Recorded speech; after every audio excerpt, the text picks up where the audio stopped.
to chase me. Mask on their face trying to erase me. Talking loud but they don't faze me. I'm strapped up, now they can't change me. Keep talking that mess, I'm just flexing. They throwing shade but they don't know the lesson. Keep your distance, I ain't stressing. Your threats are weak, I'm counting blessings. Goonin' gang, gang. We goonin' and goonin', gang, gang, gang. We goonin', goonin', gang, gang, gang, gang, gang, gang. Goonin' and goonin', gang, gang, gang, gang. Pull up on my block, better think twice. Catch us live, streaming all night. From the PM to the AM we ignite. Watch the flex, got the wrist so bright. They hating what they see, but still they bite. I'm stacking checks while they stay behind. They wanna talk, but I'm on the climb. Can't touch me, I'm one of a kind. Goonin' gang, gang. We goonin' and goonin', gang, gang, gang. We goonin' and goonin'.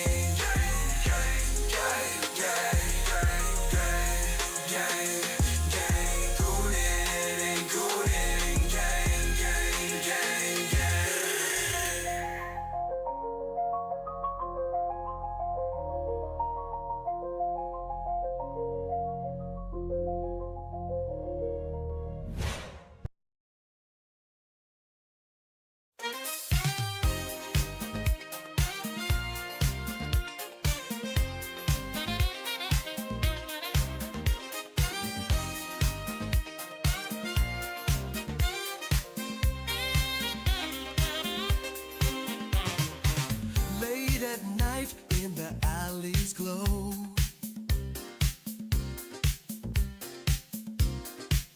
a sultry rhythm, a secret show. Eyes meet in shadows, hearts ignite. Temptation dances in the pale moonlight. Goonin', goonin', can't resist the heat. Where shadows meet, pulling you closer, bodies in sync. Goonin', goonin', on the edge we sink.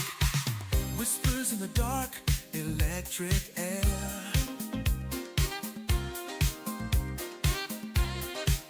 Lips brush softly, a daring affair.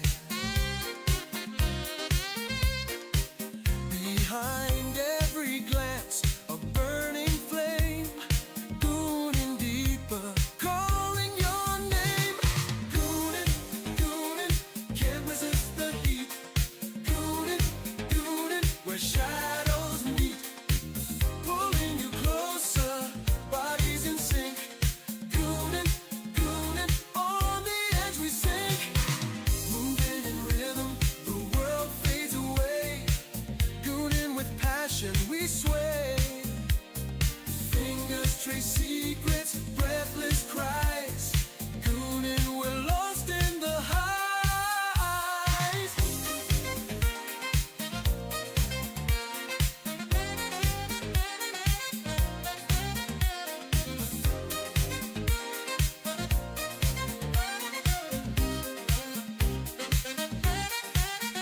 When the night is ours, under the sky, goonin' together, no need to ask why. Give in to the moment, hearts collide. Goonin' forever, where passion resides. Goonin',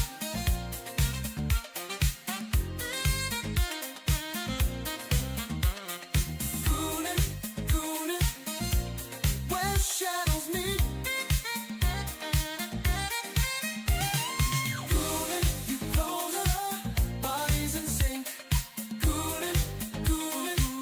On the edge we sink. Goonin', goonin',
but still you gotta learn how to keep it. Hit the oils and double the stakes. Throttle wide, gooning like a bat out of hell. Crash the gates, gooning for the back of beyond. Nothing gonna stop you, there's nothing that's strong. So close, now you're nearly at the brink. So goon it, ooh yeah. Welcome to the limit. Take it maybe one step more. The power game's still playing, so you better win it. Goon it to the limit. No one left to stand in your way. You might get careless, but you'll never be safe while you're still living. Welcome to the limit. Standing on the Coomer's edge. Don't look down, just keep your head or you'll be finished. Welcome to the limit. Welcome to the limit. Welcome to the limit.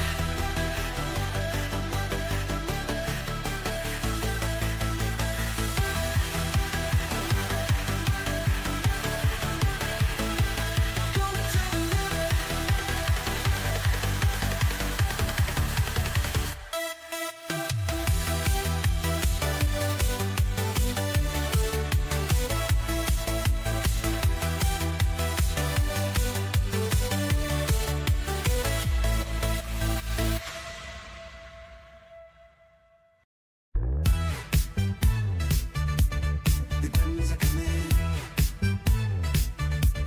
The gremlins are coming. The gremlins are coming. The gremlins are coming. They're in the walls and they're in your plumbing. You better hide. You better be running. The gremlins are coming. The gremlins are coming. They fight for PlayStation. They fight for Xbox. They fight for Nintendo. A bunch of pretendos. The gremlins are coming. The gremlins are coming. Cry Game Pass is crap. Love AAA slop. Want games overpriced. They're gonna blow their top. The gremlins are coming. The gremlins are coming.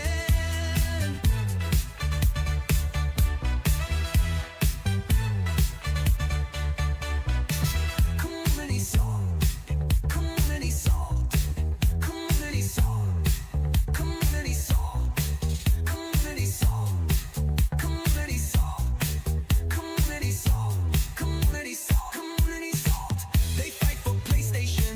They fight for Xbox. They fight for Nintendo. A bunch of pretendos. The gremlins are coming. The gremlins are coming. Cry Game Pass is crap. Love AAA slop. Want games overpriced. They're gonna blow their top. The gremlins are coming. The gremlins are coming. Cry Game Pass is crap. Love AAA slop. Want games overpriced. They're gonna blow their top.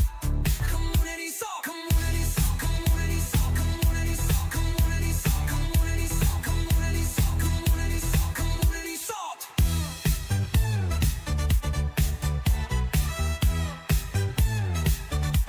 Community salt. You wanna fuck with me? Okay. Cockroaches. You wanna play games? Okay. I'll play with you. Come on. Okay. You wanna play what? Say hello to my little friend! You wanna play what? Okay.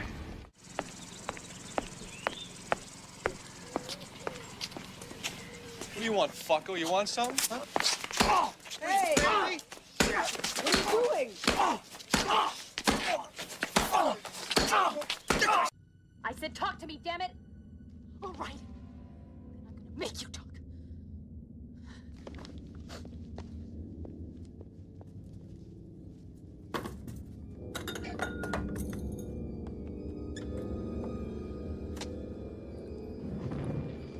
said talk to me, damn it, or else I'm gonna throw you in the fire! You stupid bitch, you filthy slut! Did you fuck with me?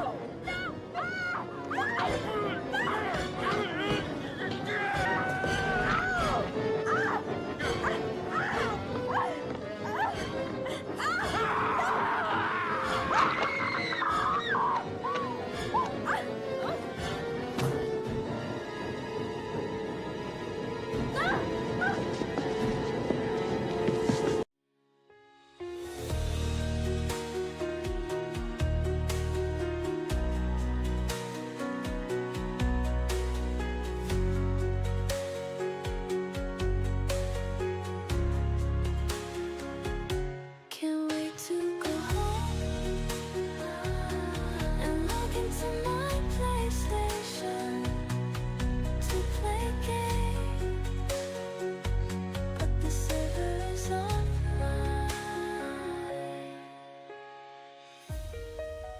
Can't wait to go home and log into my PlayStation to play games, but the server is offline.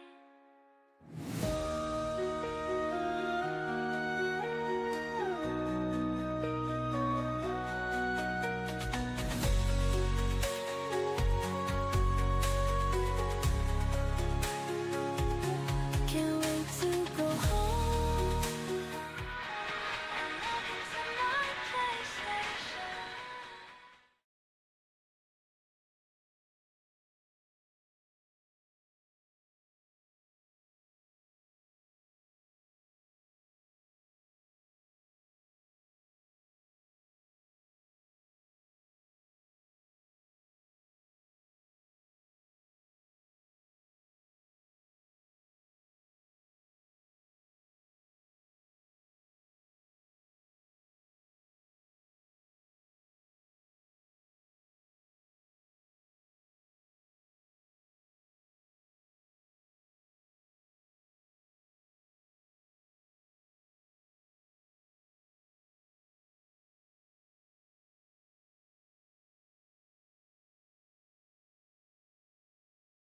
Hold on, y'all. I'm getting my socks on deck.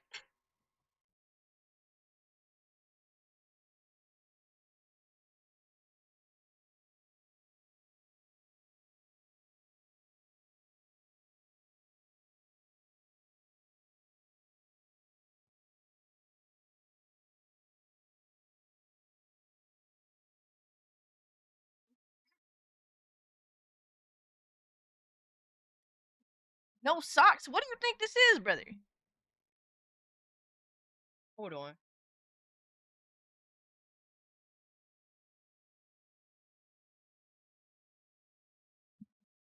What do you think this is, dog? Come on, man. You know what it is up here. You guys know what it is. Yo, real quick, real quick. Hold on.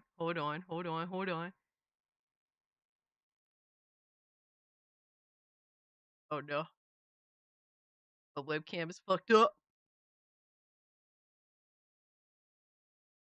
Well, at least the yeah, I'm not joking. My webcam kind of fucked up right now. There we go. Yo, what's up? Yo, how do y'all feeling about the thumbnail today? How y'all feeling about the thumbnail today? That shit is funny, right?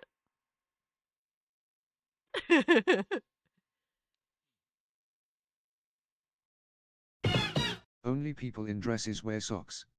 Only people in dresses? Casualties, you wearing a dress all the time, brother?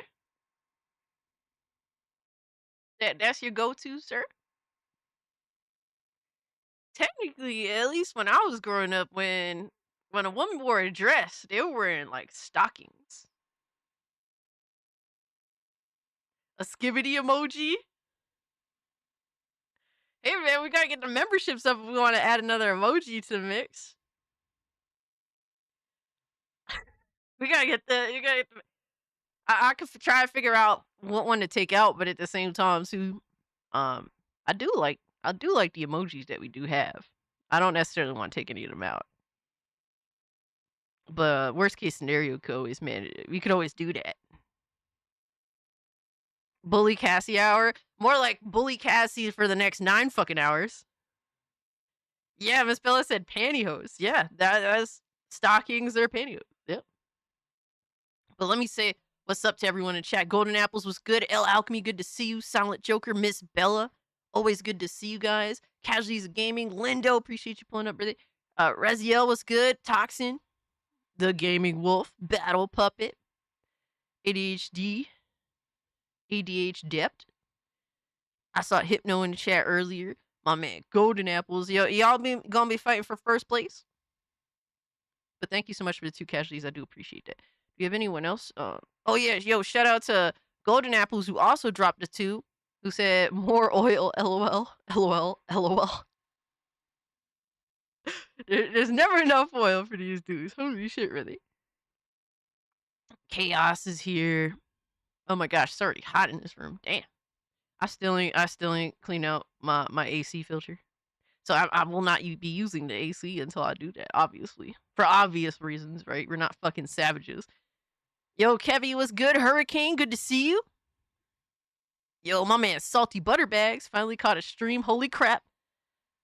Now the day sucks less. Oh, I'm glad, you know, we're gonna entertain you. Hopefully you're feeling good by the end of the night. But I appreciate you being here, Salty Butterbags. It's been a little minute. Yo, K Gounet Queen, I like that name. I like that name. Fire, bro. Fire. Do that tomorrow. Why haven't you changed it yet? I'm a sloth. A literal fucking sloth.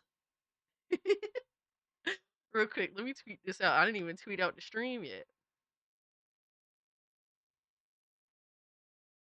I ain't put on my glasses. I ain't tweet out the stream. Man, I'm fucking up every which way today.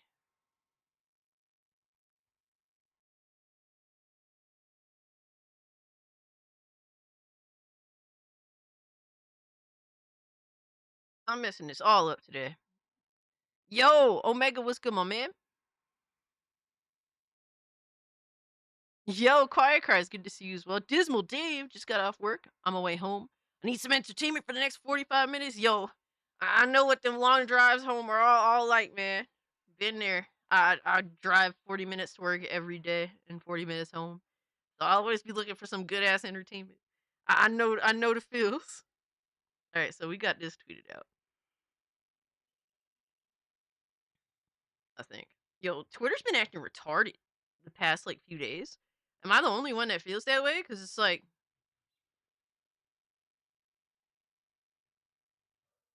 wait, hold on. What's the news with the money hatting? What's going on with money hatting? Who's money hatting what? It's only you? Bro, I tried to pull up Twitter because sometimes I'll DM my old account videos that I want to watch for the stream so I don't forget them. And I couldn't even, I was on like the mobile, I mean, I'm not on mobile, but on you know, fucking web browser Twitter, and I couldn't actually load up any DMs. Twitter's buggy today. Yeah, that's what I do because I'm so fucking forgetful. I can't even help it. Alright, I think we're good for the most part. Sorry about that though. Because no, I like to give you all my complete and total attention at all times. Even when I'm in the bathroom. Hey, I got a new tea today. Fresh tea, baby. Cass needs that money like her favorite streamer, Darkside Phil. Yo, Drewski, are you good, bro? Yo, son, no. Do not even put me in the same sentence as this clown. I'm using Grok to plan my schedule each day so I don't forget shit. Hey, really? That's like, I never even heard of this tactic before. I may have to see what's up, low key. But that is an interesting tactic. Guys, if you haven't, do hit the like button. It does help out the stream. If you could, share out the stream. That also really helps as well. Those are like, you know, sharing is so helpful. It really is, especially this year with YouTube's just been really weird, so that does help. The bathroom so much for cult classy kids. Yeah, I threw that in the toilet right Nissan. Holy shit, like Alyssa. I mean, what? Yo, what's good, Rome? Good to see you, my guy. People are saying that Space Marine 1 Remaster was money handed by Xbox, so the gremlins are saying that the people that complained about PlayStation money handed games should keep the same energy. I mean, no shit. Like, we want games to be everywhere because who cares about trying to take games away from other people? The only people that care about that is PlayStation fanboys. But literally the mass majority of gamers want to see more gamers playing the games that they love. ChatGPT is great for coming up with ideas, dude. ChatGPT is insane. It is insane. Are you going to FatCon? Benji, are you good, bro? Look, guys. I hate going outside. I fucking hate it. The thought of going to some Comic-Con or FatCon or Asshole Con or Porn Con, I couldn't give a fuck. I don't care. I'm sorry, I do not care. If you somehow manage to lure me into going to one of these bullshit ass events, you have to be at least somewhat special. And I'm not talking about special ed, like legitimately special. Because I do not like going to events. The events that I enjoy is like maybe baseball. I've been to Yankee Stadium like 3-4 times. I've been to Citi Field like 3-4 times as well. I like going to those events because you just plop down in your seat and after buying some food and you're just relaxing watching a game. Go to an event to be lazy and sit my ass down, eat food, not give a fuck. Besides giving a fuck about the prices, because every time you go to a stadium, you're getting fleeced. There's no doubt about it. The tickets tend to be cheap to go there, but then you're getting fleeced just to eat a hot dog and fries, bro. It's like spending your whole life savings. And I ain't been to Citi Field in shit. I haven't been to Yankee Stadium since they remade the new one. But yeah, I've been to Citi Field 10 years ago, something like that. It's been a little minute, but I love going to a baseball game. I wish I could do it more often, but you ain't gonna catch me in Philly. You ain't gonna catch me in Philly. You can feed a family of 4 off the cost of 1 hot dog at the ballpark. Yo, Miss Bella, it's so sad that it's true. It's so sad that it's true, and it's been like that for a long time, and it just gets worse. So it's been like 10 years since I've been to a baseball game, so I can't imagine the prices now.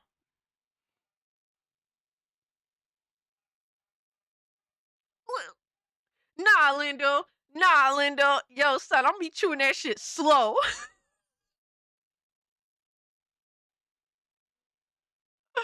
Yo, son, if I buy a hot dog from Citi Field, that shit gonna be like $20. You best believe I'm going to slow eat that bitch. Fuck out of here. Oh my god, bro. Shut up. Lemonade teaches you the best way. Oh my god.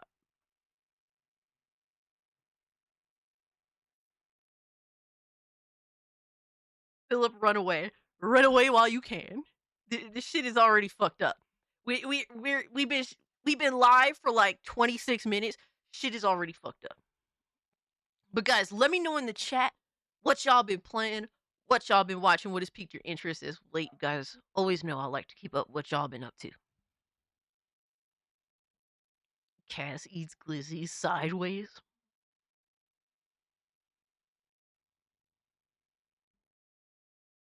You know, I got a new little clip for y'all. I got a new clip. This is specifically for Toxin in the chat.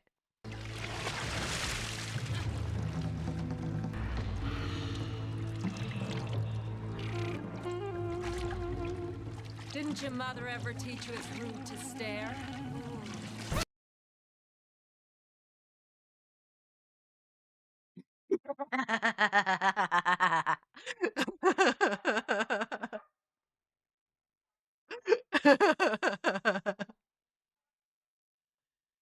Yo.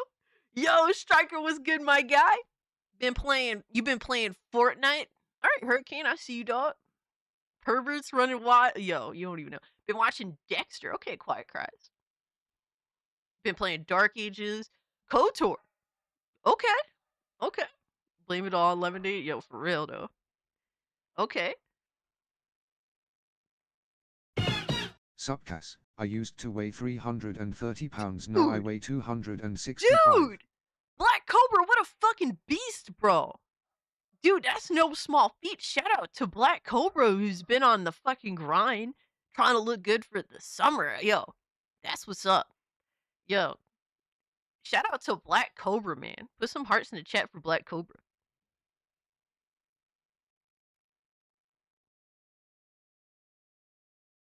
Beat episode 3 of Blood. Finally on episode 4. Okay, Sensor, I see you. Yeah, you've been on that little blood kick lately. I got you. Playing Mind Over Magic.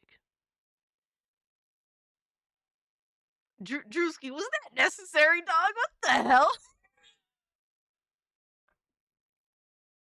Yo, you sick fuck? What the hell? Yo, son, I'm about to axe Drewski from hanging out in the chat with us. He getting too out of pocket, bro. Yeah, yo, Black Cobra's a beast. About to get the new Mandalorian warrior skin. Okay, okay. Resident Evil Revelations 2 and Tomb Raider 2013. Okay, I see you still on that kick. Nice. Lucy Lawless and Spartacus was fantastic. Lady's a great actress. I never seen that. So, funny enough, the Xena clip is because I've been watching Xena for like the past week, and I'm like 12 or so episodes into season 1, and dude, Xena is just as fun to watch now as it was like fucking 20 years ago. It's so much fun. I love it. It's like, it's one of those things where it's like I thought it would kind of age poorly, but it hasn't. It hasn't. It's campy, yes, but it's still fun as fuck. Like Lucy Lawless, like she's a beast as Xena. The way that the show is shot, and don't get me wrong, Lucy Lawless is tall as fuck. You could tell off rip, like she's always taller than everyone in the fucking show, and she's tall and broad-shouldered, and the way the camera works makes her look like the big bad bitch all the time. And everything that she does on the show, and mind you, as little CGI as possible, and the CGI you do have is god awful. But barely any, mostly just her putting in the work, and I'm sure that her stunt people's also she's insane. The show is still good to this day. I highly recommend watching it. I just put it on randomly in the Discord the other morning. I think it was like yesterday morning. And we were watching that shit for like 3 hours, and it's like it's so entertaining. So Xena's still a banger even in 2025. Cass has good taste. I would like to think so. You got your Xena battle cry perfected yet? Nah, son, that shit ain't happening. First off, the mic wouldn't even pick it up. That shit would just go silent. Rewatching Senshiro Tsugata? Okay. Cass gooning to Xena? Oh my god, that sounds crazy. I'm disappointed in Epic Games. Disappointed in Epic Games for what? I mean, they're just shit in general. Need to watch Spartacus. Okay. Yeah, I've been watching a lot of Xena on was it Amazon Prime Video or whatever the fuck. If Spartacus is on there, I wouldn't mind checking out. Philip, that definitely ain't happening. That would be. I'm sorry, bro, but Xena's just a beast. You gotta give her the props. She looks the part. She acts the part. Xena was one of my favorite shows back when it was new. It was just fun. Yeah, exactly, Miss Bella. I remember watching Xena at like 10. 8, 9, 10 years old. It's just super fun. Super fun. To be honest with you, I never fucked with the Hercules show like that. I tried it a couple of times, but I guess for me, I know why. As an adult, I wouldn't really care for Hercules too much. I just think he's too much of a goody two shoes dork. Whereas Xena, she's coming out of like her backstory is interesting because she was a bad person and she's trying to make amends and make a change. So that perspective I like more and I think it's interesting. Whereas Hercules is all about like gotta do the right thing, gotta do the right thing. And so it's like, I don't really fuck with that too much. I don't know if that's how I felt as a kid. I wouldn't be surprised because honestly, I haven't changed much. You know, like, yeah, I'm a little more sophisticated than I was as a 10-year-old, but I feel like I would have probably hated that subconsciously as a child too. I got my motor oil. Xena's hotter, end of story. You know what? I think that, and it's been a while since I watched Hercules, but I did watch the first episode where they collab, and I don't know, just Xena's more charming and and snarky, and like she has like a variety of emotions and character that I think is more compelling. At least from that one episode of Hercules, you know, with Hercules in it. But Hercules is cool. The dude that plays him is a big badass too. So um nothing against him. Lone Wolf and Cub film series, bloody and brutal. Okay. Lone Wolf and Cub series. Bloody and brutal. I never heard of that. Be Chill Lurker, but I appreciate it too. Lone Wolf and Cub series. Is that's fire, huh? I'll like when it comes to entertainment, and mind you, I'm not like I hate watching like real life violence, but if it's like entertainment, I love it. I live for that shit. But like watching people get like bad real shit happen, it scares the fuck out of me. But if it's fake and I know it's fake, I love all the blood, the gore. Cleopatra 2525. No, I don't remember that. I definitely don't remember that. The official cocaine bear mug. Yes, because it says barely awake, and it's true. I am barely awake. Tomorrow I get to buy God of War for $21, Starfield for $45, and Expedition 33 for $36. I'm never paying above $50 for games ever again. You really don't have to, Hero Culture. Thank you for the 5. Honestly, I think, are you at least getting the Starfield Complete Edition for 45? Because then I'd be like, okay, even though I don't like the DLC at all. But I say that's the one that's kind of like, eh.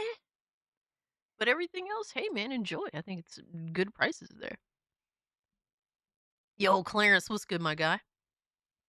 But yes, I've been watching a lot of Xena while I'm at work. Best 70s samurai films ever. It's on HBO Max. Oh, dude, I like old school like martial arts. Dude, I'm a sucker for old martial arts flicks. Oh my god, dude. Let me see. Do I have any here?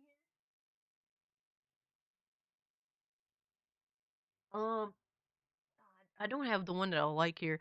I love Beach Lurker. I don't know if you're familiar with Angela Mao. I love her so much. I love her so fucking much. I think she's such a badass. And she's like so short, but she kicks so much fucking ass. Oh my god, I love her. It's like action, like action female I stars. watched Under and it was amazing. Really dark. Okay, Black Cobra, I'm glad that you're enjoying it. Dude, Angela Mao is so fucking cool. Like badass female action stars. It's like fucking it it's Angela Mao and it's Pam Grier. They're at the top for me. They're at the top for me. She's in Enter the Dragon. She's in other films that are amazing. Yes. She is phenomenal. She kicks ass. Like they, back then they used to call her like female Bruce Lee or Lady Kung Fu.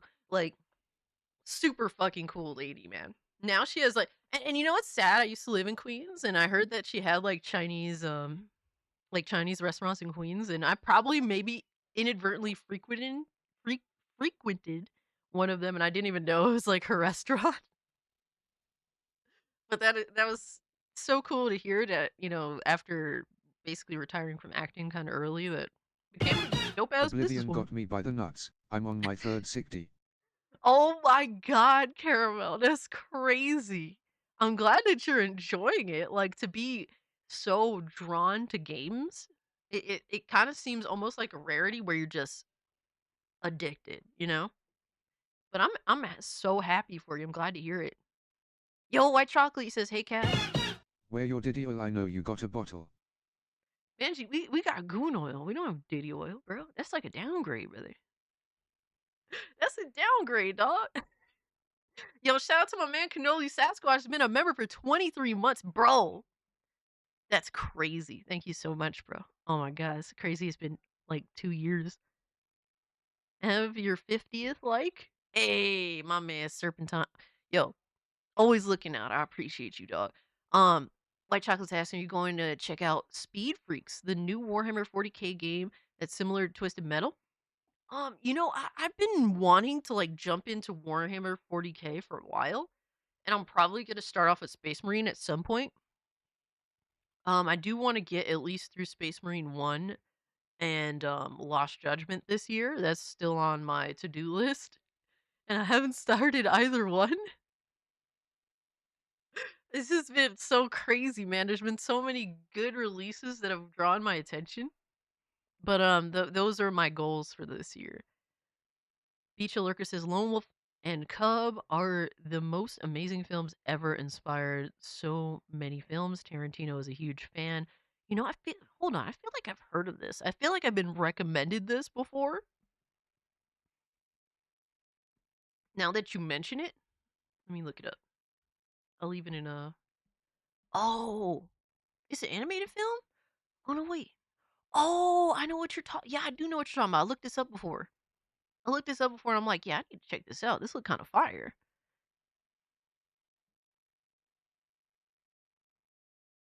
I've heard very good things. I would not mind watching this at all. I like I like old school samurai flicks.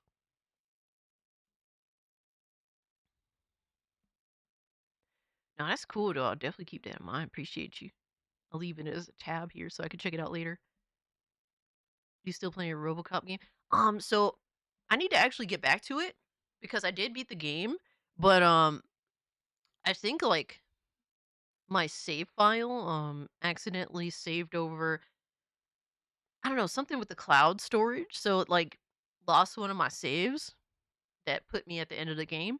So I have to go back and finish. But the part that I'm stuck at is the part where you defuse the bomb, and that is so fucking aggravating. That's the one aggravating thing about the game. But I need to run through it again and just finish that. They were rated X because of the violence. Really? Metal Gear Solid movie with Oscar Isaac. I'm scared now. Guaranteed garbage. Wait, that's confirmed? I thought that was like rumored. That's really confirmed shit? I'm trying to get my fucking hat to fit right. I just feel like so retarded. Tongue punch the like button. That's a crazy thing. So yeah, I've mainly been watching Xena, and I've mainly been playing Doom the Dark Ages. That's really what I've been up to more than anything else this week. The 4K Lord's crazy, dude. Chaos. I know. I know it's too much, and I know I'll never get to it all. But a good game is a good game. I know that there's a few good 40k Arbit's games. class 4 Dark Teed on the 23rd of June and Arbit's class 4 Rogue Trader, could you believe it? 2 Dread knockoffs before GTA 6, SMH my head. Damn, for real? Dude, I'm confused. Like, I never heard of these before. Appreciate the 5, Benjamin. Thank you so much, bro. I hope you're doing well. They already made a Metal Gear movie. It's Metal Gear Solid 4. Alright, we gotta get into the bullshit, guys. We gotta get into the bullshit. Hold on, I do want to bring up one thing.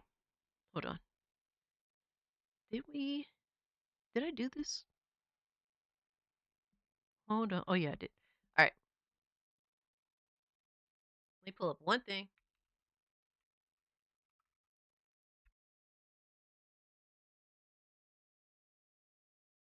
I'm not gonna lie, I'm confused by the things that you're telling me in that. I'm only getting the base game. The premium edition is $65.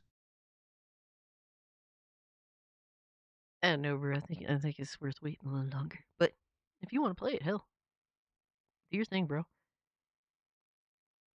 Yo, as more time goes on and as I play better games again, the more Starfield kind of slips to like a lower and lower position in my mind. I'm not gonna lie. Like honestly, yo, I'm just being real with you guys. I'm just being real as fuck with y'all, man.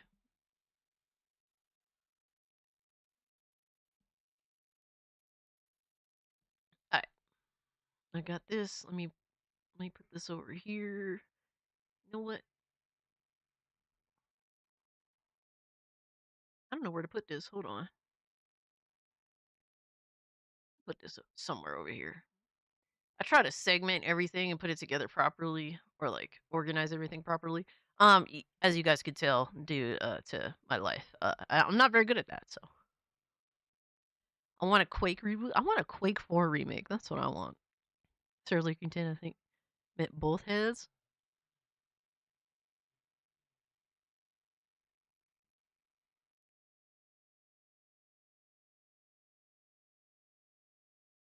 I just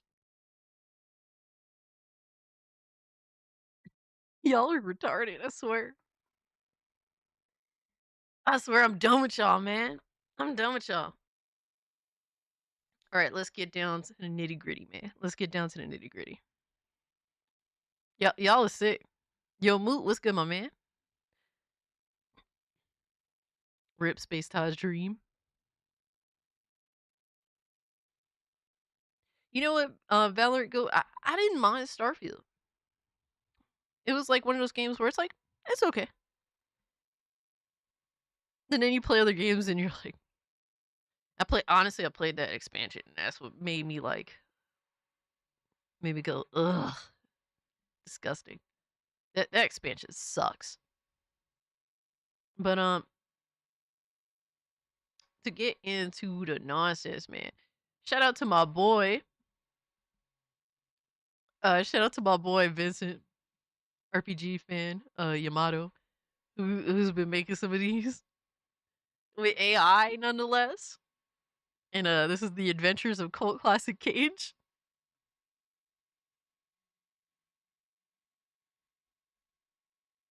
Yeah, that shit look fire. Green Urkel went from Blue Urkel to Green Urkel, but even so. Check your DMS for trailers. They are both short. Okay, Benjamin, I got you, bro. Thank you for the 2. And thank you for the 5, Hero Culture, if I didn't already say that. You'd watch it? I mean, I'd just be such a snob ass slick like protagonist. Pete Cage moment. Yo, we got the backwards hat and everything, baby. We in there, bro. We in there, bro. I was saying I was gonna use the mouse like Xena's little circular weapon that she just throws around and shit. But I thought that was cool, and then he made another one. Slutsy was upset I called him Slutsy. I wonder why, Beach Lurker. I wonder why, brother. Oh my god. This one too of Hypnocast. All right here in the little corner.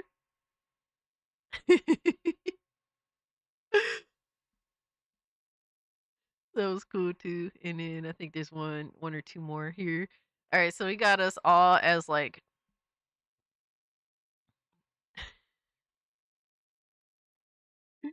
he got us all as fucking little characters.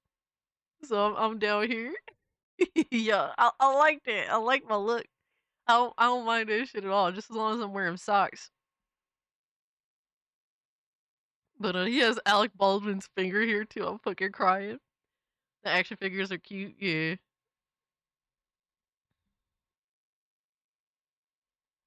Why is Cass the lolly of the group?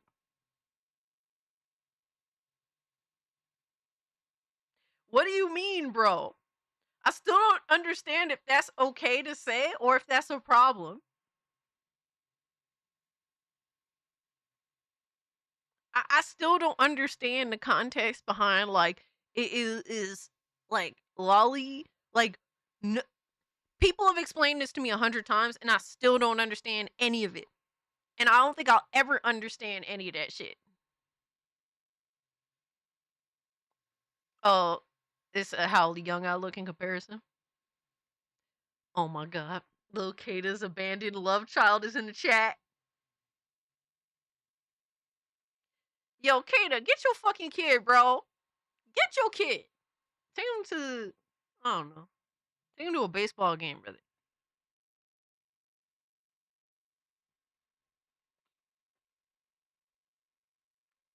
But I thought that was funny. Nothing lolly about it. Yo, Moot, are you good, bro?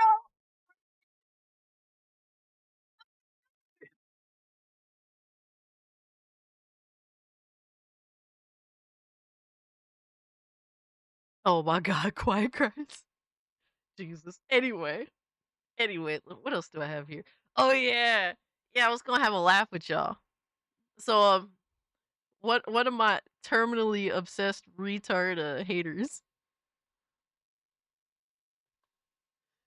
Oh my god, this dude is fucking hilarious, man.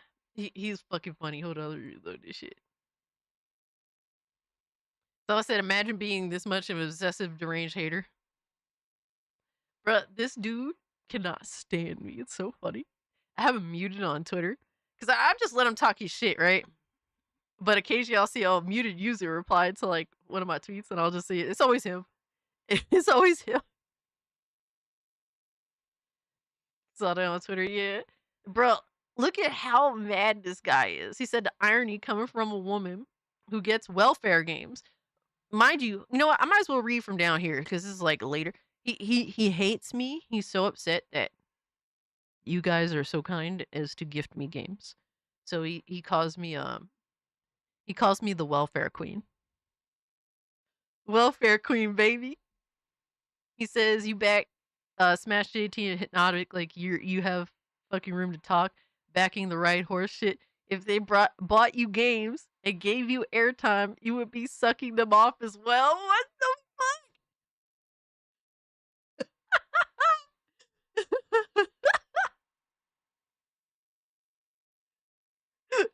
So we blame Smash for this? Damn. We gonna blame Smash for this shit? He's so upset, bro. He's so upset. Yo, what's up, Desire? And then, I don't know, someone said something, and then I was involved in the thread. He's like, Cage is also a retard. Imagine one for Hypno's extended hacienda of a family, Atrazes and Kaidas kids and Hypno's fucking dog and other pets. Loudly crying face # cute and funny loudly crying face. Yo, Imagine thank you for the 5. Oh my god. Philip has extended the title. He says, all hail cast the welfare goth short tomboy furry foot goon queen. That's crazy. That's crazy. He says some other bullshit. He likes to talk shit to people that I happen to reply to. He said, trying to say console gremlins is a thing just as gay and trying to pretend Goonergate was a real thing. He said, shut the fuck up already with this weird take. People buy you games a lot of the time. You're basically a welfare queen.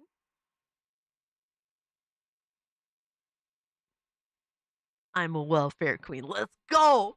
Let's go. Let's fucking go. All hail the welfare queen. Holy shit. He said the irony coming from a woman who gets welfare games for people who simp to grums, which is crazy. Hello. Was I mentioned?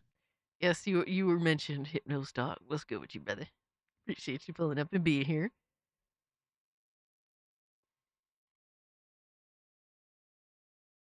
But apparently he says I simp for grums, which is crazy because how many times have I called grums out?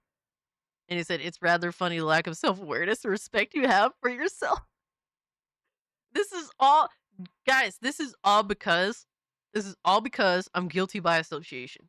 I'm guilty by association. I'm on Saturday Night Hypnosis, and that means I'm a bad person, and I get gifted games because you guys are far too kind to me, which I do appreciate and I'm grateful for. And I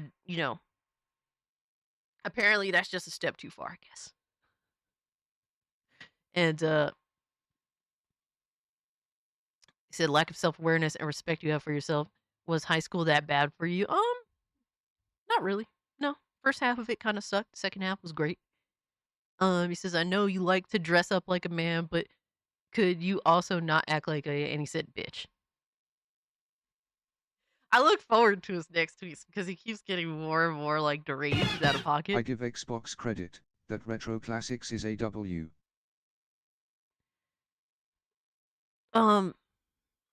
So what's up with the retro classics, Black Cobra? Because I'm not completely aware. But yeah, Yamato made this, and I thought that shit was fucking hilarious. Oh my god, this shit was so funny. And he actually replied, hold up. Yeah, this fucking Riri muted right here. He says, I live rent free in your head, LMFAO. Holy shit, you're a loser. Holy shit, you're a loser. And then someone replied, it was like, I meant, he's like, this person, Fox here, is like, I mean, for the looks of it, you're obsessed and it clearly live rent free in your head. Absolutely. Absolutely. It's like, yes, having a comment every 2 weeks mocking someone online who sometimes finds a way into my For You. Sounds very convenient. Meanwhile, she had to look for some of my insults, screen cap it, and post it for sympathy. Sympathy likes from queeps like you. And it's like, he doesn't understand how Twitter works, I guess. Because I see a muted person reply to me, someone I muted. So I go unmute and read it. I'm like, oh, I wonder how many times this retard has replied to me. So then I go to their fucking profile, and then you hit the search button, and then I just wrote Mario Kart, which is my Twitter handle, and all of these tweets pop up, just constantly talking shit to me or about me, whatever have you. And I just screen capped the first part of many, like the most recent ones.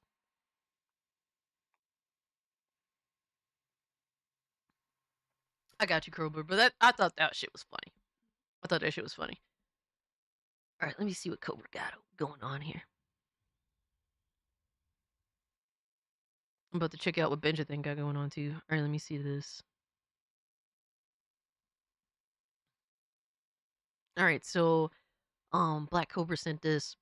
Hazardor Gaming says Xbox has announced they will be adding over 50 plus retro games, including older Activision titles from 90s to Xbox Game Pass. More games will be added over time.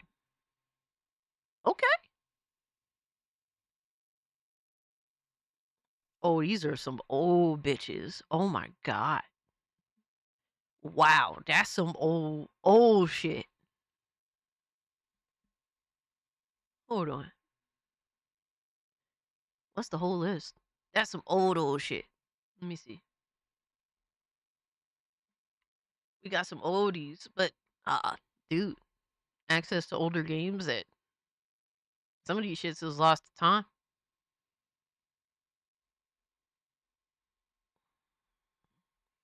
Is there a complete list? Well, either way, bro. That's fire. Look at that. Good amount of games. Can't argue that, right? That's cool.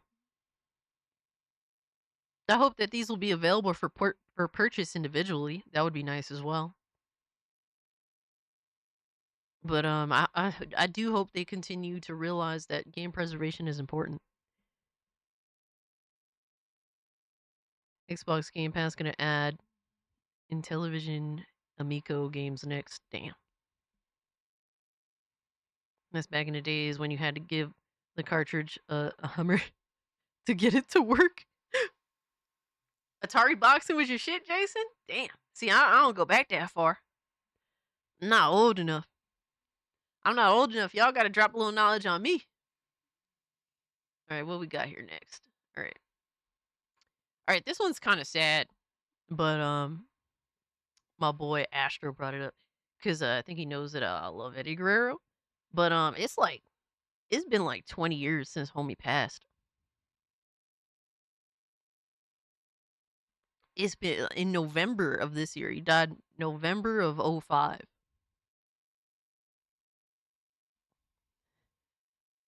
Cassie the Brokey. Absolutely, honey. Conduct yourself like you're broke at all times.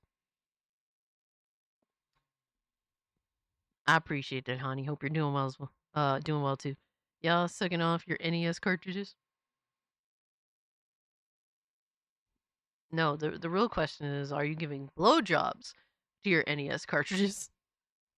But yeah, like Eddie Guerrero is one of my all-time favorite wrestlers. Dude was so fun to watch. And he was really great. He was a great technical wrestler, great showman. Just made everything so much fun when it came to wrestling.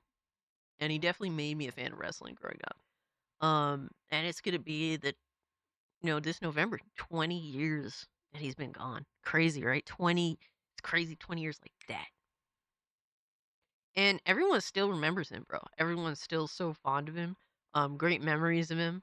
And a lot of people kind of gave Mr. Kennedy shit because Eddie's last chair match was, excuse me, it wasn't a chair match.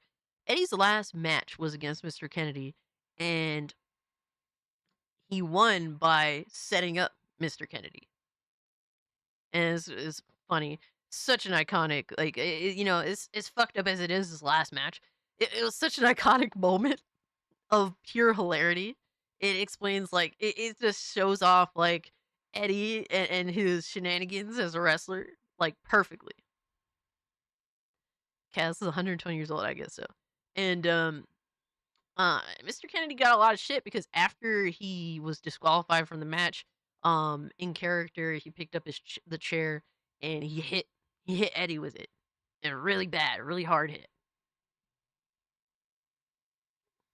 Benoit and Eddie were the GOAT tag team. And yeah, it's a shame that, like, I understand that Benoit was, like, what he did is, like, completely insane. But objectively, he was also a great fucking wrestler too. And that can't be denied as much as people want to pretend he never existed. But this wrestling clip said Mr. Kennedy talking about Eddie Guerrero's passing breaks my heart. And Here let's is check it out. the 20-year anniversary of Eddie's passing. And his final match is with you. There's a lot of fans online that they love Eddie so much, and they're like, well, it's because of how hard that chair shot was from Mr. Kennedy. That caused all of this. You did put a little Crazy, extra in bro. that chair shot, it felt like. He told me to. Like, going into it, he said, hit me. Like, don't hold back. Hit me. Yes, sir. So I hit him. And then we came back to the curtain and he goes, maybe a little less. No. Just a little. Ooh, that was good. No, but no, I don't believe I caused Eddie's death. I don't believe you did either. Yeah. No, I've heard that from people. But Isn't that crazy? yeah. And I get it. It comes from a place of love. They loved Eddie so much that they're like, it couldn't have just been his heart.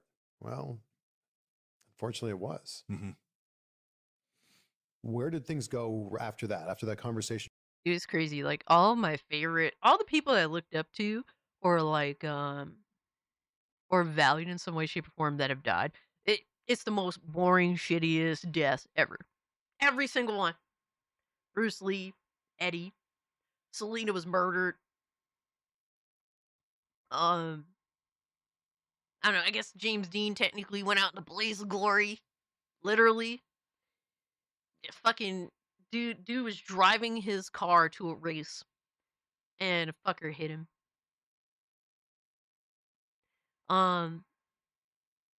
Yeah, like, kind of all boring deaths. Your heroes die, and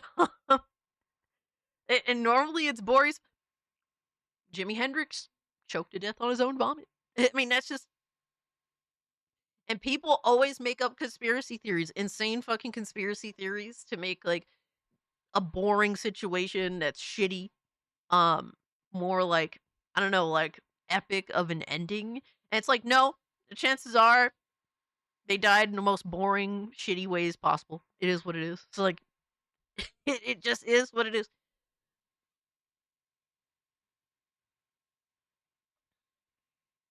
Yeah, exactly. That's how most people die. But for some reason, it's like with your hero, it's like it has to be special or something. It's like, no, they're just like they're regular people, just like us. It's them coping about exactly Cruiser. You have backstage. You guys go back to your hotel like it's a normal night? Me, Benoit, Eddie, and Kevin Furtig went to a Yeah, Kurt steakhouse Angle's in a beast, man. Indianapolis. It was here. Oh wow. I think that last match was here. We went to a steakhouse, and I remember Chris and Eddie talking to me about, my first European tour was starting the next week. After Raw, we were doing like a combined show, a combined Raw SmackDown in Minneapolis. And then we were going to go to the airport and go start an overseas tour. And they were like, we're going to mess with you. We're going to shave your eyebrows when you're, it's just, this is your first tour. They're such trolls, man. They're such fucking trolls.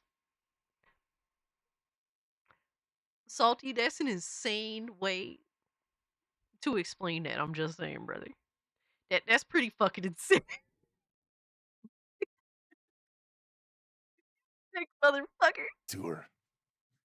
Gonna fuck with you, But yeah, just a normal No night. And then like fast forward a week later, I'd get dropped off at the building, and the guy who's parking the cars told me, he's like, "Do you know about Eddie?" What do you mean? What about him? He passed away this morning. Crazy. One good thing about COVID is the number it did on the celebrity image. I don't know how I feel about that, Caramel. I mean, I don't think you're necessarily wrong, but when you say that, I can't jump to say yes. But it did make. I will say it did tire people. Like people were just less willing to hear out bullshit, and there's still an effect on that to this day. I appreciate the 5 though. I do kind of agree, kind of. But I think the amount of negativity COVID did, or in some ways, some people see it as a positive, making people aware that the institutions that be are not to be trusted, and that most people are not to be trusted. So I mean, I guess people wised up a little bit, question everything, sort of deal. But yeah, I get where you're coming from with that. I appreciate you, bro.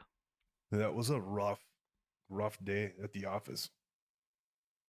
And I remember my dad was there.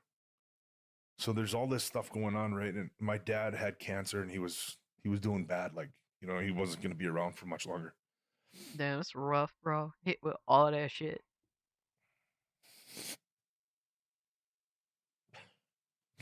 I'm sorry, Ken. No. I knew it. That's rough. No, but so he had never seen me.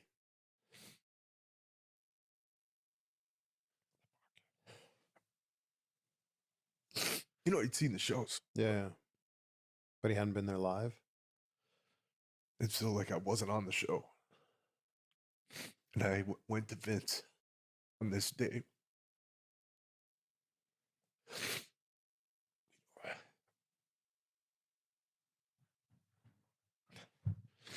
Not wanting to be selfish. It's like the worst thing that could happen has happened. Hey, can I have a match tonight? No. And he said, yeah. He put me in a match with Val. Yeah, that sucks, man. Holy shit. Sorry. Oh, it's beautiful. But then we had to go on, it's just like the show must go on. So after the show that night, go to the airport, get on a plane, fly to wherever our first tour stop was in London, or, it was like like a 9-day tour or 10-day tour. It was pretty lengthy. I remember there was a couple guys that stayed back to go to the funeral. And then they came and then they, as soon as they're done with Eddie's funeral, they jump on a plane, come back over. So What a like a night full of emotions, right? Yeah, it's so sad, man. Oh my god. Like hearing people recount all that shit all like, over the past 20 years. Never it always brings back that feeling that I had when I found out too. I don't know, man. It's like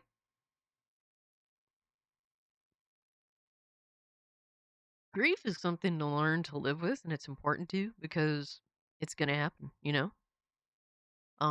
But shout out to Eddie, man. I'm glad people still think about him fondly. Eddie Guerrero is one of the best wrestlers, honestly, I've ever watched, and one of the best entertainers that I've ever watched. And I'm glad people still do think about him because I think that he was really special.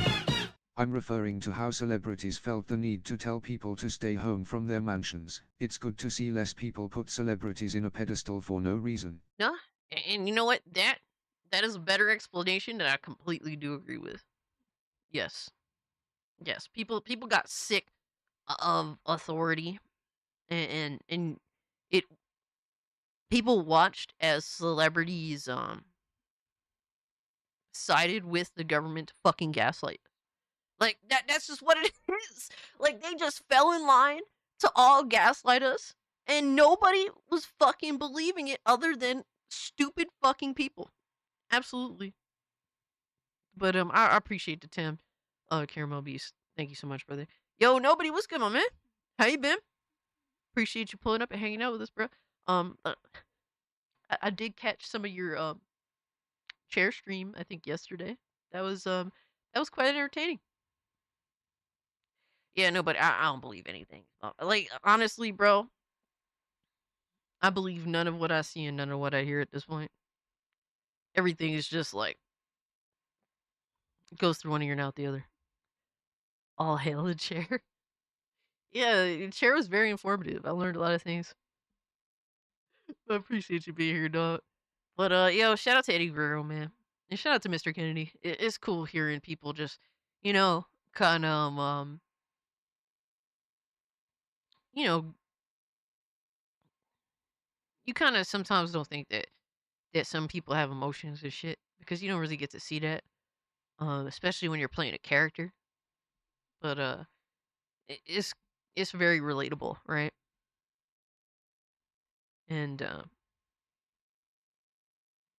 don't trust anyone exactly. Also rest in peace Eddie Guerrero. I remember Absolutely. him spray the Big Show in the shit truck. Didn't Yup. mean to step all over the grief session. Yup, dude. Nah, you're good, Caramel. Dude, that shit was funny. The shit truck, dude. The rivalry between Guerrero and the Big Show was fucking hilarious. Everything from putting laxatives in the Big Show's burrito, and Eddie pretending to be fucking injured, or like his stomach is in pain. Oh man, that shit was so funny, yo. It brings back good memories. But shout out to you. Thank you so much for the 5, brother. All right, what we got next? Oh yeah, we got some funnies. I threw some funny shit in here because I knew it was gonna be rough after watching that video. But this is from Clown World said, I'm gonna be a dad. How about that?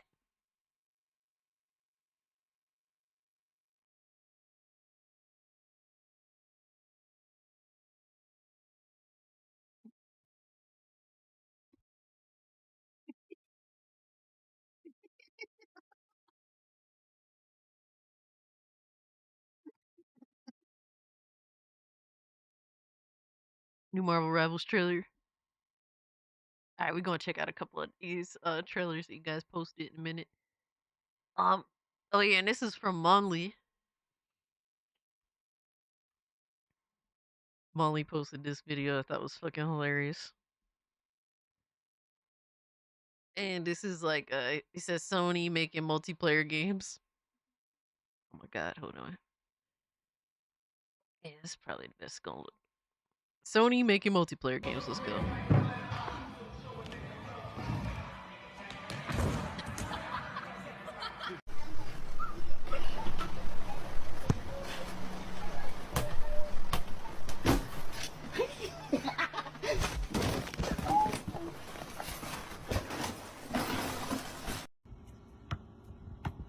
Oh man, Concord, bro.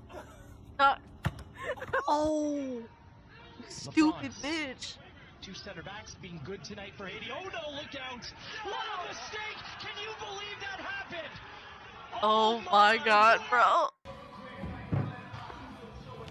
That's crazy.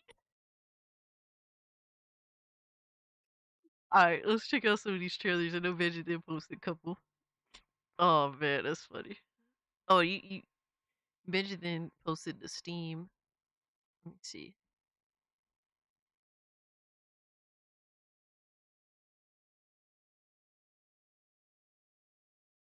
Oh man, this shit was funny.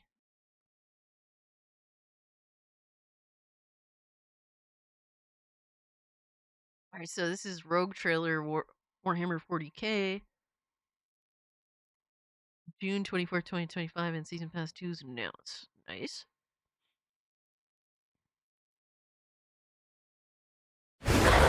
Whoa, my bad.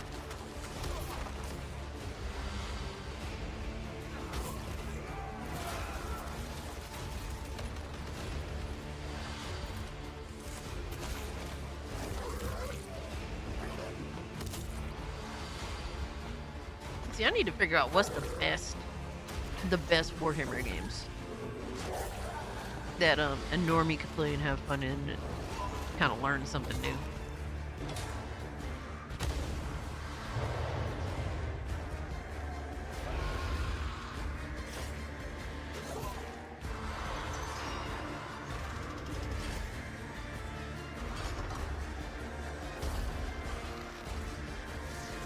Warhammer's half cursed. Yeah, I hear like there's a variety in terms of like good games and not so good games.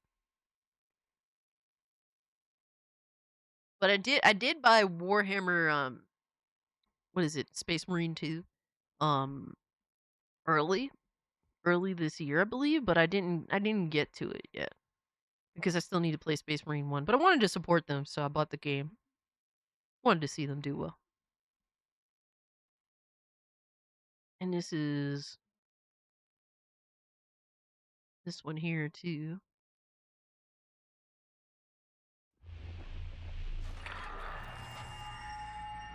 Yo, Delta, what's good, my guy?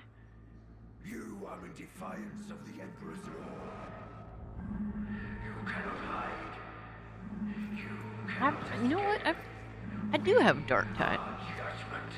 Is Dark Tide a good game to play? I think I got it in like a Humble Bundle or something. I think I tried it on Game Pass, and I thought it was interesting, but I think when it first came out, it was kind of fucked up a little bit. So I was like, this is cool. I like the what they're going for, but it's kind of like a fucked up game that needed some patching.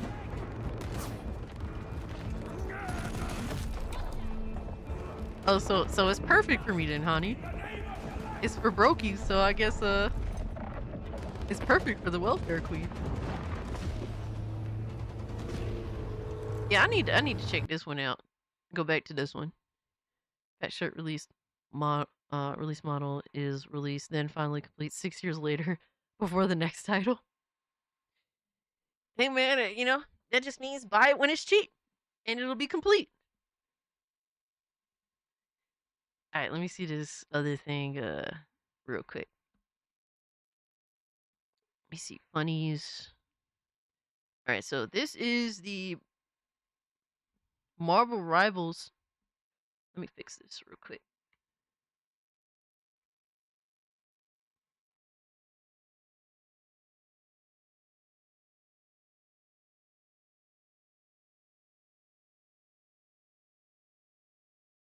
why I had this shit all fucked up like this, but alright. So this is the Marvel Rivals trailer for Ultron: A New Age Begins. Character reveal Marvel Rivals. Let's see. I'm just curious.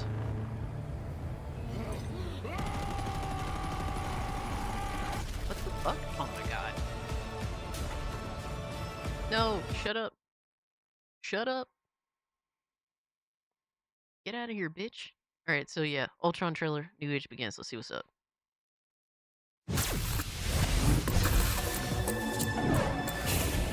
Today, the age of Ultron begins. Termination. What? Look. The metal looks kind of fire. His look definitely looks cool. Ooh, I like the way his laser looks too. Damn, okay. Bro, he looks like he's gonna be insane. Look at him melting people's health like nothing.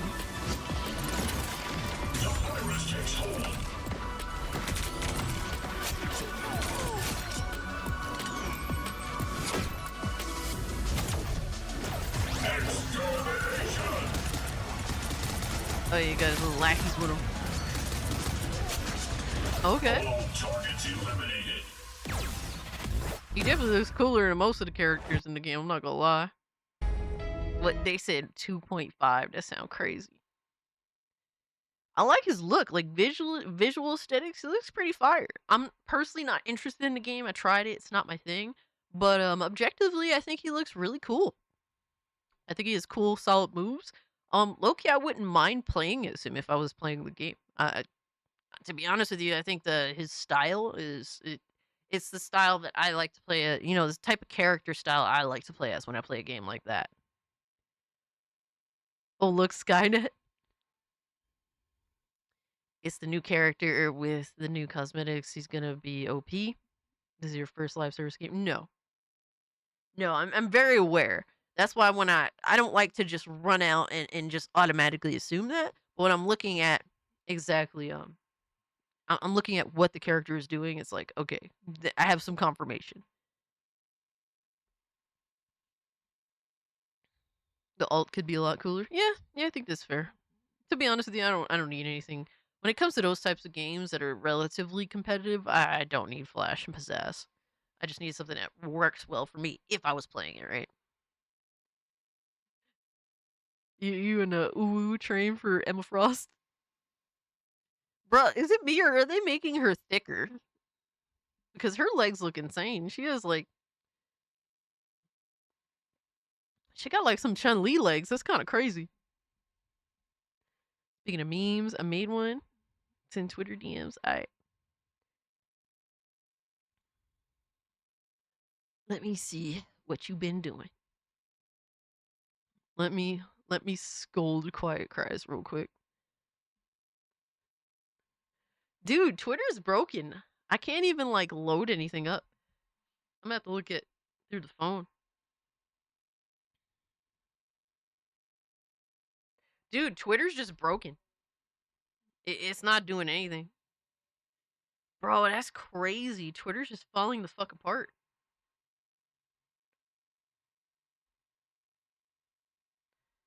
Yeah, I'm on like our DMs and yeah, Twitter's just fucked up. Yeah, I'll have to check it out later. Sorry about that. Check your DMs. I sent you a trailer on Discord. I got you, brother. Tainted Grail, The Fall of Avalon. New RPG leaving early access soon. Ooh. This is one of the newest trailers. Okay, the fact that a game is leaving early access deserves a fucking round of applause all in itself. Just being completely honest.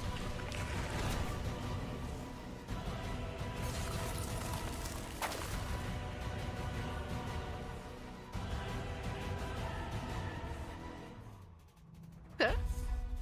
He was the hand that reached beyond knowing. The seeker who dared cross the boundaries. Kind of reminds me of Skyrim, low-key. I've seen people like kind of like a similar visual aesthetic. I'm seeing a little more variety in color. worn down, Okay, different areas definitely have different types of color. You can't keep throwing lives into this abyss. We can't justify this. There's no victory worth such a cost. Your soul is diseased. There is something low key.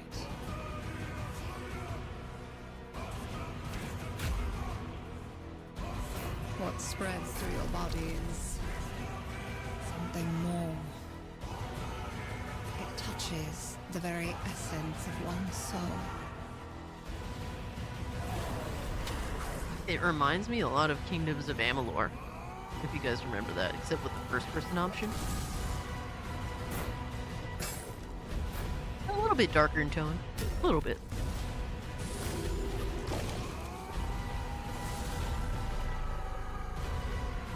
Dude, I need to play through Kingdoms of Amalur again, man. Alright, the 23rd, tomorrow. Holy shit, congratulations to them.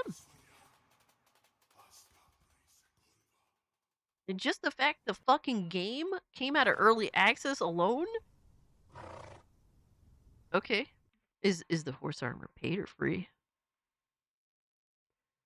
That's impressive that the game actually came out of early access. You know how many early access games actually get a legitimate release? Amalur actually had a great stealth mechanic. Amalur is just fucking awesome. Super underrated game. I don't blame you, Nissan. I'm kind of on that boat with you with, fucking live service. But I like the look of this, man. Low key. It reminds me of Kingdoms of Amalur. Reminds me of, like, Elder Scrolls a bit. It's kind of doing its own thing, too. That's kind of up my alley, low key. Let me see. Oh my god, no, that's loud. I'm sorry. Oh, they have a demo for it, too? That's cool. Put it on my wish list. I don't have time for it, but I'll keep it in mind for sure. Like the horsey. But that was cool. Appreciate that recommended to watch. That's pretty dope. I wish them the best. I hope the game is solid, and I hope that all of their hard work pays off. Check Discord real quick. I got you, brother. Oh no, we just kind of looked at it. Black Cobra. But I looked at it on Steam. We're gonna. I appreciate the recommendo. But those are good. Those are interesting games overall. I definitely want to check out Dark Tide at some point because I've heard good things, and I did try it, and I liked what I was playing. All right, Quiet Cries, thank you so much for hanging out with us, fam. You have an amazing night too, and have a great, safe weekend. But next up, let's see what we got. Get rid of this. Get rid of that. Get you the fuck up out of here, brother. All right, let me see. We can get rid of this. Get rid of this Riri. Let's get rid of sadness. The memes are done. All right, so you guys asked me to react to this tweet. RGT85 says, so now that the dust has settled, can we agree that the Oblivion remaster / remake wasn't really that great, right? Because I don't see anyone talking about it anymore. So I get where he's coming from because yeah, the discourse has definitely changed and quickly, right? Admittedly so. That doesn't mean that the game is bad or that the game isn't, it didn't live up to snuff. I don't think RGT is a dumbass. I mean, I think he's just a regular person that has good takes sometimes and sometimes not so good takes. I don't think that this is a good take, but I get why he feels that way. We have to come to the reality that gaming, the discourse in gaming is probably the fastest moving discourse there is, period. There's so many games that come out every week, and it's just crazy how, a highly praised video game can legitimately just, you get your 2-3 weeks and then people move on to the next best thing. And it's like, because there's just so much good shit to talk about, so much interesting discourse to talk about, so much drama to talk about. The discourse surrounding gaming is endless. That's why, guys, I can do a fucking 9-hour stream on a Thursday and have endless things to talk about with you guys and still leave stuff on the table. If that doesn't say it all, I don't know what does, you know? So, I mean, I get where he's coming from, but I don't agree with him. Just because people aren't talking about Oblivion Remaster anymore, it doesn't mean that the game wasn't successful. It doesn't mean that the game wasn't loved. Um, the game is still loved and still successful, and people still love it. And it has inspired people to go check out even other Elder Scrolls games, which is cool too. I just don't see, I just really don't see that. You know, Skyrim still owns a mass majority of headspace because Skyrim came out at a time where gaming discourse wasn't so insane consistently. You know, but even right now there's almost 30,000 players in game just on Steam with Elder Scrolls Oblivion Remaster. I can bring this up for you guys right here.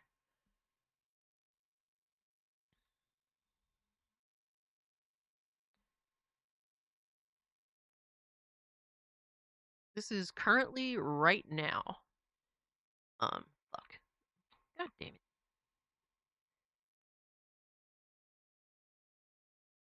Right now, Oblivion Remaster sitting at almost 30,000 gamers in game just on Steam. So I don't agree with that.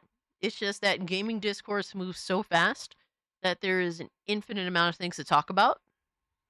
And yeah, there's games that are definitely gonna lose that general discussion interest. And that's fine. That's fine. Either way, gamers have won. Oblivion is a good remaster with its issues. So unfortunately, due to censorship, I would definitely deduct at least a point for that, right? But still, nonetheless, very good entry. Very good entry.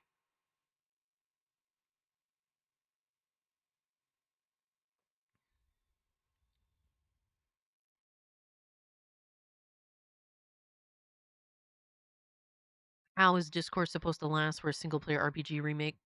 Yeah, it's a little difficult because it's like it's a remaster, you know what I mean? So we kind of been there, done that, but the game, you know, looks phenomenal. Elder Scrolls Oblivion remaster, you know, everyone gave the game its flowers, deservingly so. Aw, Nissan, you don't like RGT 85? Fuck off RGT and go make another Switch 2 vid, #1 Nintendo YouTuber. I like RGT, man. I do. Do I always agree with him? No. But you're not supposed to.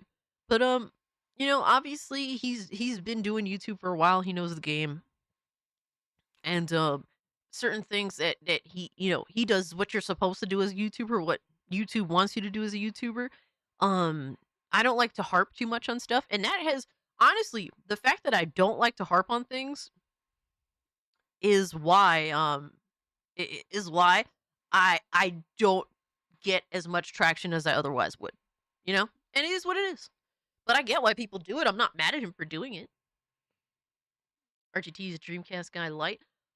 No, because I feel like RGT is willing to be more critical and talk about things that most YouTubers in that upper echelon won't. Will he talk about it as in depth as other YouTubers that specifically discuss those types of topics? No, but he's not afraid to approach them, generally speaking. So I mean, you know, I don't think that RGT85 is a bad YouTuber. I just don't think he's for everyone, which is fair. But he will definitely be critical of things, which I could appreciate. A lot of these Nintendo YouTubers, and he's not even a Nintendo YouTuber. He's kind of a Nintendo defector. But a lot of YouTubers in that general space, they just dick eat everything. A lot of them. So, you know, shout out to RGT85. I'll watch his videos before I watch a DreamcastGuy video. Yo, Spectre, what's good, my guy? So my best friend sent me a list of JRPGs I missed since I finished Expedition 33. Help, dude! You have a plethora of content forever. All right. Oh my god! At first, I thought you were wearing a Megadeth shirt. Oh no! I got a Magneto shirt. Let's go, baby. Got Magneto in the building, baby. Yes, sir. Fire. Fire. He sent you 3 pages worth of JRPGs? Dude. You'll be at it forever, Spectre. You'll be at it for Spectre, and you'll be at it forever, Spectre, and it's a great problem to have. I missed out on a lot of JRPGs, honestly speaking. I missed out on a lot because growing up, I did not like turn-based at all. As a kid, I was not a turn-based fan. It's something that I had to grow a taste for. What really solidified that I appreciate the game and actually kind of like it more than a lot of these action RPGs because they're just better. Is Dragon Quest 11, and I'm kind of scared for Dragon Quest 12. I'm not gonna lie.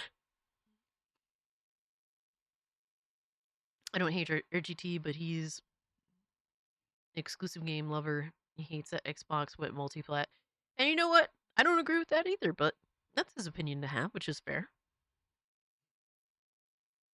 I think that RGT at least tries to approach conversations generally tries to approach conversations fairly. And personally, I've never had an issue with RGT. I think he's a cool dude. Dragon Quest 11 is fucking legendary. Paper Liger. Oh my god, dude. I need to make time to play that game again because I really want to. It's so hard to, like, say, yeah, I'm going to make time to play another RPG a second time. A JRPG specifically, too. It's so hard for me to do it, but it's on my to-do list for sure. Because I played it on the Switch, and oh my god, I fell in love with that game. I was so in love with Dragon Quest 11, man.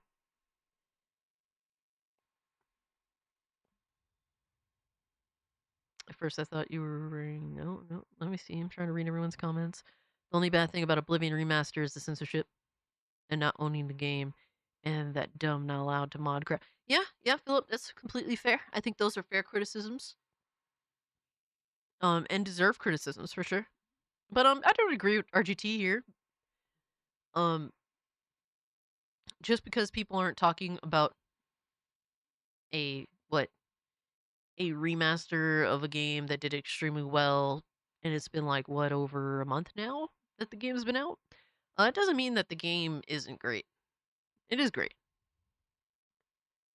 Breath of Fire is a good RPG. I started playing Breath of Fire 2 on the Switch when I still had the Switch Online.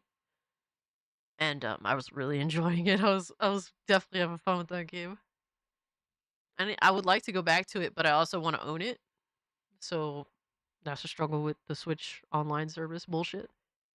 But shout out to RGT. And we got some news of the system requirements for Mind's Eye on PC, and they're shit. They're just garbage. I was slightly curious in this game. Because I do like the general like gameplay type of Mind's Eye, but this has made me say, yeah, I'm good, brother. Dude, the minimum requirement is an Intel i5-12400F, a Ryzen 5 5600X, 16 gigs RAM. That's not bad. And then a GTX 20. A 2060 is a GTX? No.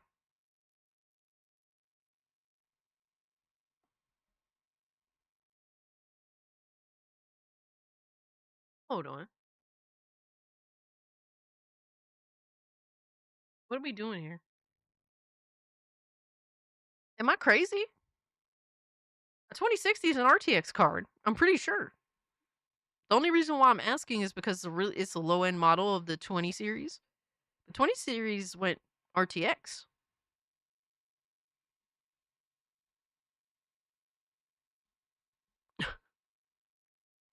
So they misprinted.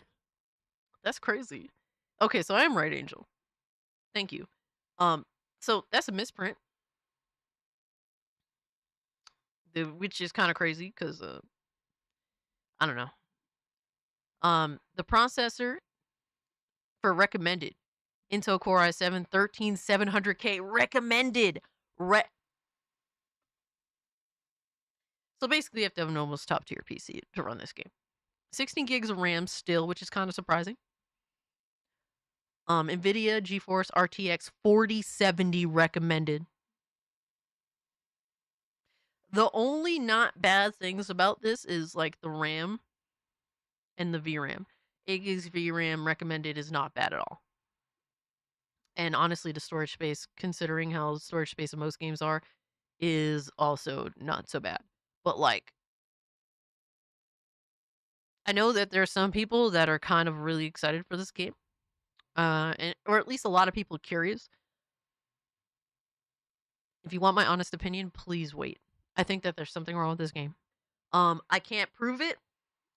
I cannot prove it. I cannot tell you exactly why, other than they seem to be very picky about what they're showing and what they're not showing. And these system requirements, something is off about these system requirements. But honestly, I think you should just wait and see with this game. I will be waiting and seeing. It's not like I'm going to run out to buy this game day one. I will not. So that's the thing. Please, if you can, I'm telling you. And if I'm wrong, please tell me I'm wrong later, right?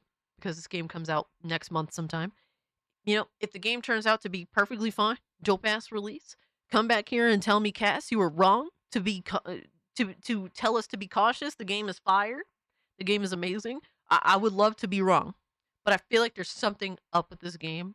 And when I do have this gut feeling that I do have right now, I'm usually right. It's kind of rare when I'm wrong when I have a gut feeling. Pause. But I really do think something's off with this game. So, and I said, always trust your gut if you feel something's wrong. Yeah, there's just things are not adding up. Things are not adding up with how they're doing this shit. And I really just, you know, like I said, I want to be wrong, but we'll see what happens.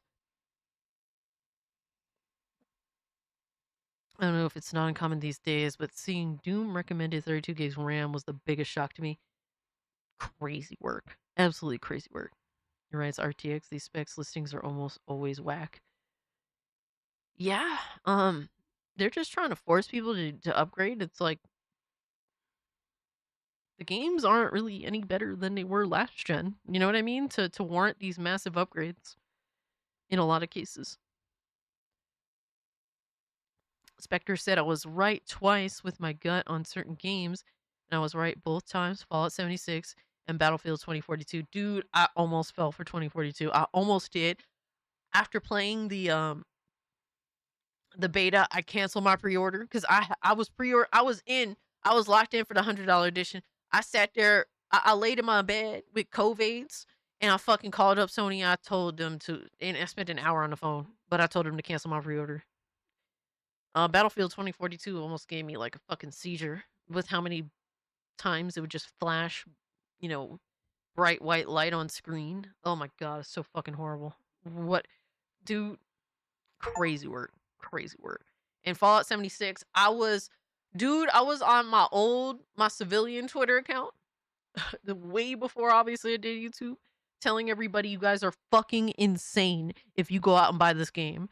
I was saying Fallout 4 barely runs. I was saying Fallout 4 barely fucking runs, and y'all believing Bethesda gonna be able to pull off an online Fallout game? You fucking stupid motherfuckers. I was really disrespectful about that. I knew. It's like, it wasn't even a gut feeling. It was like, dude, I 100% know this game is fucked. And I was, in all fairness, I was also a massive Fallout 4 hater because Fallout 4 did me so dirty. Tulpa says, exactly. I feel like GTA 6 is worth getting a new console, but most games right now are pretty much the same as far as graphically and ability. Yeah. Yeah, and that's not necessarily bad, right? You know, we had good games last generation, and I think that some of these games are living up to last generation, but I don't think anything's necessarily exceptional. And like, oh yeah, I got to go run out and buy new hardware, new, you know, PC parts for this. Like, there's not really much of that. Former Battlefield addict here, 2042 was my intervention. I've been Battlefield clean ever since. Jesus. We got like a notification on let me see. No, wrong thing here.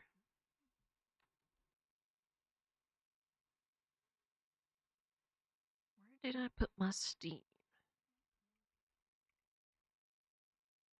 Oh my god, I didn't mean to do that. Why does it automatically It automatically brings up the Concord Steam DB page. We got a notification. Let's see. What? We got 2 gifts from Sir Duckman? Sir, what are you doing, sir? What are you up to now? What cooking material?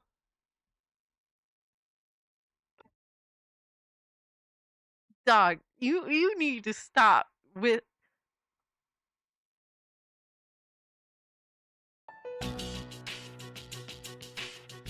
Kitchen Simulator 2015.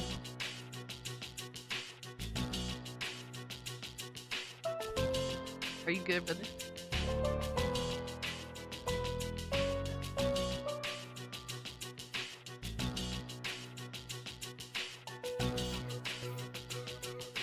That's not right. Thank you, Sir Duckman. Oh my god. Kitchen Simulator 2. Not 1, but 2 Kitchen Simulator games.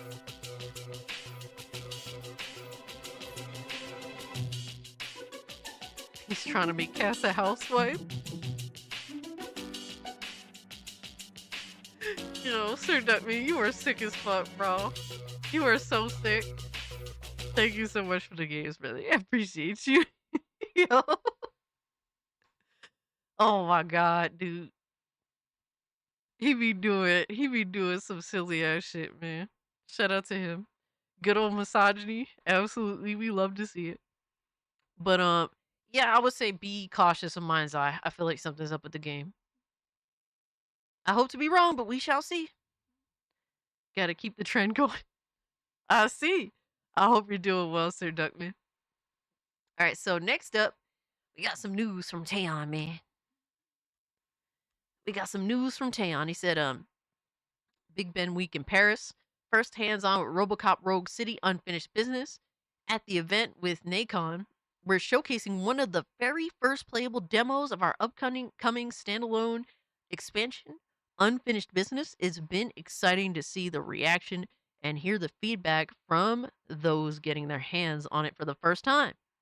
More updates coming soon. Stay tuned, RoboCop fans. Justice never sleeps. Dude, I'm hyped. Let me see. There we go. Bro, I'm so excited. I can't help myself. Man. So, Clarence, RoboCop Rogue City is getting a standalone expansion, so it's going to be technically separated from the base game. Yo, Mikey was good, homie. Said aside from Metal Gear, that's all I care about. Really? So you're not feeling Mafia no more? Or you still, it's like on your back burner?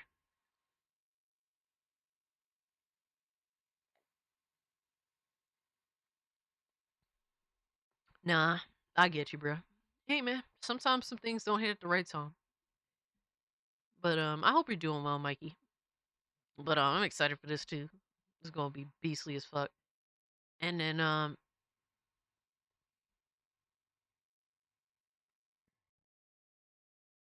here was something I wanted. Really, bro? Stop it. Get some help. Alright, so, I guess we don't need to do this too much. But, RoboCop Rogue City DLC adds accessibility option to auto-target dicks.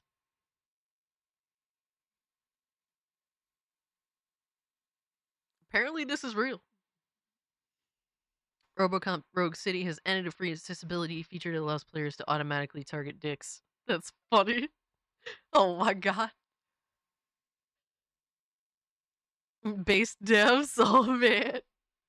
Dude, the reaction the enemies have to when you shoot them in the dick, funny as fuck.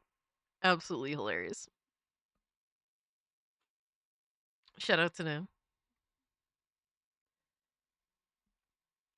Best accessibility option ever.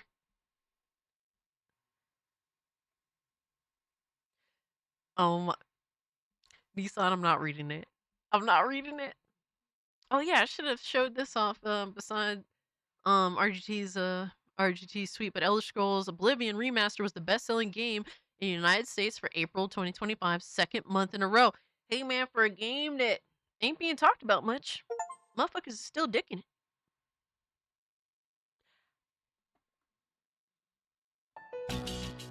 I said still dicking it. Instead of still digging it.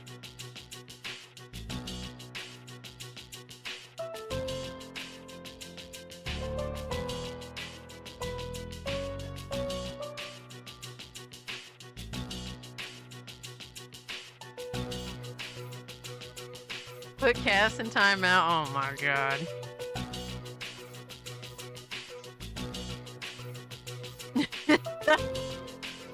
Big Claw, so do you.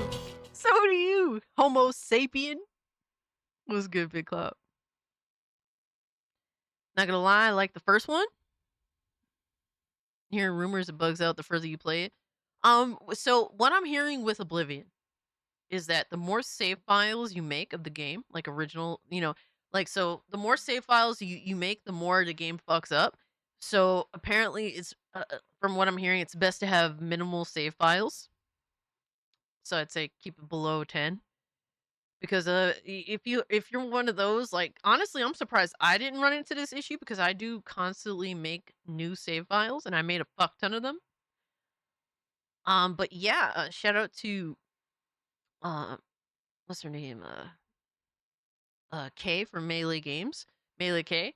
She was saying that she made a fuck ton of save files and it made the performance of the game drop with Oblivion and then eventually bugged out. So I would say be careful how many save files you make. Just keep cycling through them. Oh shit, I've been saving a new save slot every time. Yes, Sir Lurkington, maybe it's best not to do that. Maybe it's best to just run with 10 and then just go to the oldest one and save over that. That's, should be a system problem, not a PC issue. Yeah, I'm not too sure, Clarence. It's a little weird, though. Sounds like the Skyrim inventory bug on PS3. So yeah, that's unfortunate too. That's something worth voicing. But shout out to my man Big Claw's been a member for 10 months. I appreciate you, dog. Thank you. It's a feature, not a bug. Todd Howard told me to say that. Oh man. White Chocolate said, with the recent 2K games, Take-Two bullcrap going on, I'm avoiding downloading any of their games right now. And you know what? I'm not mad at you, dog. I'm not mad at you. It just works until it doesn't, right? Yeah, Melee K, she lost like a fuck ton of her save data because of that shit. That sucks. I felt really bad. She's like, yeah, I just casually lost like 30 hours of gameplay time. It's like, fuck.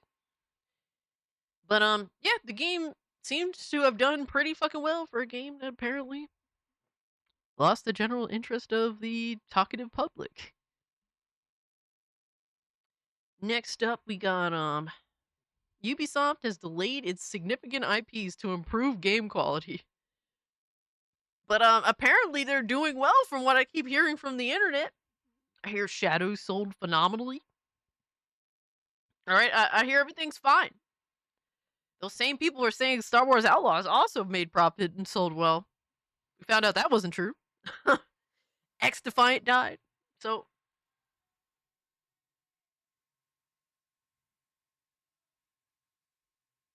yeah, shout out to Splinter Cell back when Ubisoft actually made good games. Ubisoft announced during the end of the year physical earnings that it's made the decision to delay some of its major IPs and games to improve the game quality. The news, which was announced today, was said to be made because of the benefit the company has seen from delaying Shadows, which has become one of the company's highest rated games in the past decade.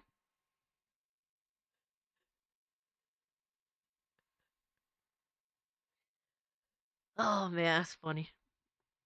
Splinter Cell's the shit, yeah. In the financial report, it said after a thorough review of the pipeline that took place from October to December, the group decided to provide additional development time to some of the biggest productions in order to create the best conditions for success. The decision was already been beneficial to the quality of Assassin's Creed Shadows. As a consequence, of financial year 2026 2020 to 2027 and 2027 2020. Oh my god, 2028. Fuck.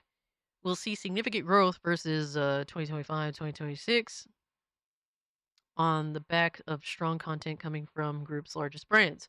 According to our sources, the past reports, Insider Gaming understands that this includes Assassin's Creed Pipeline and their highly anticipated next installment for the Far Cry series, which has internally been pushed back to late 2026. Ubisoft's biggest productions likely also include the Splinter Cell remake under the codename North and the next mainline Ghost Recon game under the codename Over? The fuck? The announcement implies that the next year for Ubisoft could be fairly limited in terms of its billion-dollar IPs.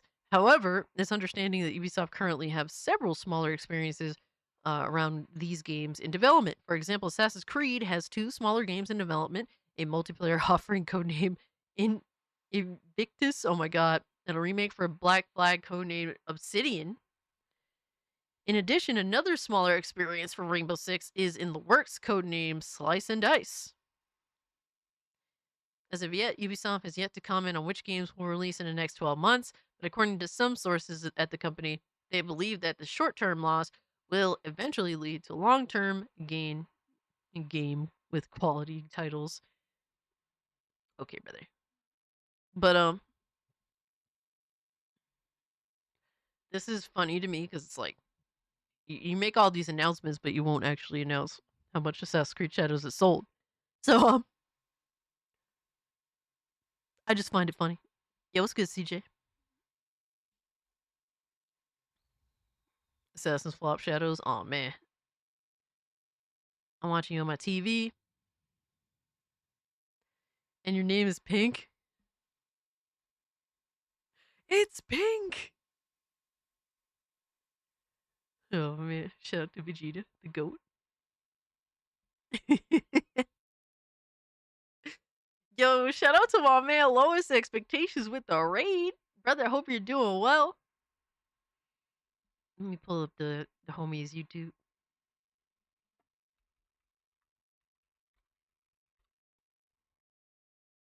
Go check out my boy Lowest Expectations, man. He's been on the grind. He's been on the grind heavy. So if you like gamers actually playing games out here, talking that talk, walking that walk, go check out Lowest Expectations YouTube channel. Appreciate you, bro. Hope you're doing good. Hope you had a good stream.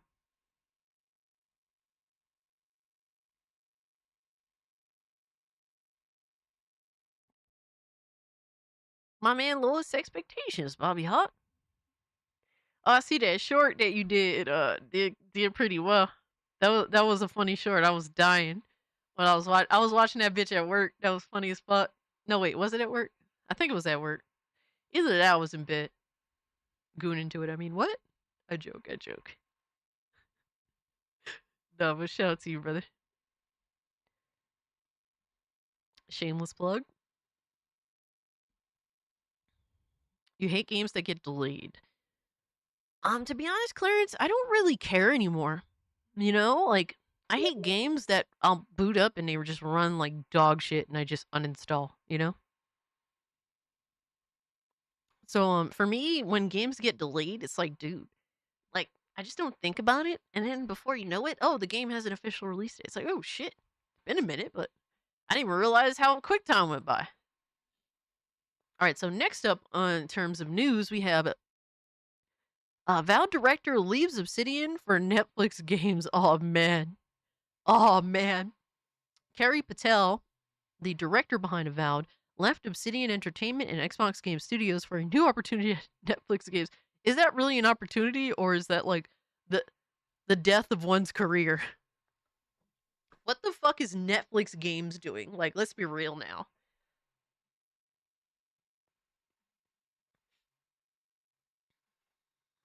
In a post on LinkedIn, Patel confirmed the news herself, stating that she was joining night school as a game director. Patel leaves Obsidian after nearly 12 years there. Dude, bro, does Insider Games actually like have an editor to look over the work? Like,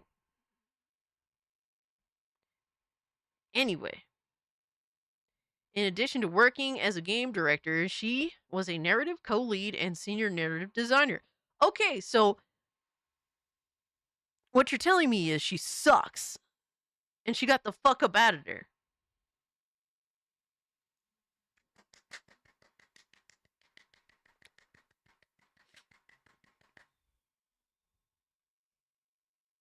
Spectre said, I had a feeling this would be the case.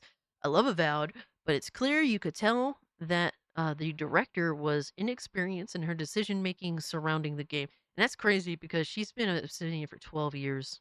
And the fact that, yeah, like, she was the game director, narrative co-lead, and a senior narrative designer. Everything surrounding that narrative is just mostly dog shit to me. And I understand that they had to hold true to a franchise that I'm not familiar with, a franchise that's not really up my alley personally, but it doesn't exclude the reality that the narrative was not good. Yeah, not a game director, clearly. Nothing of value was lost. Yeah, right. Night School is a studio known for Oxenfree and Oxenfree 2. Damn, I heard those games are good. Oh man, that studio is cooked. It's currently unknown the new game Patel will be working on, as the studio hasn't made any public announcement about future game plans. Insider Gaming has reached out to Night School for comment on Patel's arrival and plans for the studio. Should a response be received, it will be added to the story. As far as Obsidian is concerned, the studio is working on upcoming release of Outer Worlds 2. Dude, Outer Worlds 2 is complete make or break for Obsidian. If that game is ass, I completely lose faith in Obsidian and will not give them the benefit of the doubt on anything ever again. Not that I don't know. It's not. I don't want to say benefit of the doubt, but I will lose all interest in their games, and I will just continue to be skeptical all the time. I'm skeptical about the Outer Worlds 2, but I want the game to be good. I hope the game is good. I really did like the original, but if the Outer Worlds 2 is if the Outer Worlds 2 is more like Avowed, the level of Avowed, I will be very upset. I will probably crash the fuck out. I'm just saying. Yo, Nick, what's good? He said, boom. Hey, Cage, and hey, chat. Yo, hope you're doing well. Not a game director, clearly. Spectre says, I disagree, but I can see where you're coming from. And that's fair. I know that you enjoyed the game, and it's not like I want to shit on the game. I'm actually glad you got to enjoy the game. Oh, it's one of those where it's like, this is disappointing because I wanted to like the game. But I personally think this is a positive for Obsidian because they got rid of somebody who I think is not very good at what they do. Right? So, it just is what it is. Hopefully, they are replaced with someone that is better, but you never know. You never know with the industry, man. People will seem to get replaced with even more retarded people, so I don't get it.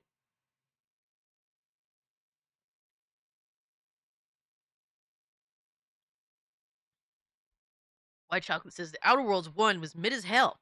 The Outer Worlds 2 looks more of the same. Just my 2 cents. That means I'm likely gonna like it.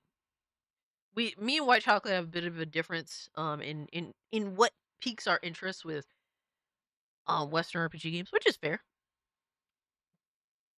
But if you think the Outer Worlds 1 was mid,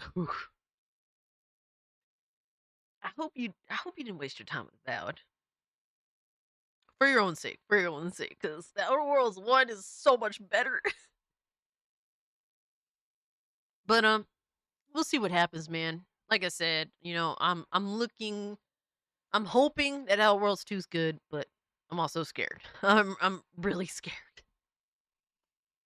The bit of gameplay that they were showing when it came to just that one mission of the game, it just all that talking. I think that Avowed suffered the most from all this needless bullshit ass talking that meant nothing in the grand scheme of things. It was just a waste of time. Shit like that. Never made it past the character creator in Avowed. You quit while you're ahead, White Chocolate. You do yourself a massive favor. Shout out to you. You are the true winner here. All of us are just peasants. White chocolate is the true winner. Oxenfree is $10 on Steam. I've forgotten about that game. Looks interesting. Yeah, I've heard good things about it. But it should be free since it's Oxenfree. I mean, what? A joke. Alright, so next bit of news. Oh my god, my eyes. My eyes. Let me zoom in. Nintendo Switch 2 game chat requires a phone number to use. Dude, how many times can I possibly say I'm so glad I didn't pre-order the Switch 2? This is just fucking to use a chat feature. Have you checked out the gameplay presentation of Crimson Desert? Looks hella interesting. No, B-Sums, I haven't checked that out. Anyone want to link me? Thank you for the 5. Yeah, it is bright as fuck. Close your eyes, guys. If you plan on using game chat on the Switch 2, you need a phone number. That news has been spotted on the official terms for the feature. Nintendo doesn't go into detail about a phone number is required for game chat on Switch 2, but the reason seems fairly clear. The company always takes the protection of players seriously, especially younger ones. If someone uses game chat in a nefarious way, it's a bit easier for Nintendo to block them and prevent them from returning. Bro, if you have a bunch of fucking children playing the game, alright, a bunch of fucking 6-year-olds playing the game, what the fuck are you expect to do? I didn't have a phone at 6.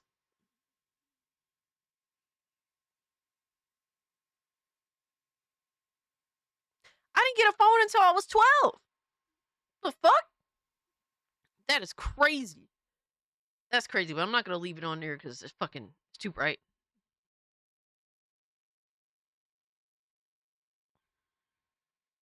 Yo, solid. They need a phone number. Did they just import the phone chat app into the Switch? Sounds lazy enough to be true. Yo, Nissan, I wouldn't be surprised.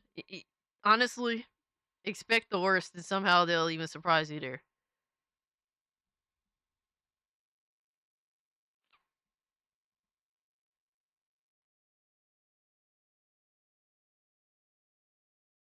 You didn't get your first phone until you was 13. Crimson Desert looks freaking awesome. Someone linked me the trailer. We'll check it out. Benjamin linked a Warhammer trailer. We'll check that out in a minute. But Microsoft has internally begun testing Steam integration within the Microsoft Store environment, intending to bring that to the next generation Xbox console eventually. That's rumor. That is a rumor. It says Microsoft rumored. But if so, ooh. Damn, Benji. 15, huh?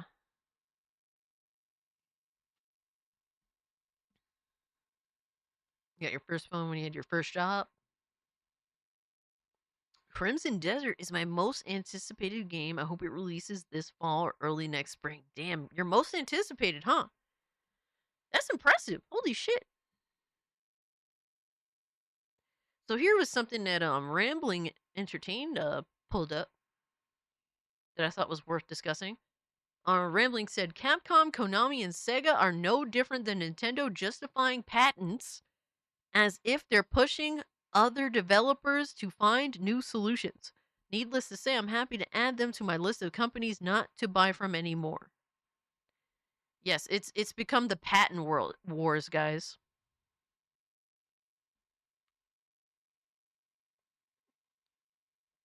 So, let me see this. So, video game patents are not a way to monopolize game mechanics, but to recover development costs, says Sega, Capcom, and Konami legal experts.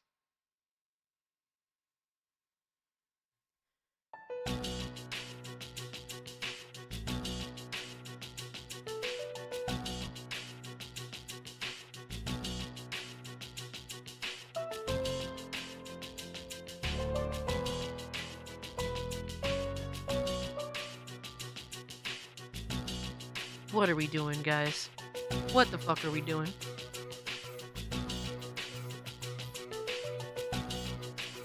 Legal department leaders of Capcom, Sega, and Konami argue in favor of game-related patents as a way to battle growing development costs. At a Tokyo Esports Festa 2025 held from January 10 to 12, and this is, let me see. All right, so this is a bit of an older article, but nonetheless, we're digging it up. A joint conference and topic, the importance of intellectual property rights in the games industry, was organized by Japan's Association of Copyright for Computer Software. Guest speakers, including legal representatives from major Japanese game companies like Capcom, Nintendo, Sega, Konami, and Koei Tecmo. One of the topics discussed during the conference was the handling of intellectual property rights, such as patents, copyrights, and trademarks. Among industry competitors, video game related patents and litigation involving them are controversial topics for developers and gamers alike, as some consider them to be detrimental to innovation and a means for big companies to monopolize technology while bullying smaller peers. However, the Tokyo Esports Festa conference offered some counterarguments in favor of fortifying protection of intellectual property in the game industry. Dude, imagine when Squaresoft came out with Dragon Quest and Final Fantasy. Imagine if after that they patent the turn-based mechanic. Imagine that shit. Crazy thought process, right?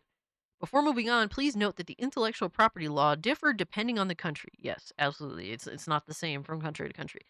And that patents are territorial rights, meaning that they are only applicable in the country they were granted in. The following is centered on Japan and how Japanese companies handle their intellectual property.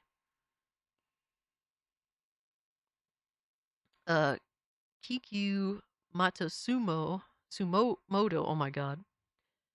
Matsumoto, head of Sega Corporate Development HQ, started off by establishing that the games industry has evolved through creators imitating and building upon each other's ideas, and that there is nothing wrong with taking inspiration from works of other companies. So why are you even arguing for patents of game mechanics and features, man? Kasumoto. Thank you. Yeah, it's kind of well known that the original Dragon Quest was kind of mid and Final Fantasy was like really better. Which is fair, I mean. Can't always hit the ground running, right? On the other hand, Matsumoto mentions that there is a limit to how much you can imitate before it becomes a problem. However, he notes the cases of malicious infringement have drastically decreased in recent years. Sega takes action only when this limit is exceeded. As for patents specifically, Matsumoto explained that Sega is actively filing patent applications for new technological solutions that arise during game development, and it has a lot to do with the expense it's become to make games. Sega does not register patents, so there is not monopolizing technology and use it exclusively, but rather with the policy that other parties can use Sega solutions as long as they apply for a license and to pay an appropriate price for it. So that's the whole goal. That's the whole goal. Their whole goal, their mindset is essentially to treat patents like licensing out fucking like game engines. That is the goal. Imagine that shit. This is the world we're gonna live in, bro. Where everything is patented, every singular feature, and you're going to have to pay in order to use it, like how you have to pay to use a fucking a game engine, to develop on a game engine. That's what it is. Crazy work, right? Yo, Boba Fett was good. We did happen to get. I don't want to harp on this too much, but you kind of get the picture, and that's very fucking concerning. Very concerning, at least in my opinion. We did get a notification on Steam. Hold on. Sir Duck, you again? What? Tomboy sex in the forest?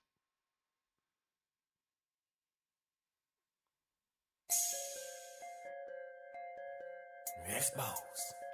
Sir Duck been gooning too much. Expose. You've been gooning too much, brother. Expose. Yeah. Yeah, no chill, right? You expose, Holy bitch. shit, bro. You expose. If you got no games, you expose. Yes, bonk him. You Bonk expose. Sir Duck in the chat. You expose. Bonk his ass. You expose, bitch. You expose. Terrible. Expose. Sir Duck seems like an Alex watcher. Expose. Expose. Terrible. Yo, thank you for the game, you sick fuck. Oh, man.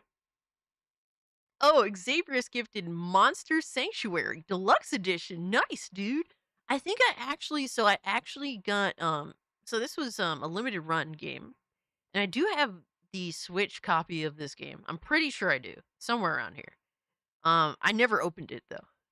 I never opened it because I kind of abandoned the Switch. Sadly. But I did really want to play this game because I thought it looked cool. But, the Deluxe Edition is awesome. Thank you so much, bro. I really appreciate that. Bro, I'm playing that literally right now. Dude, I remember looking at the game like, that looks kind of fire. But, yeah, I was watching you low-key play a little bit, Lois. It looks cool. Thank you so much, Xavier. You're always far too kind, man, and I really do appreciate it. Thank you.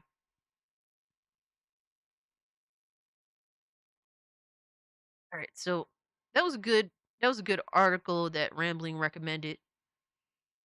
Shout out to Rambling. I did hit the like button on that. What else we got? All right, we got to talk about. That was what you were doing when you raided? What? Cass invites you to her Gooning Scissor Fest hosted by Amy Schumer.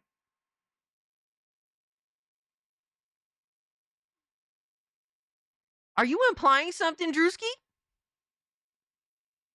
Because, I'll deal with a lot of bullshit, but if you're even remotely implying anything with me and Amy Schumer within the same sentence, I will end you. It's not even like, I will clap your cheeks. I will get the fucking strap and clap your cheeks myself. I'm not even fucking. I ain't fucking with you right now, dog. That's nasty work. That's super nasty work. So, shut the fuck up, Devastator. What? Cass rolling up her sleeve. Oh my god, Lindo, you sick fuck. So, an important update on the PlayStation Stars program. Alright, so PlayStation Stars coming to a close as SIE evaluates new ways to evolve future loyalty program efforts. So one of the few pro-consumer things that PlayStation is doing, they're shutting down. And I'm pretty sure this isn't the first time they tried, like, some sort of loyalty program. So they're saying qualifying points redeemable until November of 2026. That's crazy work, right? Absolute crazy work. Dude, PlayStation doesn't give a fuck about you. The fact that they've gotten so far this generation on nothing, giving you as little as possible and raising prices is wild to me. It's wild. And I replied saying, you know who doesn't take features away constantly? Just does nothing and keeps on winning? Steam. You know I had to throw it in motherfuckers' faces. And then we got, oh my god, we got Bari here. Who's saying you don't have to close it, just build upon it. Integrate it in PS5, offer purchase campaigns the month of release and finish the following month. And more reward options, $5, $10, $20, and even $50. Include more of your own games and rewards. Come on, PlayStation. And what's crazy is Jay Bari is complaining, but it just falls on deaf ears with PlayStation. Because Jay Bari is the type of person, and you can go see on his Twitter for yourself, man, that argues in favor of the corporation in pretty much most anti-consumer situations, especially if it affects PC. All right, he was definitely arguing in favor of PlayStation when they tried to force the login for Helldivers 2. He's the same person that brags about buying everything All right, he's definitely a bragger. When like just go on Jay Barry's Twitter and just type in day one and brag about he'll buy every bullshit ass re-release game from PlayStation day one just because he knows that it's going to be relatively divisive. Like he is a pay pig. He's as pay pig as pay pigs get, and he doesn't hide it. And if you're a pay pig complaining about PlayStation taking away pro consumer features, the few that they do have, it just falls on deaf ears when they know that you're just pay up anyway. This is at most it come and who knows, maybe he is upset about this. You know, it's completely fair to say that maybe he is, but it kind of feels like to people that know how PlayStation console gremlins are, it just comes off as performative, sadly. Sadly, you know, hopefully Homeboy makes a turn for the better, but I doubt it. I will also say I seen him tweet something out. Let me see. He tweeted something out. Oh my god. Let me see if I can find it. That made me like say like no shit, Sherlock. Let me see. Oh my god, he's here begging for a showcase so he could brag about buying collector's editions of bullshit ass re-releases. Oh my god, this dude tweets more than me.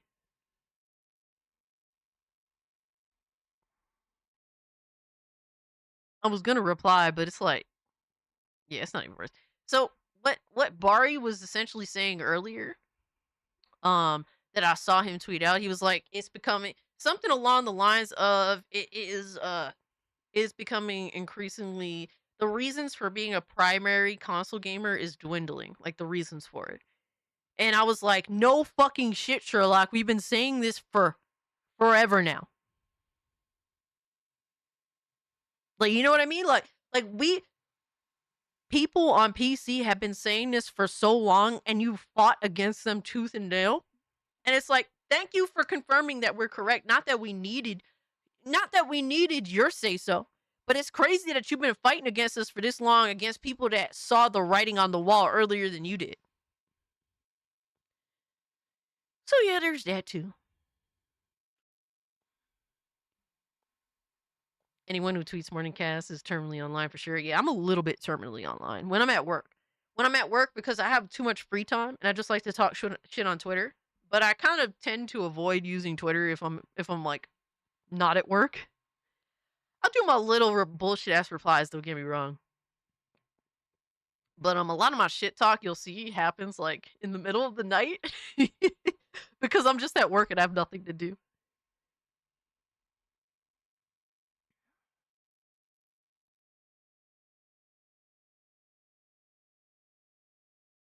But yeah, everyone's disappointed, and it's like, dude, if you're just gonna be a PlayStation pay pig, it's like this is what you get.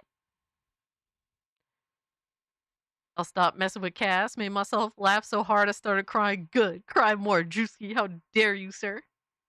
You piece of shit. I'm just messing with you. This is the community you fostered, dude. No, this is the community you've made yourselves. All right, I gave you guys the freedom to be who you are, and you guys clearly have abused it and stomped on it. All right.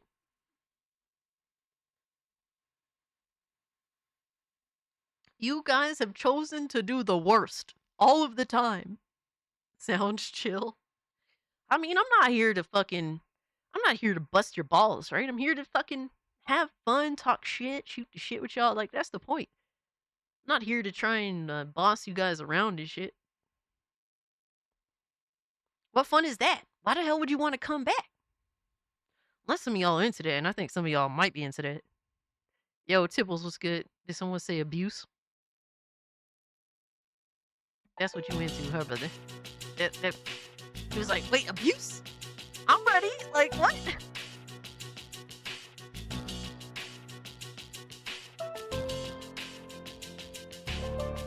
Terrible, bro.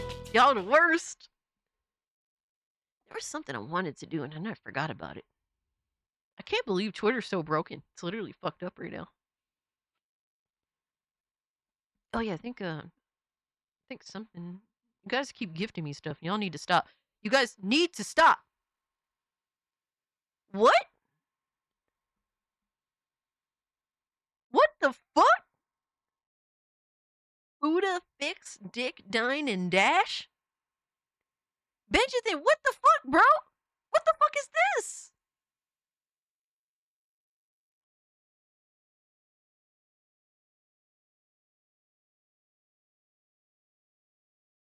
All these games are blocked in Germany? It's a Fudanari game. You know, Alex is into this shit, right? It's not something I'm into. Nissan says, stop gifting games, guys. Castle get bullied on X. Yeah. RNG Carl will get really mad, guys. He hates watching you guys gift me games all the time. It makes him so mad. He bullies me on Twitter all day about it. He says I'm the welfare queen because you guys keep giving me these types of games. I'm the welfare queen now. Not only do I get this fucking hot steaming pile of shit, Fuda Fix, Dick, Dine, and Dash, but I'm also the welfare queen just because you gift me this shit. Thank you, Benjamin, for this absolute tomfoolery. No comment.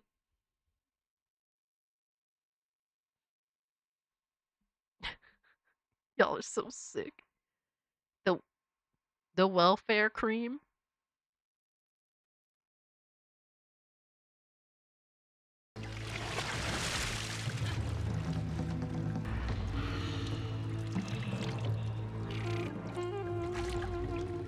Didn't your mother ever teach you it's rude to stare?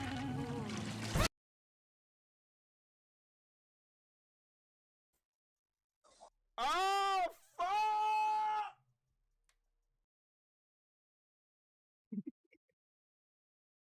Oh Lord, I'm about to bust is a crazy statement. What the fuck?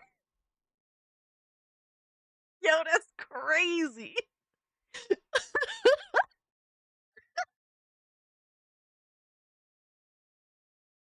He's just salty that people actually like you. Hey man, we just laugh at people putting themselves out there in the worst ways possible, right?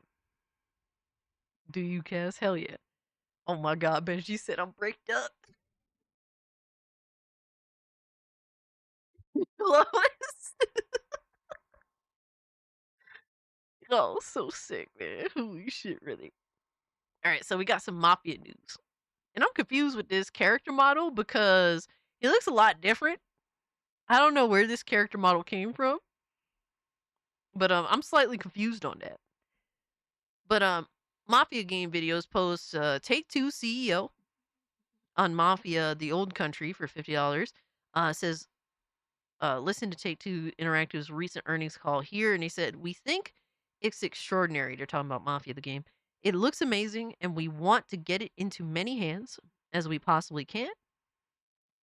And I think our view is that if you create a huge hit and everyone wants it and everyone buys it, the revenue is going to take care of itself.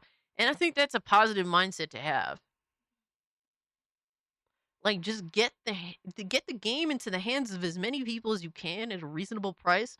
Like, nothing, you can't beat the majority of gamers playing your game and saying that it's phenomenal, right? If the game is truly good.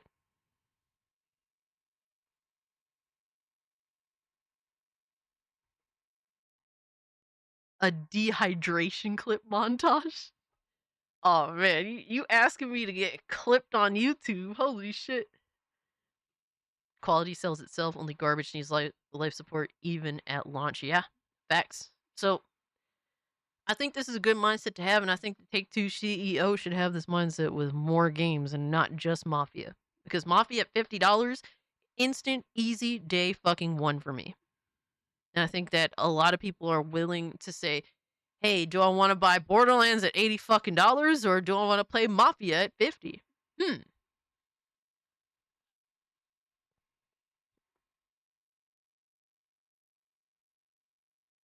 Paper Liger, I agree. I feel like this is just he's saying this right now for this specific game, but he's not gonna have that same mindset for very long. Unfortunately. But a good take is a good take. I'm not gonna sit here and say, oh, it's bad because, you know, dude's evil. Like, yeah, we know the Dude's not a good person, but it was a good take. Keep this energy with everything. Hell yeah, blast. Borderlands 80, nah, I'm good, fam. Yo, for real though. We might as well talk about that since we're already here. Randy don't sell fan says Randy don't sell Borderlands at Borderlands 4 for 80. Randy Pitchford said if you're a real fan, you'll find a way to make it happen. This is from Legacy Killer HD. It's crazy that literally that's how that shit played out. He said this game better not be $80.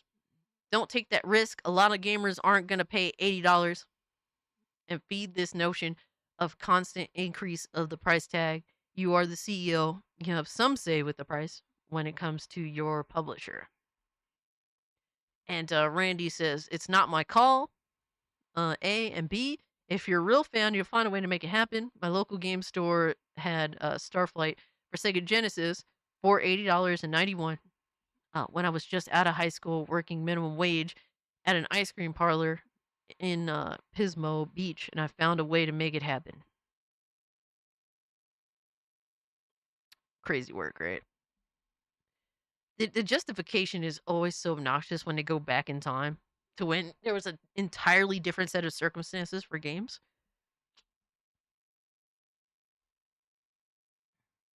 But fuck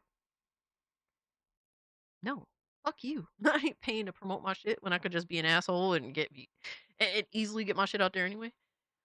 So I was tweeting I said, imagine defending Randy Pitchford, the dimwit that said this 6 years ago about Steam losing its relevance and players benefiting by getting more value. Guys, Randy Pitchford is one of the dumbest motherfuckers to ever exist in the gaming space. I'm telling you, this is the type of person that he has to be a magician because the dude has no idea how to bet.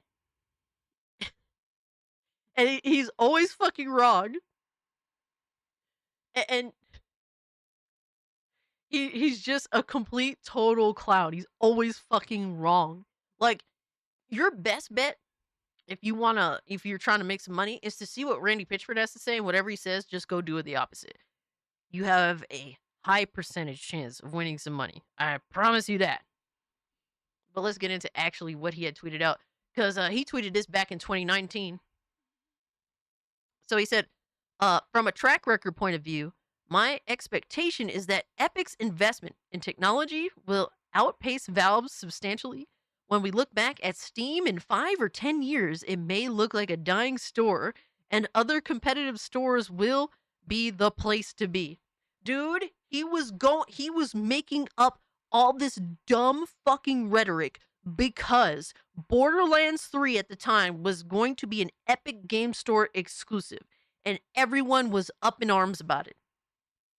And the gaslighting this cocksucker went to in order to justify taking the fucking bag from Epic to put Borderlands 3 on their store exclusively for like, what, a year, is insane. The cope. The gaslighting and the cope. I think 2K got like $140 or $150 million just to put Borderlands 3 on the Epic Game Store and essentially lock it away from like the mass majority of fucking gamers on PC. So that's just the first part, bro. That's the first part of the gaslighting. And it's crazy to see 6 years later how retarded this tweet aged. And it gets even worse, guys. Because this is also from April of 2019. And he continues on. It's really bad. So he says, and so we're going to swallow the Epic Game Store pill with Borderlands 3 because he's getting paid for it. And 2K's getting the bag for it. And some of you guys are going to hate it and scream bloody murder, and you'll even blame me personally for it. I mean, people are going to blame you for your lies and your fucking gaslighting, obviously. And you can bitch and moan and brigade and stalk my shit, but at the end of the day, when we look back at this moment, we'll realize that this was the moment where the digital stores on PC became unmonopolized. And we'll all go to look back and see how change happened and how costs for developers and publishers to be on stores went down and how the value was passed on to the customer. Years from now, we're going to look back at Steam's current install base and laugh at how we thought that that was a big number when we add up what all the different stores are pushing together. Bro. Yo, exactly, Astro. You could swallow RoboCop's nut. What the fuck is this cope? What is this cope, bro? 6 years later, could he be any more wrong?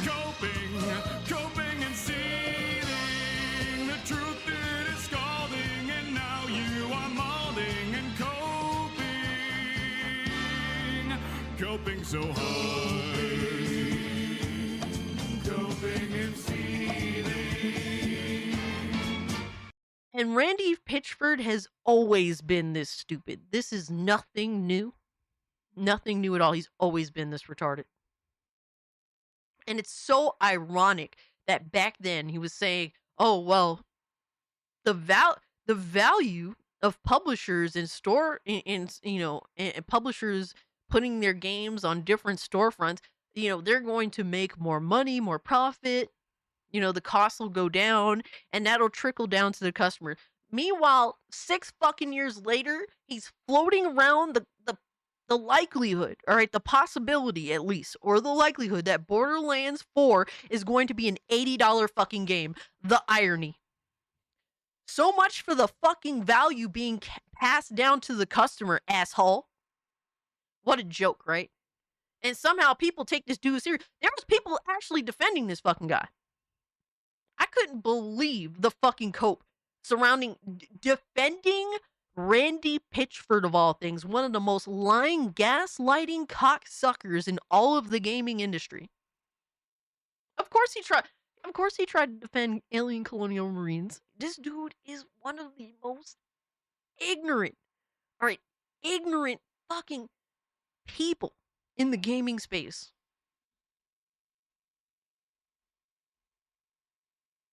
And then, of course,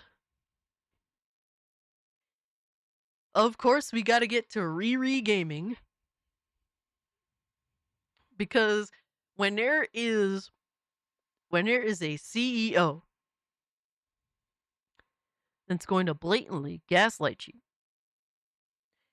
and promote anti-consumer practices, you best believe Reforge Gaming will be there to defend them. Fucking hilarious. Shout out to Astro Cyborg, who tweeted this one out. He said, Reforge would rather have 10 Randy Pitchfords than 1 Phil Spencer. Man, he really wants a code for that Borderlands 4.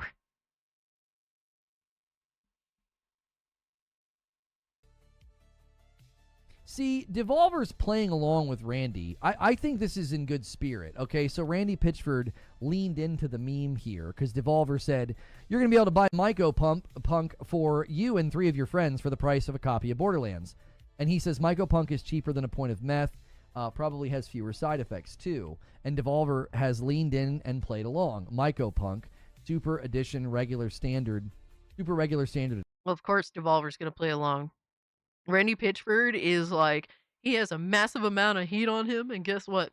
Looking like the better option on what clearly is one of the most discussed people right now for having the most retarded take in gaming. Yeah, obviously, Devolver's going to play along because easy free marketing, right? Edition. Like meth, but without the side effects. Come on. This is exactly why I don't think anybody should be losing their mind over Pitchford's tweet. I think everybody just needs to calm the frick down. Well, just calm down, everybody. I don't personally have a problem with that tweet. But Devolver just played it smart. W for Devolver, absolutely.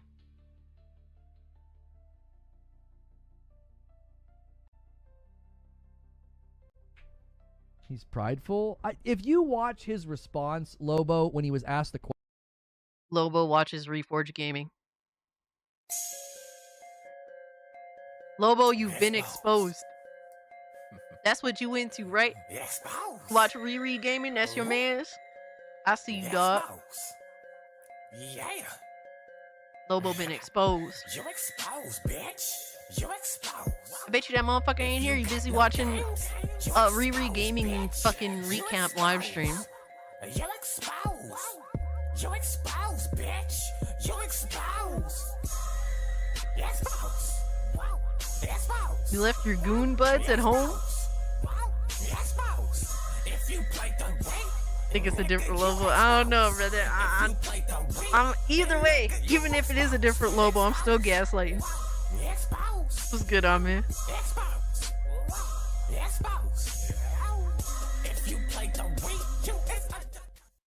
Fire. Using Randy Pitchford as a source of all people. Good fucking Jesus, you need help. Exactly. Exactly. Question at the event that they did. I don't think so at all. I think people are completely misreading his tweet and completely removing the context and everything that he said. I don't think he was like, if you're a real fan, you'll buy please it. defend him. Yeah, please go defend him, Reaper. Yes, because any anti-consumer take, this dickhead will defend it. It's so crazy, bro. It's so crazy every single time. It never fails with this fucking guy. Lobo's a double agent. Keep an eye on Reaper. Damn. I don't believe It's it. like, that is not at all I don't what believe he was it, Chaos. communicating. It's just lost in Lobo gonna sell everyone out. He gonna sell out me. He gonna sell out Alex. He gonna sell out Fritanga. What? race to the bottom. What's the worst way to interpret what the man said? Like, that's kind of predictions, where we man. are. 'Cause Every I time felt like Tampa the way Bay. he handled the question at the event and the way he handled the event and the way he spoke and stuff, I was like, this seems like he's really, trying to not be the guy that he's been for so long. Like, he really steps in it on Twitter pretty regularly. And, For years.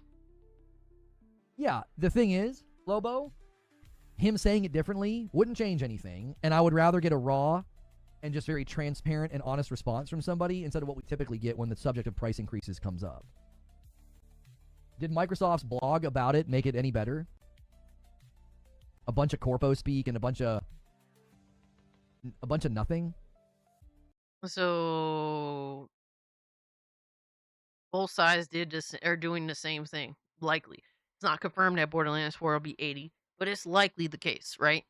It seems as though the mass majority of AAA games will likely end up being $80 this holiday season. That's a disgusting pill to swallow. Disgusting. But what makes it different? You're still getting fucked either way. Like, does that make it better that, like, Microsoft and Xbox's hardware is now more expensive because they typed up something that was, like, sanitized? It doesn't change anything. I would rather know I'm getting straight shot. I'm getting straight answer. I'm just getting what the guy thinks. Dude, who cares about the console going up in price? People that wanted an Xbox already fucking own one. It's the games that are the concern. Like, you're still harping on the fucking console that nobody wants anyway, it seems like. I'm just being honest, guys. It doesn't seem like people want the Xbox console, right? Because there's so many other options to engage with the Xbox platform on. Like, nobody gives a fuck about that. It's the games that people are concerned with, the software. The thing that people go out of their way to buy the PC parts, the consoles. They buy the hardware for the software. That's what matters. And both sides are fucking doing stupid shit with the software by raising the price. You're disappointed in your Xbox? I said this morning in Morning Coffee, I would take 10 Randy Pitchfords over, like, Phil Spencer. Phil Spencer's done nothing but double speak and, corpo-driven, messaging for the last 5 years. But it's still the same fucking result. He lulled a bunch of Xbox fans into a stupor, into a sleep, and they thought nothing was going to happen. He played them like fiddles. I'd rather have Pitchford just being honest than what we've received from most of the corporate talking heads the last couple of years. Randy Pitchford has never really been an honest person at all. I've just showed you one of the biggest examples of the insane gaslighting. Not just for the sake of gaslighting, but deliberately because Borderlands 3 had an exclusivity deal with Epic, and 2K made an insane amount of money by just saying, fuck it. We'll just say, fuck letting the mass majority of PC players play Borderlands 3 day one on PC. They just said, fuck you gamers, we don't give a fuck. We're going to take these many millions of dollars to not let you play the game because we know that you're not going to fuck with Epic Game Store. And this was very early. This is very early in Epic Game Store's life cycle when there was barely anybody on the platform, right? And I feel as though a good amount of people tried it and realized, yeah, this ain't it. And thankfully now Epic Game Store exclusives are kind of they just dwindled away, as they should have. I'm so glad. I refuse to indulge in Epic Game Store exclusives. I don't care what game you got on there. I will not pay. Fuck them. You can see why you feel that way. I don't need a CEO to stroke my ego and make me feel good. I just need straight answers. That's why I've always said, what do I always said when these subjects come up? You are always going to know what's going on if you go to the earnings calls because they shoot straight. They can't lie. They can't do doublespeak when they're talking to the dadgum shareholders. That's where you know where the changes are being signaled. Stop going to podcasts and interviews. No, Stop going to his podcast, bro. Stop going to his live stream. What's crazy is Reforge is like, yeah, guys, I don't want to deal with these CEOs that'll do doublespeak because just let them tell me the information, the right information, and I'll do doublespeak for them. That's literally what this motherfucker does, bro. Every fucking time. He will do the corporate doublespeak for them. This fucking clown. Go to the earnings calls. Nobody listened. Like the Bleed Green guys didn't listen. They thought they knew what was going on, and they understood the context. Everything was about ABK. How'd that work out? My point is, that's why I've always said, go to the earnings calls because you're gonna get the straight talk there. That's why I'm like, listen, Pitchford's eccentric. Yeah, he can be a little cringe and brash, and he certainly steps in it. He should definitely stay off Twitter, but at least I know I'm getting honesty from him. No, you are not. He is a lying sack of shit, and the fact that you think otherwise goes to show that you are either willfully ignorant or naive or both or a fucking liar yourself. You might possibly hate Xbox so much that you are propping up Randy Pitchford to be a better alternative. And the fact that you're doing that, it says a lot about you as a person. How can you hate Xbox and Phil Spencer so much that you're willing to prop up one of the most lying, deceitful, greedy pieces of shit that is Randy Pitchford? That is a crazy line to cross. Reforge probably has a Jim Ryan body pillow. God damn. It's authentic. And a fucking a speed bag with Phil Spencer's face on it. It's real. That's him. I'd rather get that than some sanitized corporate talking head who everything they say is like pre-approved by some department. And you have no idea if you're getting a straight answer or not. You doublespeak and contradictions and... You know what I mean? No, nobody knows what the fuck you mean. Because it doesn't make any sense at all. It's not even like, I'm not even like defending it, being like, what do you say? 2K CEO told shareholders GTA 6 was coming this fall. Yeah. EA said 2042 was ahead of schedule. They lie just enough to not get sued. Yep.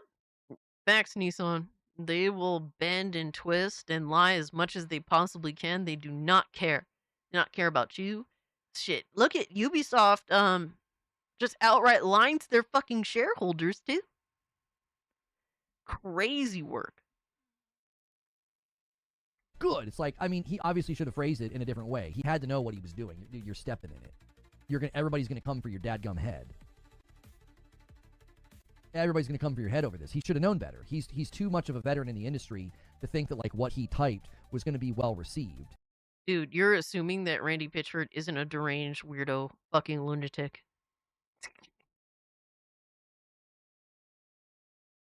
Randy Pitchford is one of the biggest fucking weirdos in the gaming industry, bro. But if I had my choice between what he said and some sanitized tweet where he doesn't actually say anything, it's not up to me. We believe that what we're going to deliver is a valuable product and blah, blah, blah, blah, blah. It wouldn't change anything. It wouldn't change the price of Borderlands. It wouldn't change the reality that we're facing. We'd be sitting in the exact same scenario. Thank you so much for You just finding me, son. Shout out to Slam Shift, who's been a member for 7 months. Thank you, brother. Wouldn't be able to be angry at him. Like, it would just be this boring nothing statement. All he did was feed the news cycle something to talk about for the last 24 hours. Okay, then. That was insane, Cope.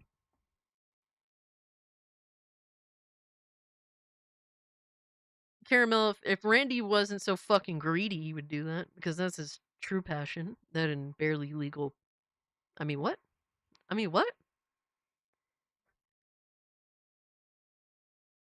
Spectre, it's like, it's not naivety. It's willful ignorance.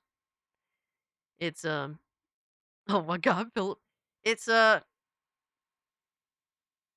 think it is genuinely deceptive. Phil is worse because he's Xbox. That's what I'm hearing. Exactly, Loist. Exactly. Crazy work, right? Let me get a drink real quick, y'all. Because the next video, oof, it's gonna be a doozy, brother.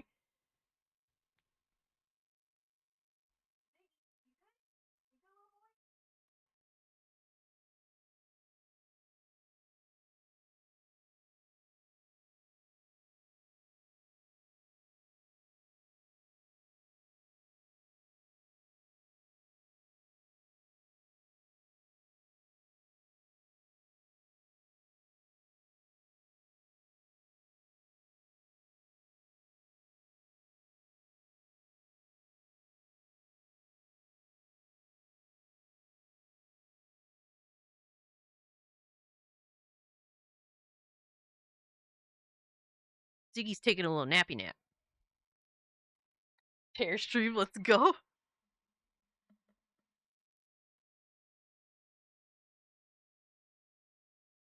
Oh yeah, there was like a video that I think Benjamin wanted me to watch. Hold on.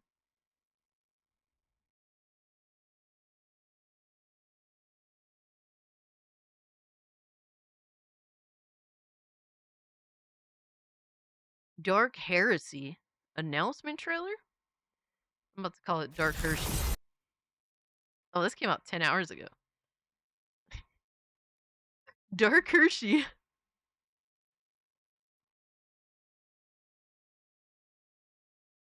Give Ziggy food. He ate. Ziggy is always fed, bro. That little bastard, he's fed too damn much. Later, he's gonna be begging for a treat. And he'll get it too. New games are always fun to look at. Absolutely, Drewski. So, Benjamin was asking me to check this game out from Owlcat Games, Warhammer 40K, Dark Heresy, aka Dark Hershey. Announcement trailer. Let's see what's up.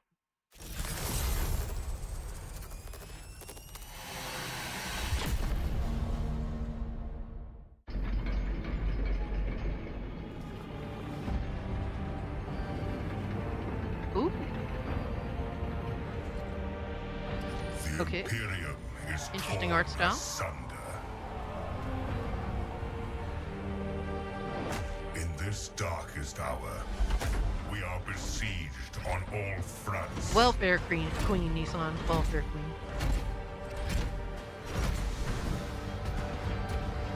By enemies from within. Aw, man, I'm not gonna lie, bro. I love the art style, then it went to the gameplay and my heart low-key sank a little. By enemies from without. A sign of a graphics horror, right? By enemies from beyond. Knock the fuck out of him. Still, no matter the cost, we must persevere. Every blade must be turned to our defense. Every soul. Yeah, it looks like an ARPG for sure. This looks mid as fuck. I mean, it depends if you like ARPGs. I'm not. I'm not like the biggest fan of them. I actually don't really like them very much.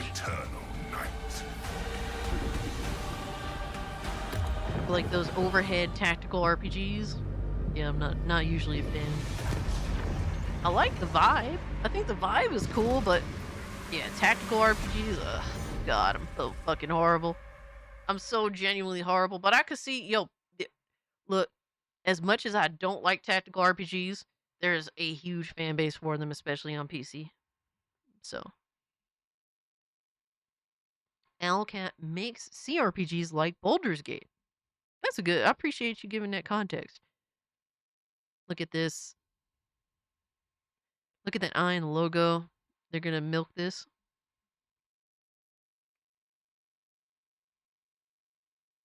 Maybe so. Maybe so. This is made by the same guys behind the 40K Rogue Trader. My dad loves Rogue Trader. Okay. I see your pops be in it to win it too.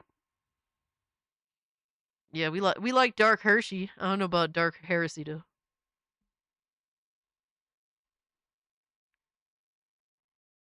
Low-key, I'm kind of excited to go to Hershey Park this year. It's been a while. But that's the plan. That's the plan. I think I'd rather play their bolt gun. Yeah, dude, I do want to play bolt gun. Or Space Marine 2 at the very most. Not much into Warhammer at the moment. And that's fair. I need some weed and some blackberry crown. Oh shit, I see you, dog. You trying to just chill.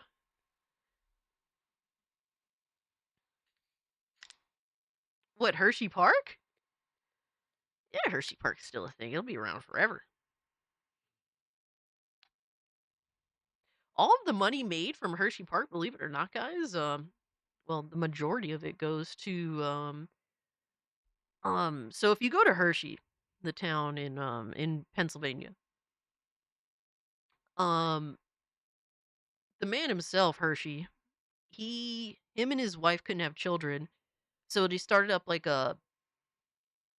basically boarding school and a place for homeless kids to live. So they kind of adopted all these homeless children as like their own because they couldn't have any kids. And all of Hershey's wealth that continues to this day is all to keep the school running, all to keep those homeless kids, orphans essentially, um, you know, um, with a home, with schooling, with all the benefits that they need to succeed. And usually, a lot of the people that run Hershey end up being alumni now. So I think that's happened like twice in a row, if I'm not mistaken. Drewski, you'd be surprised. You think all business people are scumbags, right? And to be fair, I'm sure Hershey wasn't perfect, right? But he's one of the few like businessmen that one was a huge failure multiple times beforehand, and actually did a lot of great shit. Like he legitimately built Hershey from the ground up, and Hershey, PA, was one of the few places during the Great Depression that didn't really suffer from the Great Depression due to Hershey basically uplifting that whole fucking town on his fucking back and looking out for the people that used to work for him. He essentially helped them get homes and have you know having a place to live, and he definitely went out of his way to take care of his people. That's pretty crazy, right? There's a lot to it. I definitely don't go over everything. But if you're interested to hear about a businessman that isn't a complete total piece of shit, he's definitely a pretty good one. So I would definitely like to see a Hershey Park. And Hershey do well because it does benefit, orphans. Which is very nice. Very, very nice. Nobody wants homeless kids. Reform child labor laws in America. Give those kids jobs. They can afford homes. I mean, in modern day, as nice as that could sound, it's one of those things where it's like, it sounds nasty, but I see where you're coming from. But unfortunately, there's no basic job that will allow someone to have a home. There's, unfortunately, the amount of money it takes in order to have your own place as a single income individual is not realistic. It's not realistic, especially for someone young. If anything, they'll sadly just take advantage of these kids in some way, shape, or form. They'll find loopholes or something. Heartfelt take. I'm just playing dog. Hey, man, you never know. People really feel that way. It's like, I wish there was a right answer, but sadly there isn't. That's it'd be horrible to see, like, homelessness with children is horrible to see all the time.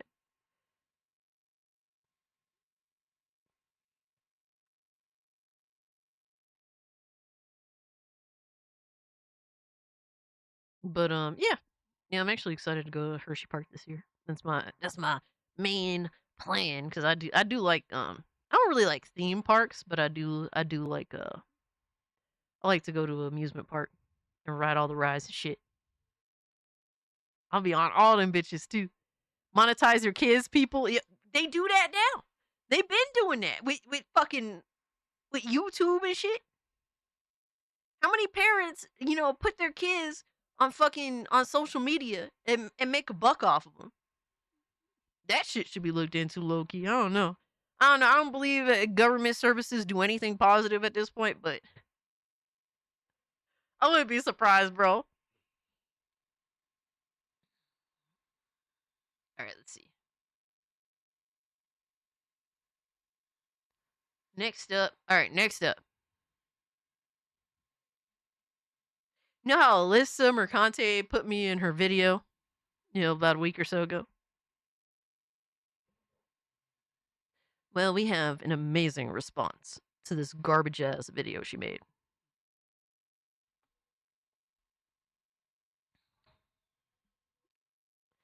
Phenomenal response. So we have harmful opinions. Alyssa Mercante's lies by omission. And this is something she is absolutely notorious for. I'm glad that he made this video. The fact that she's including me in her bullshit, I do not take kindly to that. And I will answer back. I don't want to acknowledge Alyssa, but unfortunately, she just wants to include me in this bullshit that she's trying to pull. And I'm not just gonna sit here and let it fucking happen.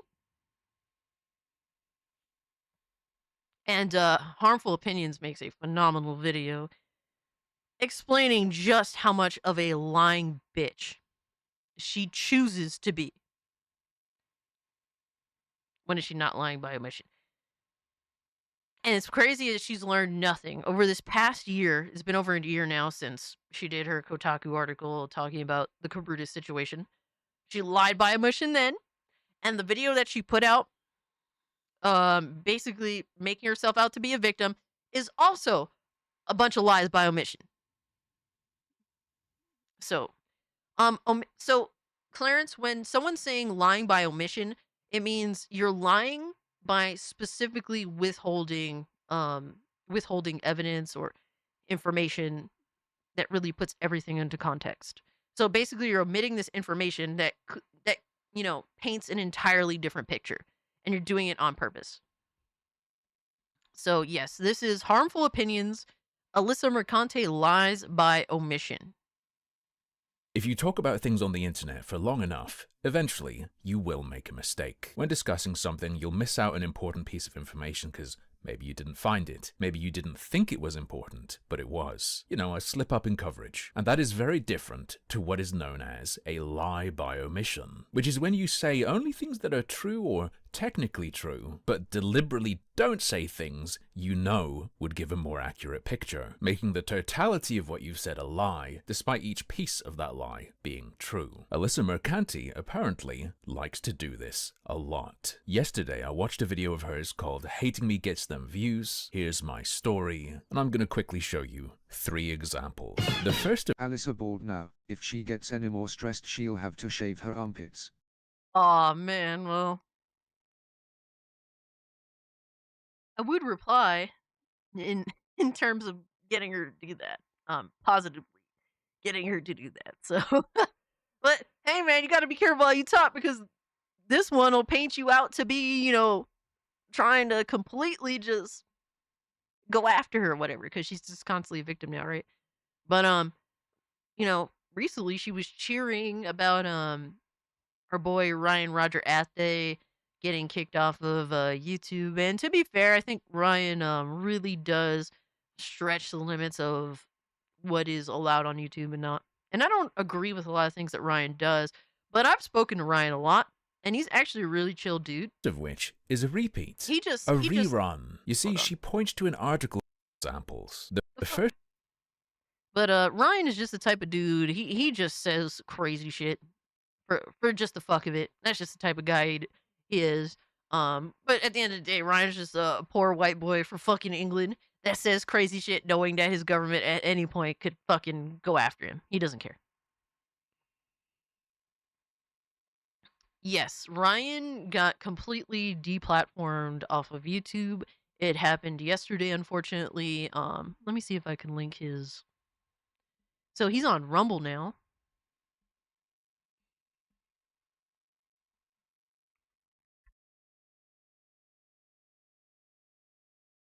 And like I said, I don't always agree with Ryan and the types of things that he does, but there's no malice in the shit that he does. He's just an idiot. And he makes mistakes, admittedly so, but this is Ryan's Rumble if you do want to check him out. You know, I ended up getting an email the other day saying like something along the lines of like, "Oh, you're he has guts." Yeah. Yeah, that you can't fucking deny for sure. But I got an email the other day saying channel memberships have been paused. And I was like, what the fuck happened to my YouTube channel? That was the first thing that I thought, like, what the fuck happened? And so I go on YouTube and I go to the analytics and nothing. It gives me no announcement, no demonetization on the channel, none of that shit. So I go on my little, I go hit up the homies like, yo, what the fuck happened? What is this? And I find out that someone searched up Ryan's channel and it's gone. It's like, what the fuck? Yo, that's crazy work. So this happened all while Ryan was sleeping, mind you. So like we knew hours before he even knew. He woke up to everyone knowing that he essentially got booted. Ryan wanted to interview you. Hey man, I'm sure he still does. Good evening, take two. But yeah, it sucks to see him get deplatformed. Ryan puts a lot of work and effort into his channel. And Ryan would like one of the things I really liked about Ryan is that he would always feature like Ryan inspired one of the things that I always do on my YouTube channel. Let me bring this up to you right now. So on my YouTube channel, I have a section specifically for creators content that I'm featured in. So right there, as you can see, Ryan specifically inspired this portion of my channel main page. So anything I'm featured in, occasionally I forget, right? So Miss Bella, a fellow YouTuber that's on Saturday Night Hypnosis with me, his channel got terminated. Ryan Roger Athay.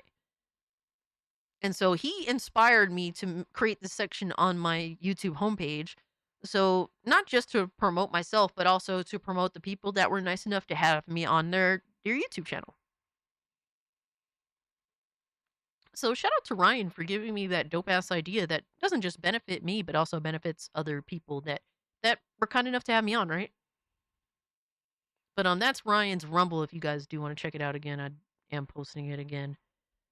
Yeah, it sucks, man. It's a lot of work. To be fair, Ryan does a lot of things that made me shocked that he wasn't normally uploading to his Rumble to begin with. Because to be honest, I'm not at all surprised that his YouTube channel got yeeted because he has very colorful language, to say the least.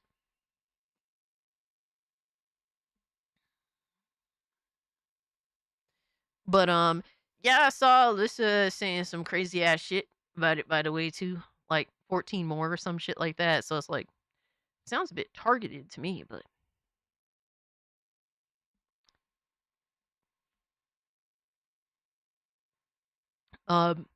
there's a very, very, very well thought out colorful jokes, Miss Bella. Very well thought out ones.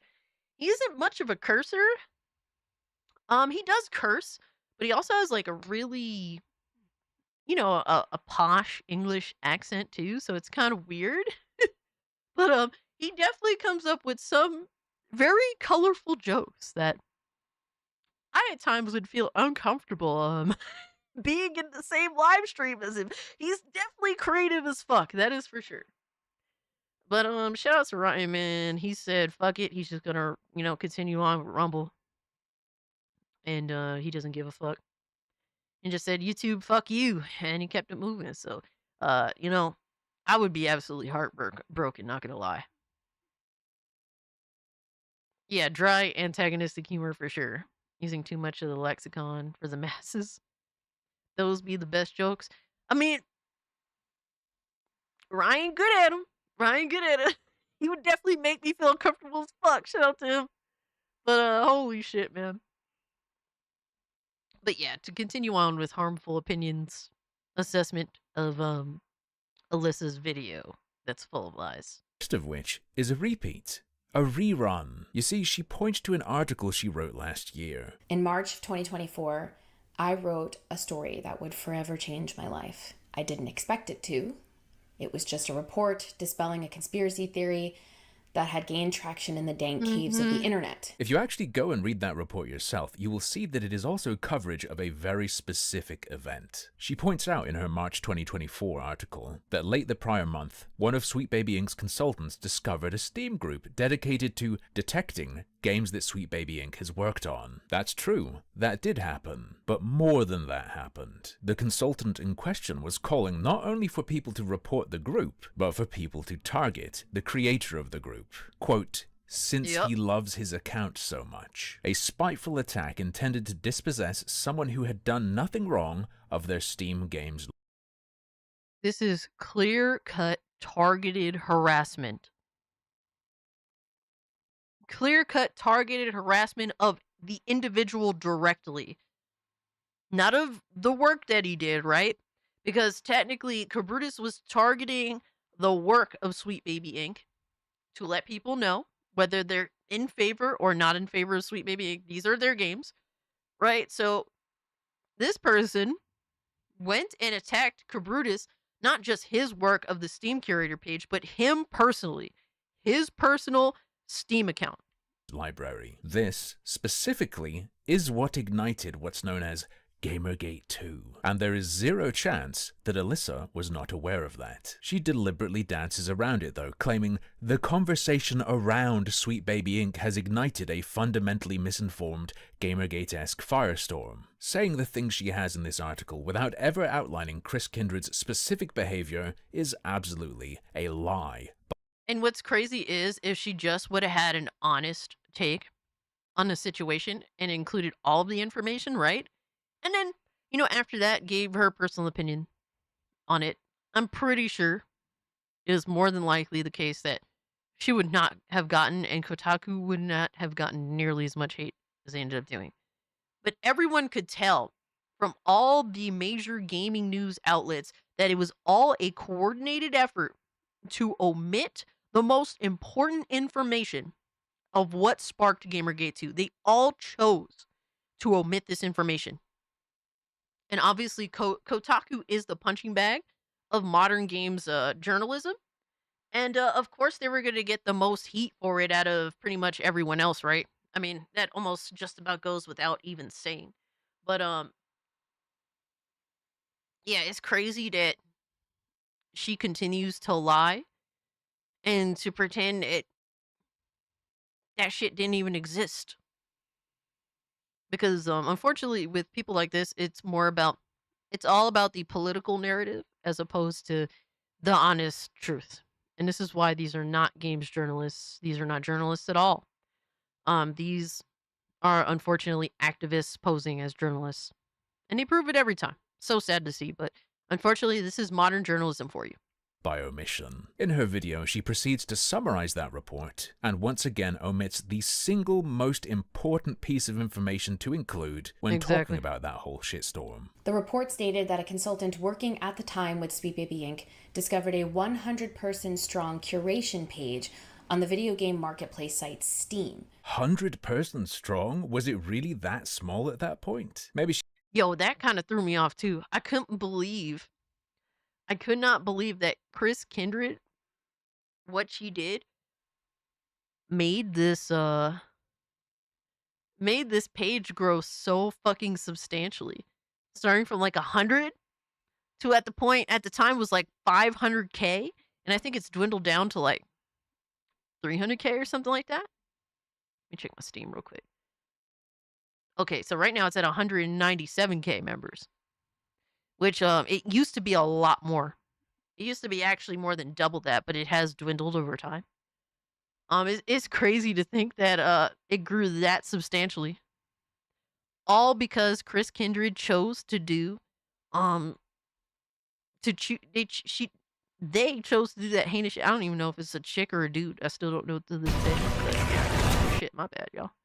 But yeah, crazy work, right? She misspoke, but lowest I remember seeing it was a couple thousand. But damn, that really is some explosive growth. We can see from archives that between March 1st and March 2nd, it got 16,000 new followers. A few days later, it broke 100K. Damn. Alyssa would have you believe that just kind of happened. Yeah, out of nowhere. Completely. The way the article was written and other examples were written just completely pretend that the smoking gun didn't happen, that this all happened naturally through hatred, just of SBI for no apparent reason whatsoever. Crazy, right?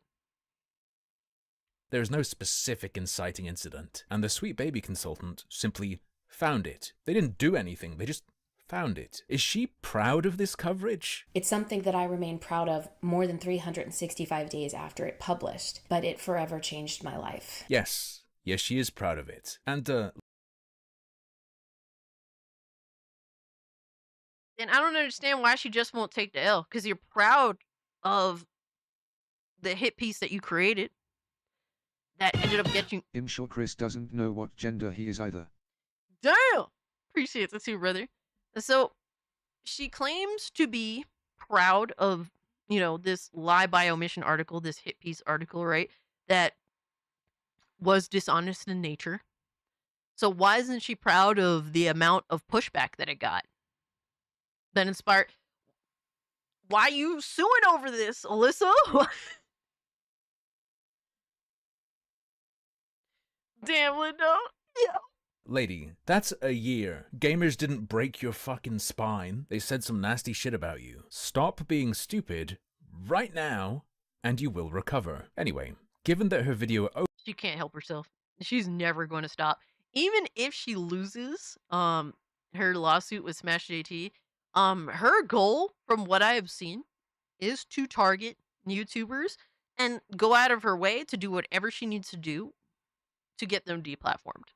She is deliberately targeting YouTubers over something that she claims to be proud of. So doesn't really make sense, but...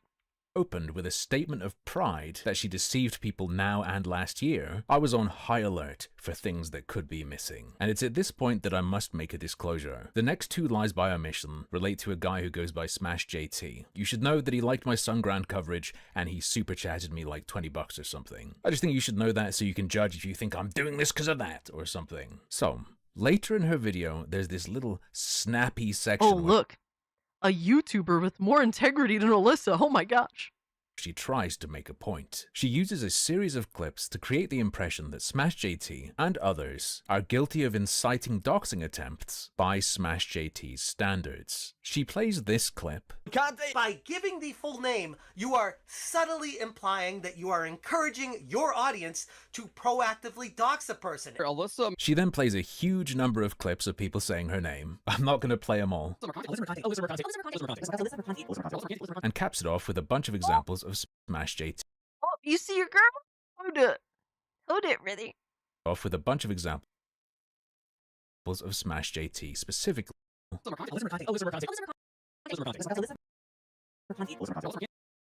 And You saw me right there at the end, right? You saw me. There was our gooner tomboy queen.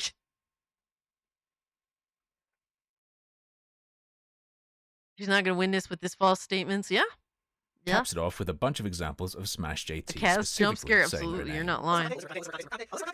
Damn, she got him. He said by saying someone's name, you're implying that people should go and dox them. He said those words, right? It's a video clip. And he said her name a bunch of times. With, taking away context, another lie by omission. So he's doing that. Well, unfortunately for Alyssa, it is very, very easy to find the context. And he was not saying what she snipped the clip to make it sound like he was. In fact, in that very statement, he explains why he thinks it's okay to say her name. It's what he says directly before what she snipped out. So there's no way this was an accidental omission. I'll play it for you right now, and I'll click to remind you of where her cut was. And then she uses my full name, by the way, and I'm gonna black it out here because I don't use my full name. That's kind of like a unwritten rule when it comes to social media. You address the person based off of what their username is. Everyone knows that who stays in bounds. And Alyssa Mercante's username and her editor, she's literally listed on her website as editor Alyssa Mercante. Her Twitter is Alyssa Mercante. Everything has her full name, so I address her as such. If it was something else, I would address her as Alyssa or whatever it was. But by giving the full name, you are subtly implying that you are encouraging your audience to proactively dox a person. Absolutely.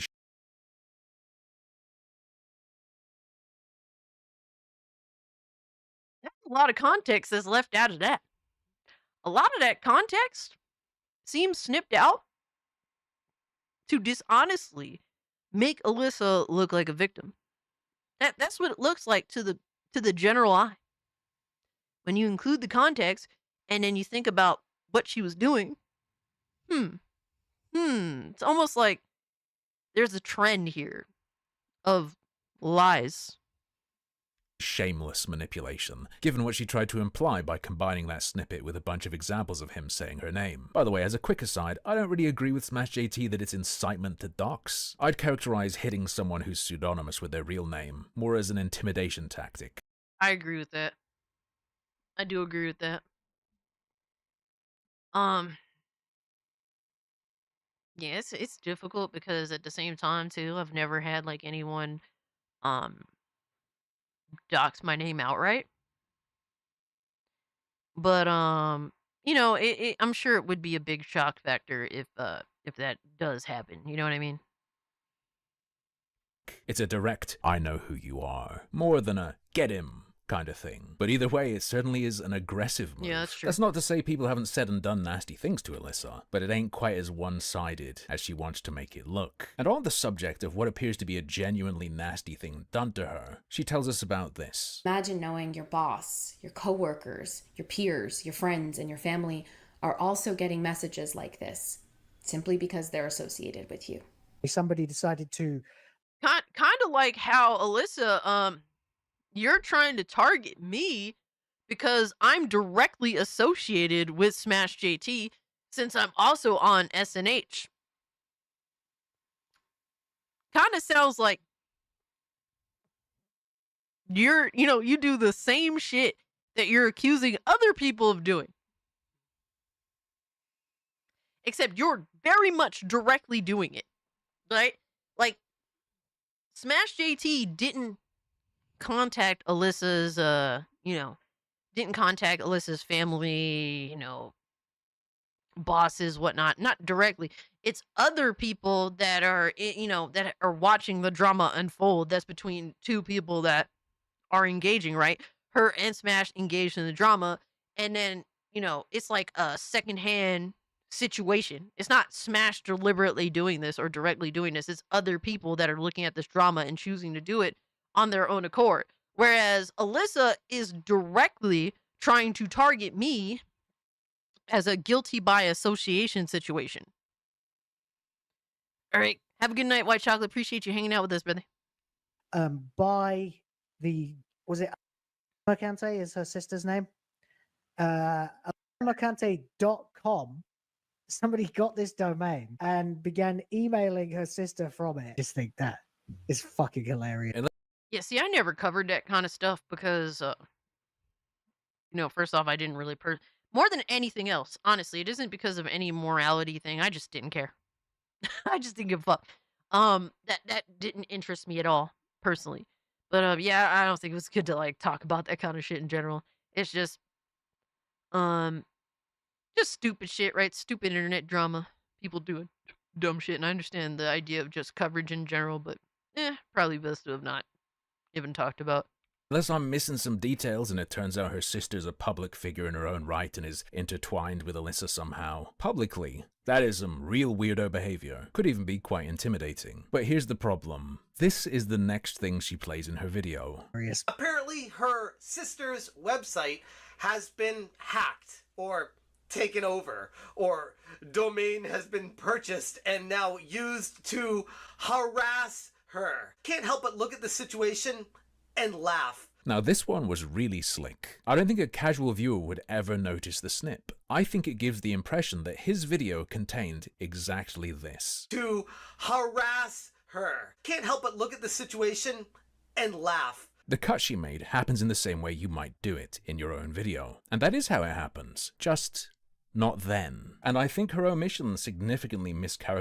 So Clarence, first off, Alyssa has directly tried to implicate me into the drama situation that she's continuing to progress by me. I had super chatted Hypnotic on his live stream when he was on Rumble, when he got suspended, I guess. Not suspended, but he wasn't allowed to live stream for like a week and on YouTube because of stupid shit. So he just went to Rumble for the week. And so I super chatted a funny commentary, right? Because Rumble, you could say whatever, it doesn't matter, right? And so she, out of all the super chats that Hypno had received on Rumble, a lot of which I super chatted just $10, right? In support of homie. Many people super chatted way more fucking money than me. And some of those same people said even more crazy shit than what I said, right? She purposely went out of her way to screenshot my super chat on Rumble and post it and say, yeah, these are some hate. I'm like, I don't remember exactly what she said, right? But I was curious at that point because I'm like, she very purposely chose to single me out in her screenshot to talk shit about Hypnotic and how he's not a good person, and he he shouldn't be shocked that he was suspended or whatever. He got a slap on the wrist, right? So I was like, I'm about to screenshot her post to see if she keeps tabs on me, because I really feel like she does. And lo and behold, the following day she had quote retweeted me having pointed out that she's not a very good person, something along those lines, right? I don't remember exactly what I said, but we got into a back and forth argument. So clearly she's keeping tabs on what I say and what I do, right? Alyssa has every STD in alphabetical order. I don't know if she does. I have no idea if she does, and I really don't want to know if she does. But thank you so much for the 2, Beach Hill Lurker. I disavow. But it was very clear that she definitely keeps tabs on me. And I'm sure that her fucking 3 stooge lawyers keep tabs on me. Out of simply just guilty by association. Not because I've done anything heinous, not because I've done anything wrong. It's just that I'm involved with the group that she hates, that she is targeting. And so I'm lumped into the situation. So there's really nothing here but she just wants to lump me in because of her blatant malice. That's all. And so with that being said, she decided to put me in this video because I am guilty by association. That's all. And yeah, she clearly wants to target us. That is the entire point. And even though I have not done anything really that could be considered problematic, she still doesn't like me just because of that. So now she's making this my problem because she continues to include me. So yeah, it is what it is, right? Engagement farming only works if you engage. Alyssa will disappear once everybody stops using her for content. She's irrelevant to gaming now. Well, Nissan, so with the lawsuit situation, it's more than just about Alyssa. If anything, I was thinking that, and this is just speculation, right? I'm really thinking that more than anything else, Alyssa's lawyers are simply using her for their own self-gain in hopes of creating a new precedent for essentially their business to make massive money off of. That's really, I just think that Alyssa, more than anything else, in my personal opinion, is a useful idiot to her own lawyers. Now, I don't know anything about law to be able to discuss in any depthful way whatsoever, and I don't pretend to, but I really feel like that's the case in my personal opinion. But Alyssa, the problem is that she is engaging in a lawsuit against Smash JT, and unfortunately, that's just going to be news whether we want it or not. Because they're trying to set a legal precedent that could affect the mass majority of content creators in the future. And that is why, more than anything else, I stand with Smash JT. I want him to win because this precedent could quite frankly destroy, commentary communities, period. So Lindo said, I've seen the reviews for her lawyers. They aren't exactly the best in any way. And yeah, that's why they do come off like the Three Stooges. Characterizes him. Finger clicks at either end of the bit she cut out. Now used to harass her. And while I do not condone doing this to anybody for any reason at any time whatsoever, I can't help but look at the situation and laugh. It will be. You guys notice that context cut out? Where Smash is just like, yeah, I disavow all this stuff. I don't support any of this stuff. It's almost like she's just dying to frame herself as a victim and to not be honest about the person that she's suing.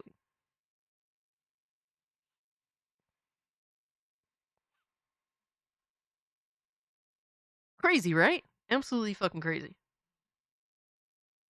Be fine for you to make the point that his condemnation of it doesn't matter, but what I'm not cool with is making it look like he didn't do that. By removing that part, you make it look like he's just totally gleeful it happened, because that shit's just great. But he also says something immediately afterwards that wasn't Crazy, included. Well, well, well, if it's not the consequences of my actions coming back to haunt me once again. Wait, what Yeah.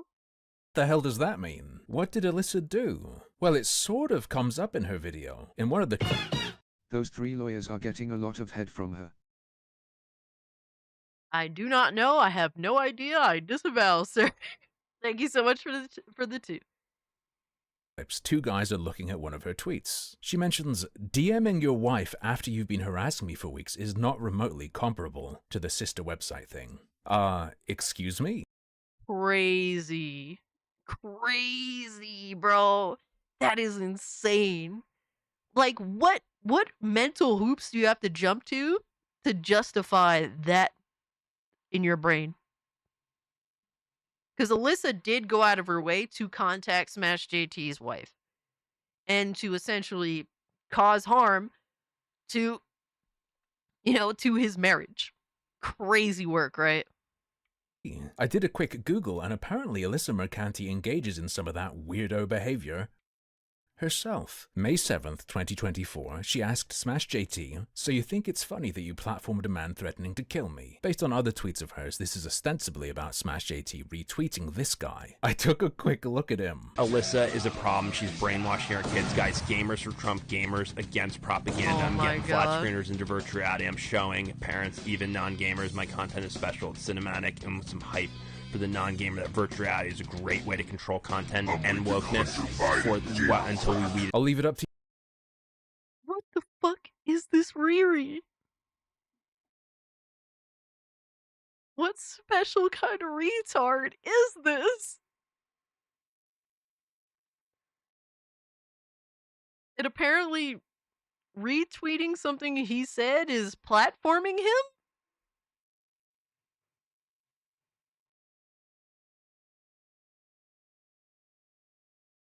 Crazy. The levels of the hoops that Alyssa will jump through in order to justify this absolutely deranged fucking position. Welcome to Gamergate 2, bitches. you, dear viewer, Here, to take your decide booty how off. reasonable you think it is to be frightened of this fellow. In any case, in that thread we were looking at, Alyssa continued, "Anyway, I found your wife's Facebook and asked what she thinks about the father of her children harassing a woman online and laughing when she shares that someone they're supporting has been threatening to kill them for weeks." On his website, Smash JT shared what she wrote to his wife, and I would call Crazy. it deranged and insulting, saying, "I certainly wouldn't want my partner doing what he's doing," is a direct judgment of her, not just of him. The implication of saying you wouldn't be with someone like that is clear. Smash JT, perhaps without even watching it, Yo, that's insane. And she thinks she isn't a fucking weirdo for this. Bro, she thinks she isn't a weirdo for doing shit like this. That's crazy, bro. You were not a victim. You tried to go tit for tat. And you tried to fight the internet. You tried to fight the internet. You decided to take on the internet. And you chose to engage and fight back. It's not like you just took cover. No, you didn't do it. You tried to fight back and you got smoked. It's really, that's all that is, man. Don't run to, y'all believe in social justice, but when social justice doesn't go in your favor, you run to the justice system, which is hilarious because y'all be shitting on that. Crazy work, right? retweeted a clip of some schizo. You are the schizo in his wife's Facebook messages. You know what? I would laugh too if someone who behaved like this toward my girlfriend got a taste of their own medicine. I'm of the opinion that all this context completely changes the meaning of what he was saying. Never mind his condemnation that you cut out. And so that's lie by omission number 3. There's probably a lot more, maybe even in that video alone, but these were the most obvious to check. And now a final little bonus nugget for the people who have watched this far. As a courtesy, I censored Alyssa's sister's name, but I don't actually believe she cares. If people online were messing with someone in my real life, and I wanted to protect their info, and I'm a journalist covering stuff online who would absolutely know about doing this, I would have scrubbed my socials of details about them. First thing, immediate, obvious. However, to this very day, Alyssa Mercante has a tweet up telling everyone her sister's name and showing a picture of her. I would have scrubbed that shit in an instant. And it does only take an instant to find. Where all you have to do is go to your own profile, search a specific name or a specific word or words, and it'll list all of those tweets. That's all you had to do, and just start deleting, mass deleting them. I did that early this morning, when I was laughing at what's his name? Fucking RNG Carl? Whatever the fuck his name is. I went and searched Mario Kart, my Twitter name, on his profile to see all the tweets that he made toward me, talking shit about me. And I screen She capped it. starts the chat and wonders what happened. Yeah, exactly. Every time, Beach Hill Lurker, like, she continues to try and pretend that she's a victim, and there's just so much evidence saying otherwise. Like, you're not a victim. You're genuinely a terrible fucking person, and you got smoked by the internet, and then you're just trying to recover. Like, you're trying to evade accountability. And it's like, it's not going to work that way. And the more you continue to try and fight back, the worse you specifically are making it for yourself. When the website stuff originally happened as well, she didn't censor it. The black bars are added by me. She was blasting her Crazy. sister's name out there far and wide. Damn. And so that's insane too. That's more insane than anything else. It's like you set your family up, it feels like, almost. Like, unintentionally, more than likely. But you don't even seem to care about protecting your own family. That's weird. That is very weird-ass behavior, man. 5 days ago, she agreed with me. Obscuring these details is a really Absolutely, Miss obvious Bella. basic step to take if you're concerned about harassment. Yeah, no-brainer. Why wasn't she Next. doing it before now, though? This lady's just weird as hell. Yo, real talk though. Crazy, man. But hey, man, These we're the details bad is a ones. really We're the bad ones, guys. I don't know what else to say, but I thought this was a really great video, and I appreciate Harmful Opinions making it. And more people should know about it. More people should know about it. Matter of fact, I'm about to tweet this one out. My fucking YouTube memory leak is happening. It's just fuck shit up over time. It's just kind of annoying. But you know what? I'm about to.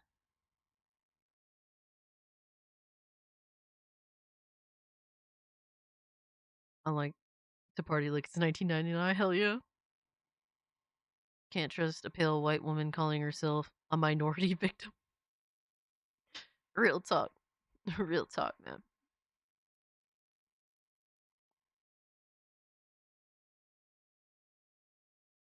Yeah, I tweeted that one out. That one is a banger. YouTube vid. But more people should know the truth, because unfortunately there's a lot of disinformation, a lot of lies by omission, just in her one video alone. And I was able to explain some of it, but Harmful Opinions brought the receipts, so shout out to him for that.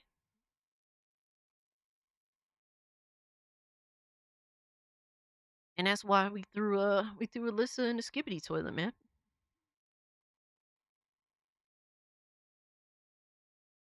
She's also the type of person to lose a lead editor job over internet beef. Yo, for real though, right? For real though, right? Like, you have a public figure job on the internet, but you want to act like a child on the internet, and you think that somehow you weren't going to cause your own downfall, and then you're going to turn around and try and blame it on someone else. Like, what are you smoking, bitch? Like, that's fucking crazy.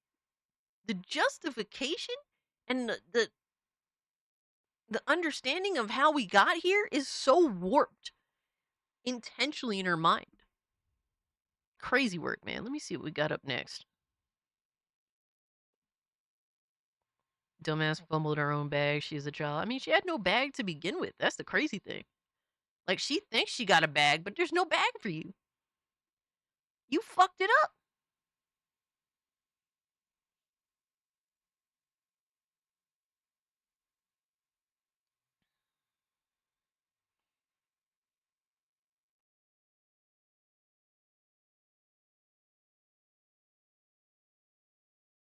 Oh my god, what are some of these videos y'all sent me? What the fuck are we doing here? Some of the shit y'all sent me is insane. I just hope you guys know that. She's a living meme of an actual person. Maybe so. I don't even know anymore. Like, it's just the behavior just doesn't make sense. You know how you can kind of like maybe find a way to justify some shit or find a way to understand some shit? Like, there is just none of that. There is zero of any of that shit. It's crazy, man.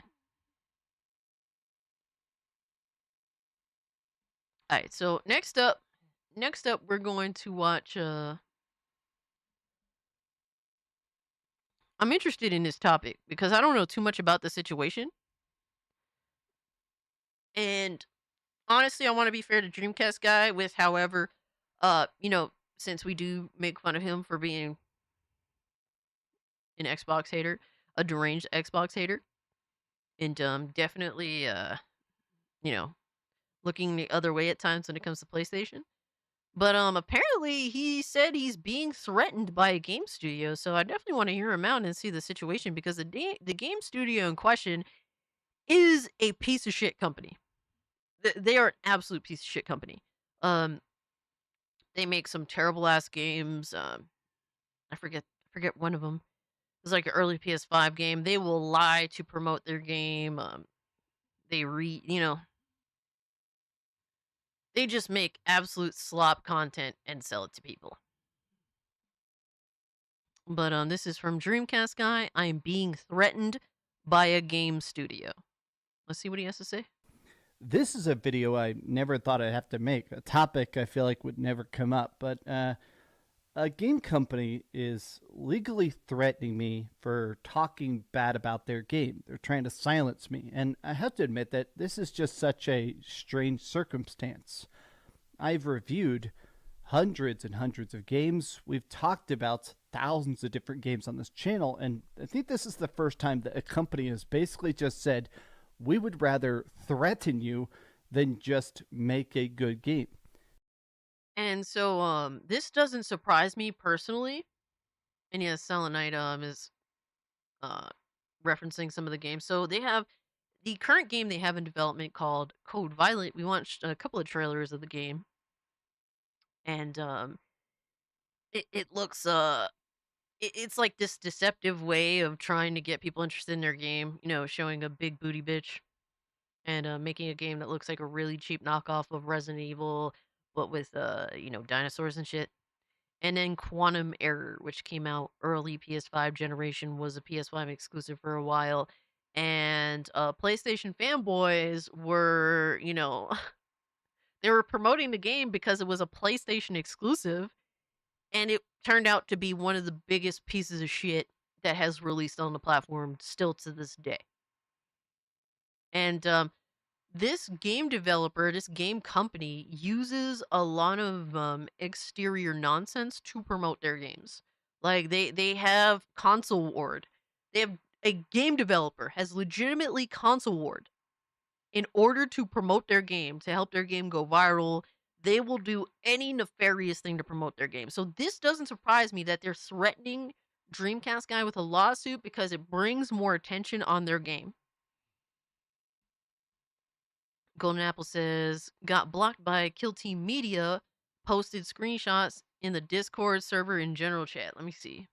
Yeah, Teamkill Media, they are a garbage game developer, man. They make absolute fucking trash. Yo, Kyle, appreciate you joining the Discord, brother. I have to put up a new Discord link too, by the way.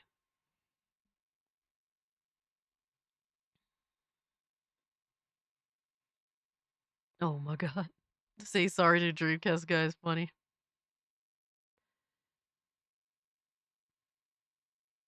They said the legal side of our business is none of your concern. They sound like a fucking meme. Reviews don't infringe on copyright like you guys claim they did by attempting to use the DMCA system to strike down DreamcastGuy's video. We could see right through the BS. Yo, Golden Apple's out here saying the real shit right now. You have no idea what you're talking about, and I will leave it at that. Blocked. Fire. W for Golden Apples. Holy shit, brother. They're literally trying to get me to take down one of my videos because they feel like it hurts their company. And the CEO himself directly is now threatening me legally. So, bro, your garbage ass game threatens your own company. Like, stop making shit. Stop being deceptive. Stop making garbage video games and lying about why you're not putting it on Steam.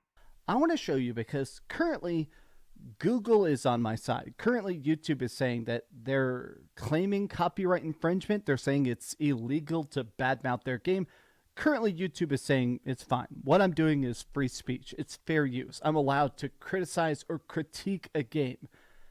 And I want to show you the emails. I want to show you all the legal evidence and stuff. And I want to show you who's threatening me because I almost feel like this is the kind of stuff where I am a believer that companies like IGN, like GameSpot, a lot of the big gaming websites, they feel overly safe. They feel like they're afraid to badmouth games that suck. In this case, the game that I'm being legally threatened over is absolute garbage. It's literally the worst PS5 game I've ever played. Whereas a lot of it's crazy independent YouTubers, influencers, independent journalists, it does feel like they're the people that are making the cool, daring videos that are actually willing to ask hard questions, that they're willing to be mean about games that I think kind of deserve to be mean about. Let me show you the company that's threatening me, Not though. And let lying. me show you all the emails and stuff. I mean, I don't think that happens enough, but It's disgusting. I'll just say that. Hi, hope you're having a great day, because my day sucks. If you could, please give this video a like and subscribe if you haven't already. So this is... I'm not gonna lie. As much as I'm on DreamcastGuy's side with this so far, and likely, obviously the whole time, he's still cringe as fuck. I'm not gonna lie. Teamkill Media. They make absolute garbage. They And do. I'm not just saying that. It's not even remotely debatable. They make absolutely disgraces of video games. To be hyperbolic, I'm not saying that because they're threatening me. Their games are not really games. They're basically clickbait garbage. Their Twitter accounts filled with like AI art and stuff. Their first game is called Quantum Error. Quantum Error, you can see the account now is called Quantum State. It was a game that was sort of a mix of a firefighting simulator and a horror game at once. It's pathetic. This game is legitimately the worst PS5 game I've ever It is one giant fucking asset flip. It's crazy. played. It's unplayable. The game is just straight up busted. It just doesn't work. It's what I assumed is an asset flip. In fact, in this video, I talked about asset flips, which is that there are some companies where instead of actually making a firefighter model, instead of programming stuff, you go to the store.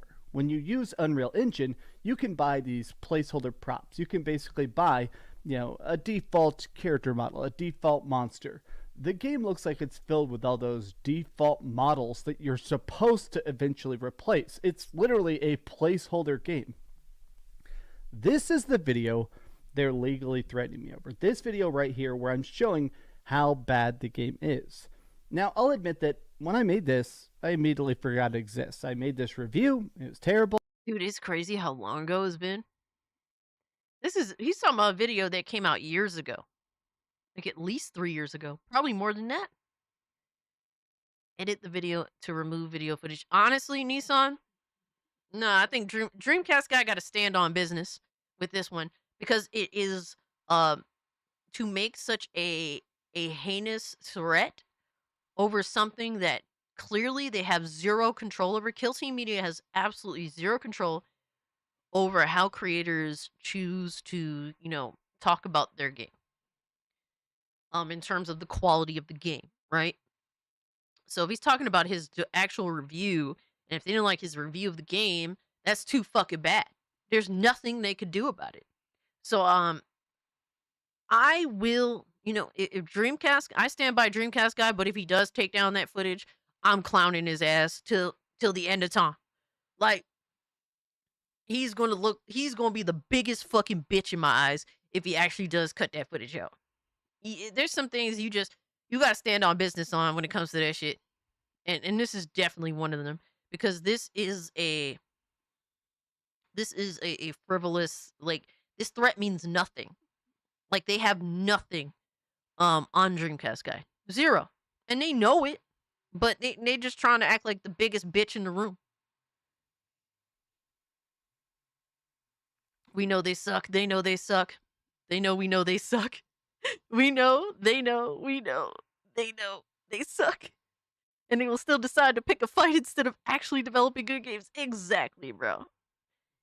I think I made a couple jokes. That's it. It's a 9-minute video. It's whatever. And then I just forgot about it. I got other reviews to do. I didn't even realize it still existed until today when I woke up and I got this. Garbage, man. YouTube copyrights takedown notice. That is insane, bro. You gotta be fucking kidding me that these assholes went this far. Yo, we got a bigot army raid in the building? Hypno's cat pulling up. Hypno 9 tick. Hyp 9 tick. I'm trying to pronounce that. Yo, Scooby Pup, what's good, fam? How's the vacay going? Yes, good evening, Raiders. Incoming GoFundMe for lawyers. I hope not. I just don't think it's necessary, and I think YouTube knows it's not necessary either. We are welcoming the bigot army, baby. Incoming. In fucking coming. Exactly how many views was it even getting? They just draw attention to go after him like this. Let me see if I can find a video, because I'm curious at this point.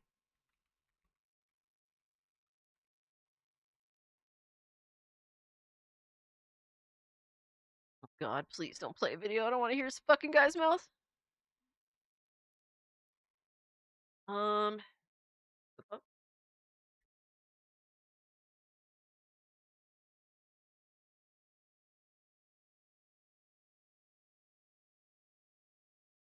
YouTube glitching out. Alright, so I think it's this video. So this is like a year ago. More than that, feels like. So this video got 40,000 views from a year ago. Bro, they're really bitching about this. A 40,000 view video. They mad that their game has less sales than DreamcastGuy's views on this video. Tons of fun, taking lots of photos for y'all on videos. Hey, that's what's up, Scooby. Hell yeah, I'm glad you're enjoying yourself, fam. So, I mean, that's crazy that they're making all these threats over this bullshit. 40k views, bro. That's wild, right? Teamkill Media should be ashamed of themselves. And the problem with false copyright claims is that there's no real repercussions for, people or companies that go out of their way to do that shit. There's zero repercussion. Yo, Darth Gunner was good. BioT Wolf, what's good, fam? Protect your booty hole. Yo, Mr. Melancholy was good. Lewis, Commander, Caesar, Yamato was good, my man. It's time for Adventures of Code Classic Cage. Yeah, I was showing the chat the pics that you ran through the AI. That shit is fire, dog. Yo, Lord Shadow, Triple J, Stu, what's good? Black Tailgate, good to see you guys. Appreciate the raid. Welcome in, Raiders. Thank you so much, Hypnotic, for the raid. I really do appreciate you, dog. Hope you had a great stream. Let me give the boy, the homie, a shout out real quick.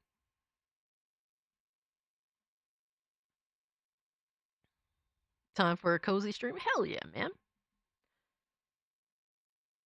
Agmar, what's good, fam? Hope you're doing well. Quad J. That's true. There's an extra J, but it's not capitalized. So I didn't take the fourth one so seriously. I'm just saying, bro. I'm just saying, bro. So shout out to my boy Hypnotic. Check out his YouTube channel. Dude makes great videos, live streams like every day just about. Always got something going on, so definitely check out the content. Yeah, we was just pouring earlier we was pouring one out for Ryan's channel. I linked his Rumble too. Frag Monkey says, like the stream. Hey, gotta do what Frag Monkey says, man. But I really would appreciate if you guys would like to stream. It does help me out. But yeah, appreciate you, Hypno, man. Hope you had a good stream, brother. And speaking of likes, we passed over 100. Thank you guys. I really appreciate that, man. Thank you so much. Yo, chat always takes care of me. And I really, it's not something I take lightly, so thank you guys so much. I really appreciate it. Yo, Randall, thank you so much for the 20, homie. Yo, thank you so much, bro. Let me Let me give you some love, brother.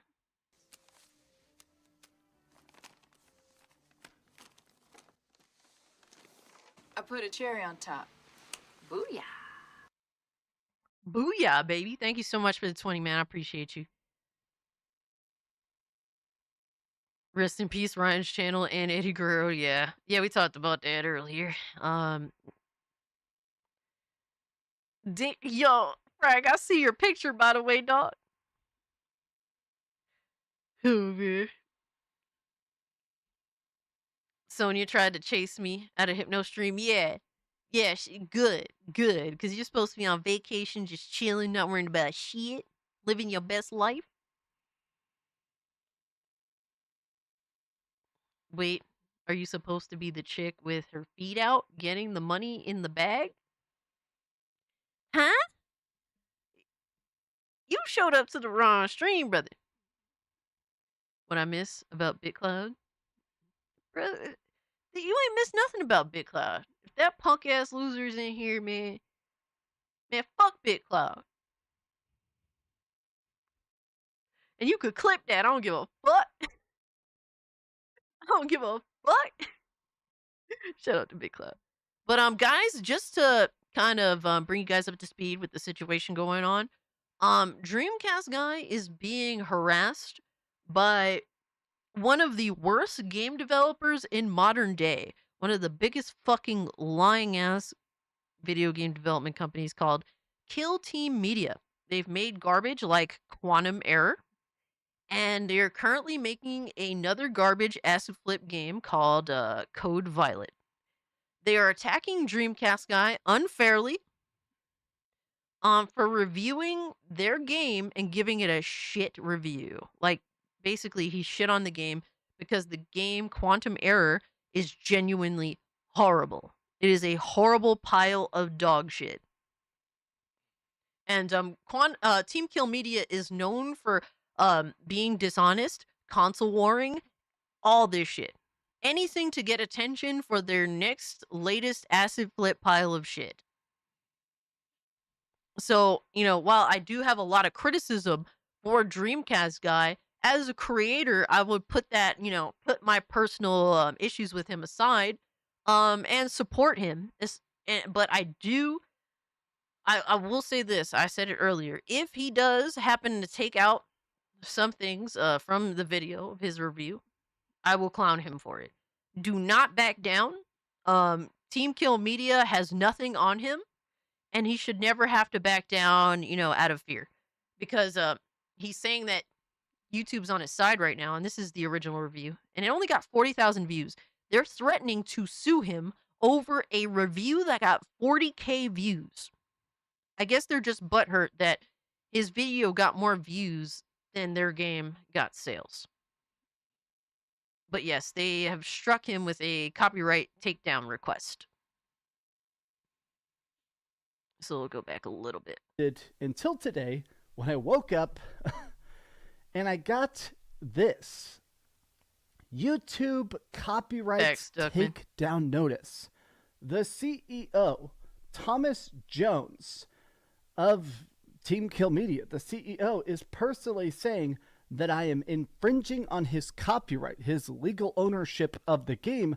I'm infringing on it by insulting it. Crazy now, work. thankfully, as you can see here by the email itself, we believe your content is protected by fair use, fair dealing, or similar exception of copyright protection.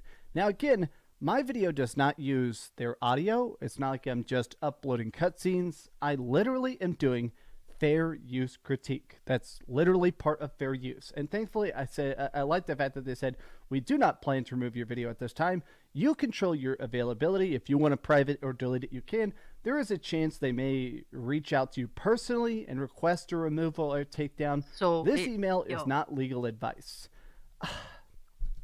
This is insane. Yeah, Hypno, it is wild. It's like, bro, if you play a video game, you have to accept the reality that people are likely going to show gameplay of your game. They're going to live stream your game, and that's just that's just something you're going to have to deal with. At times, it's a positive thing. It gives your game more exposure. At times it's a negative thing because you put out a piece of shit video game and more people get to see what the game is, for what it is. All right, Scooby Pup, have yourself a great rest of your vacation. Hope to hear from you soon, but definitely don't rush. And have yourself a great weekend. Yeah, Ryan's channel is gone. You got to get on that Rumble, bro. To be honest, I'm really bad with Rumble too. Like, it's just, I don't think I'll ever be able to deal with it. Wow, they are pathetic pulling that pile of feces, Yeah. absolute rat-ass. Yes. Melancholy, thank you so much for the 2. Dude, it's crazy. The fact that they think that they can get away with this, but really, more than anything else, this is just a marketing tactic. In my personal opinion, to get their name out there more, because they will do any underhanded level of dog shit to try and promote their next acid flip piece of shit. I am annoyed about the fact that it does feel like companies are, in a way, a lot of these companies are afraid of their games failing. And I respect that. It makes sense. Games are expensive to make. Games are risky art. The industry is very much in flux. But this... Not just diet soda. A Diet Coke. Way better than Pepsi. We bringing it back. This company, Teamkill Media, this is garbage. You guys are a garbage factory. Damn! And if you think... Damn! They fuck with the wrong one. They got DreamcastGuy getting out of pocket, bro. Normally, DreamcastGuy just acts like, the fake Mr. Nice motherfucker all the time. Cult classic cheeks, I mean cake, I mean cage, what up? Yo, Eric, what's good? What's good, homie? Appreciate you pulling up and hanging out with us, dog.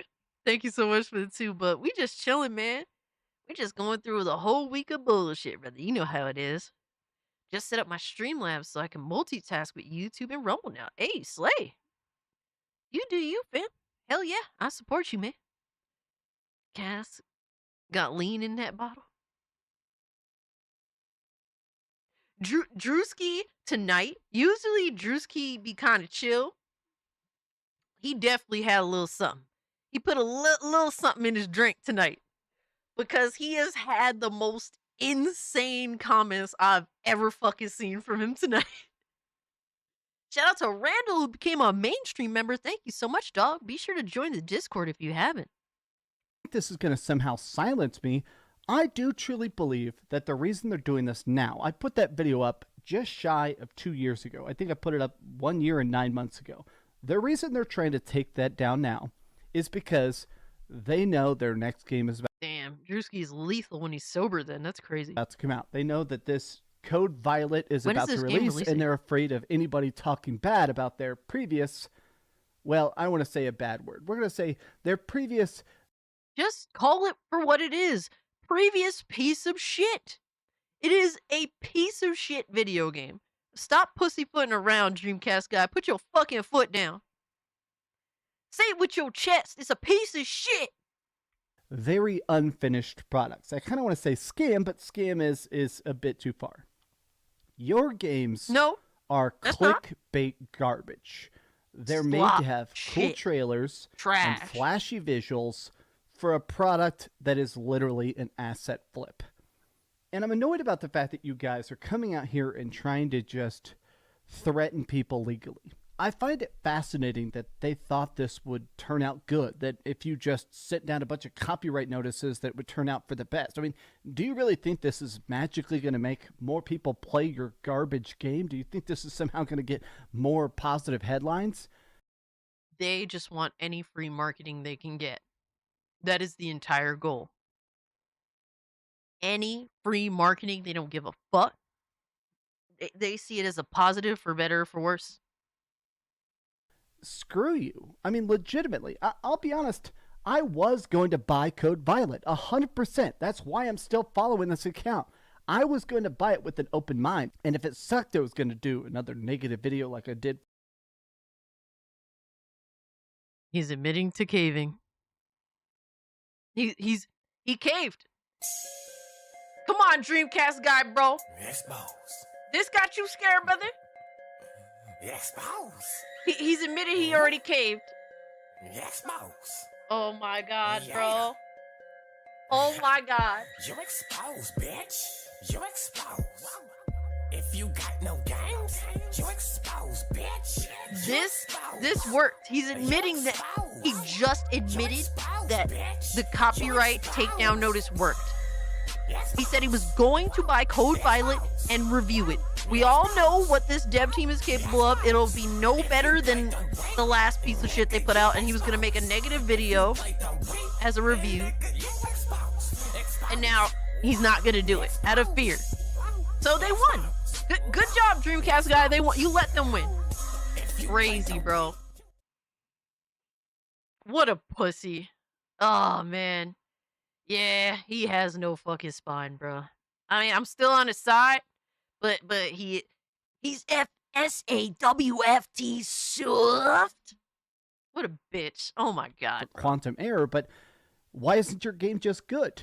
Why is it that your games are such cheap garbage?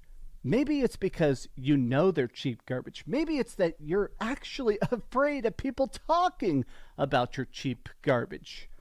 Teamkill Media, screw you. Screw you shit. legitimately. Don't send me any more takedown notices. Don't mess with me. I'm not going to talk about you because at this point, you guys don't deserve even word of mouth. Nobody buy this crap. Nobody freaking even acknowledge this. These people suck. They're absolute losers that are just hurting the media. Get the hell out of here. Go back to, I don't know, ripping people off some other fashion. I don't know. This has been an off-the-cuff video. Hopefully I don't get super sued. What are you going to do?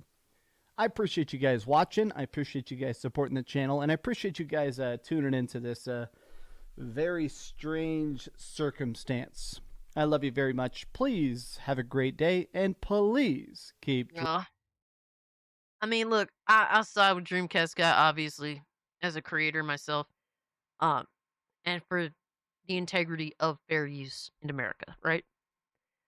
Teamkill Media is a terrible company. I've never bought their games. I never will. I'm definitely not reviewing their games because I don't give a fuck. But I'll definitely. I don't need to play their games to make fun of it. Let's just put it that way. Exactly. All can be wrong is wrong, right? And Dreamcast Guy is in the right here. Now, I'm making fun of him for basically caving, and like understandably so. I can understand why he's shaken by this dumb shit, and it's unfortunate that he feels intimidated, right? Because really, Teamkill Media has nothing on him, and he shouldn't feel intimidated. But I can understand. I'm a small creator. If this happened to me, it would be concerning for my channel. Delta said it's a bad precedent to come after people who write negative reviews. Exactly, Delta. And I do hope, if fucking games journalism is fucking good for something, I hope that they will call out Teamkill Media for this, because this is unprecedented. But I doubt they'll do any of that, because they have zero integrity whatsoever. Sad to say, right? Just modern day gaming is such a shit show, man. Oh my god. All right, but shout out to Dreamcast Guy. Don't be a pussy, bro. Stand up to him. Let's see what else we got on.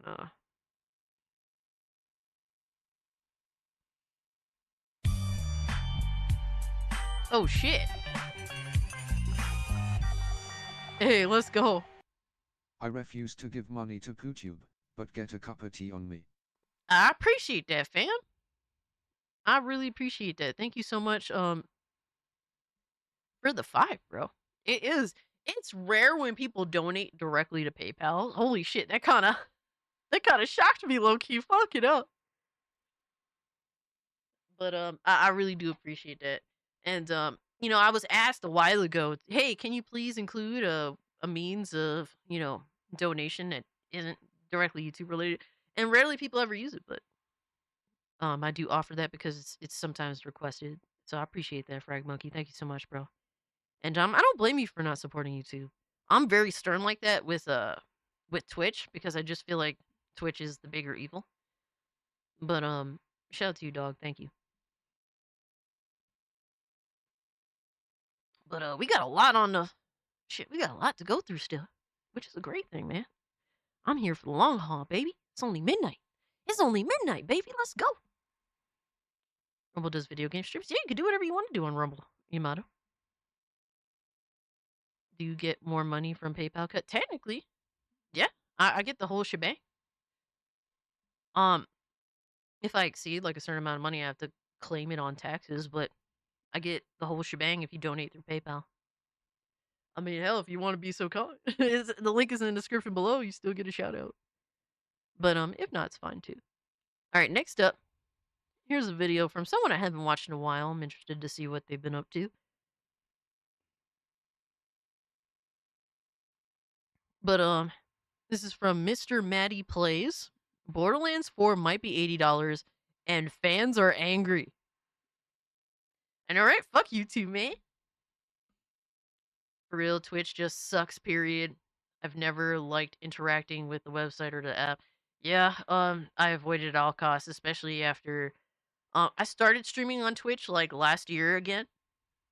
Just because I believe in alternatives, generally speaking. And I thought maybe I could build a presence on there again. You know, if I tried again. And it was going okay, but then they raised like the sub price from like $5 to like $7 or $8, and I'm like, fuck this. This is a ripoff, you know? For me, my membership options are $1, I think $2, then $5, and then $10. And it's like you're at that $7 to $8 mark, depending on if you're buying a membership on YouTube, on the app, or on the browser.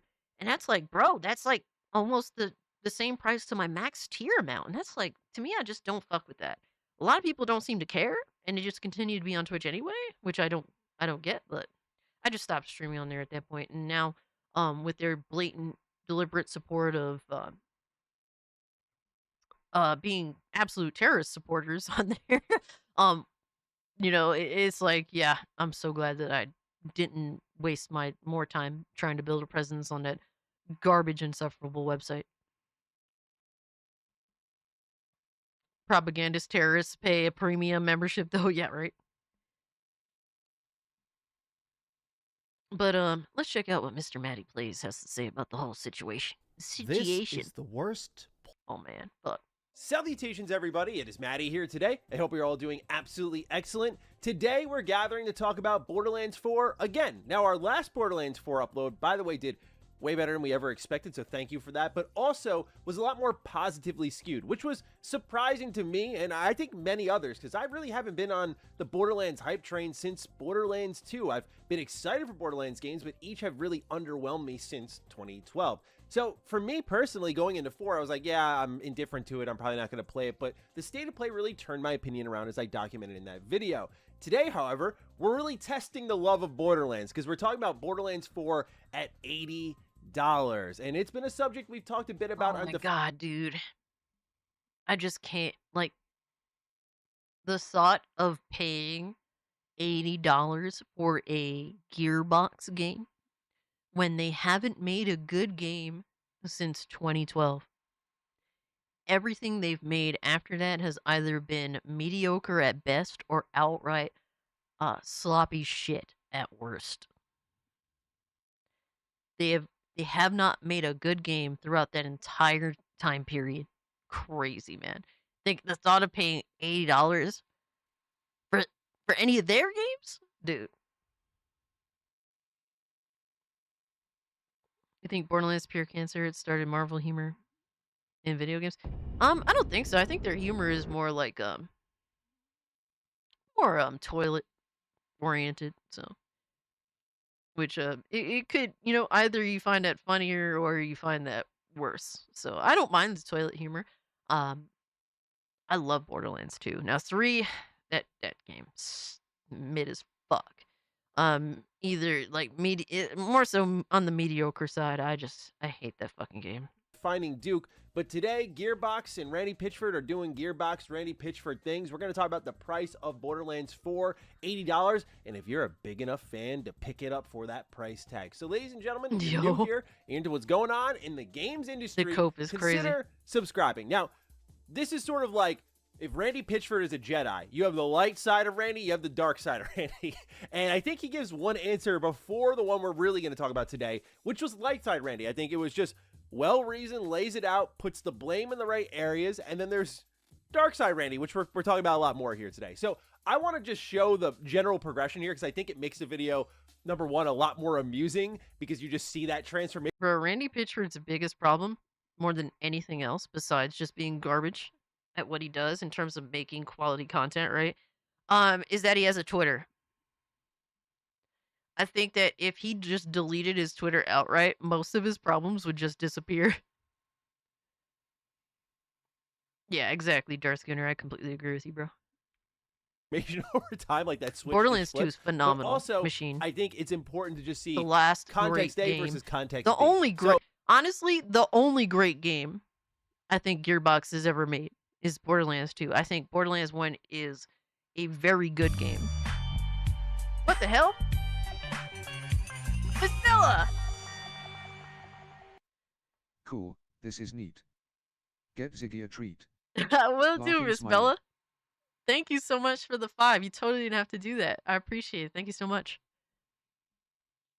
So let's roll the clip. Here's Randy Pitchford at PAX East 2025 talking about Borderlands 4 for $80. That's an interesting one. I don't know this. Really now? Waiting on Doom to go on sale. Why would I pay 80 for Barudaslands? Yo, Trunks, I do not blame you, bro. I do not blame you for waiting for a sale. Honestly, you know, hopefully by the time it goes up on sale, that Denuvo will be gone. That'd be a nice W, right? Oh, wait, no. You actually have it on, you play on PlayStation, right? If I'm not mistaken. You're planning to move to PC. But, yeah, I don't blame you. That's fair. That's definitely fair. And, 80 for Borderlands when the likelihood of that being a good game is very unlikely. But, thank you so much for the 20, bro. Let me give you a nice shout out, brother.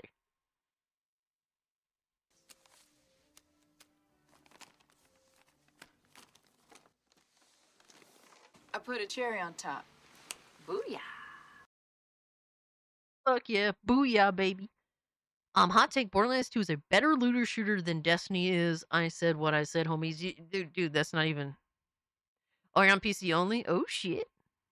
Oh, shit, Trunks. I'll feel you, brother. Yeah, hopefully that Denuvo's gone by the time you do end up buying it. WW. But, that's not even a hot take. That's just facts, machine.